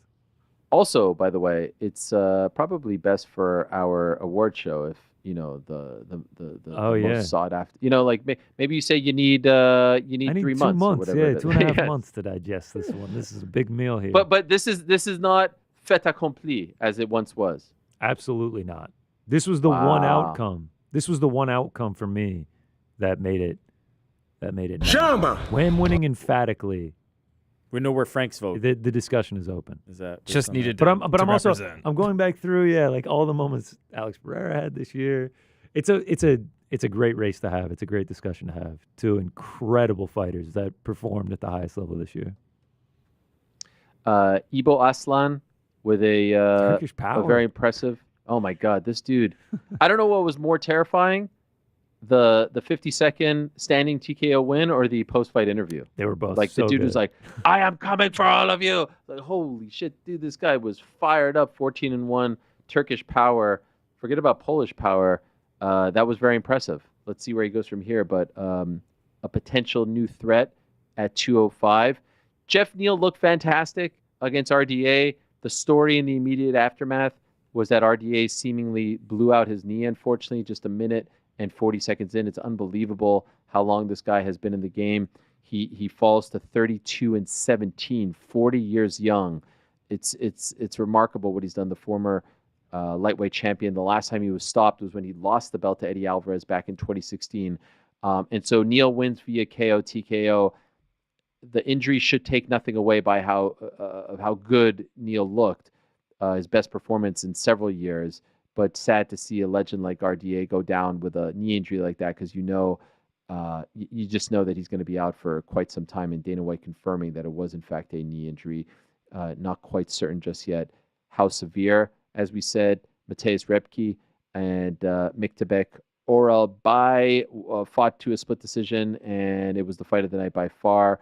Abus Magomedov with a submission win against Bruno Ferreira. An arm triangle choke win in the 3rd round. What about Kennedy and Nzechukwu with the first round win over Chris Barnett? And it appeared as though Barnett may have hurt his foot, Achilles, leg during the intro. He was hyped up. He was coming off an injury. He hadn't fought in 2 years. He's been through a lot. And it's unclear, but where exactly it happened. Then afterwards they said maybe it happened later on with a kick. But just not a great moment and an unfortunate scene for a very popular and lovable guy. And Nzechukwu moving up to heavyweight and looking very solid with the first round win. Farid Basharat with a unanimous decision win over Victor Hugo. Ismail Narduev with a decision win over Bruno Silva, a unanimous decision win. And the night started, guys, with a very controversial decision win for Rinat Fakhretdinov. I totally screwed that up. Nailed it. You may have. Yeah, over Carlos Leal. But I think most people believe that Carlos deserved to win that fight. So it was a bit of a tough start as far as the judging was concerned. And there were a couple of other head scratchers, but as far as the main and co-main were concerned, we didn't need them. We absolutely didn't need them. Tremendous stuff, decisive wins, decisive finishes. Wow, so much to talk about on Monday. I wish I could go into the studio right now and do this show, but alas, time to say goodnight. Let me just quickly take a look here before we go, if I can update with anything. Yeah, Is there anything? One last thing, a tweet from Conor McGregor, who's tweeting up a storm. I just can't get enough of this. Go ahead. Good little fighter, too small for anything substantial, in my opinion. He was getting chewed up there. This man wants that fight, and I want that fight. Desperately. Can he make 145? Yeah. Yeah, that would happen at 170 for sure. I want it. 170. Give it to me. You got a 45 champ going all the way to 170 is crazy. For the biggest fight that the UFC No, has ever I know. put on. It's just you know. If Ilia Topuria beats Volkanovski again, and then the next fight is Conor McGregor, that perhaps would be the biggest fight in UFC history. No, it's huge. I mean, given their popularity, given everything, it's absolutely huge. No doubt about it. Go ahead. Conor McGregor got the belt from Jose Aldo. Next fight, welterweight against Nate Diaz. Now we're getting crazy. Could we just see him just follow the exact map of Conor McGregor? He goes. Nah, he's got to fight Volk. He goes 45. Either way, it'd be 45 to 170. In case you're wondering, 117 to 108, 116, 109, 116, 109 for Jack Catterall. He beats Regis Prograis. Huge unanimous decision win for him. A couple other notes from from Dana White before we say goodbye. And shout out to Aaron Bronstetter. He does a great job of recapping Dana White's post-fight press conference. He's at the dais as we speak. Look at that Samsung logo back there. What am I doing? Oh, my TV. Hey, I've been sitting here for a while. That bookshelf looked. It had such great thanks, depth. guys. The depth looks amazing. I've been exposed. No, it happened one time when I was on SportsCenter, so it doesn't matter. But you forget about it. These are the things that happen when you are home.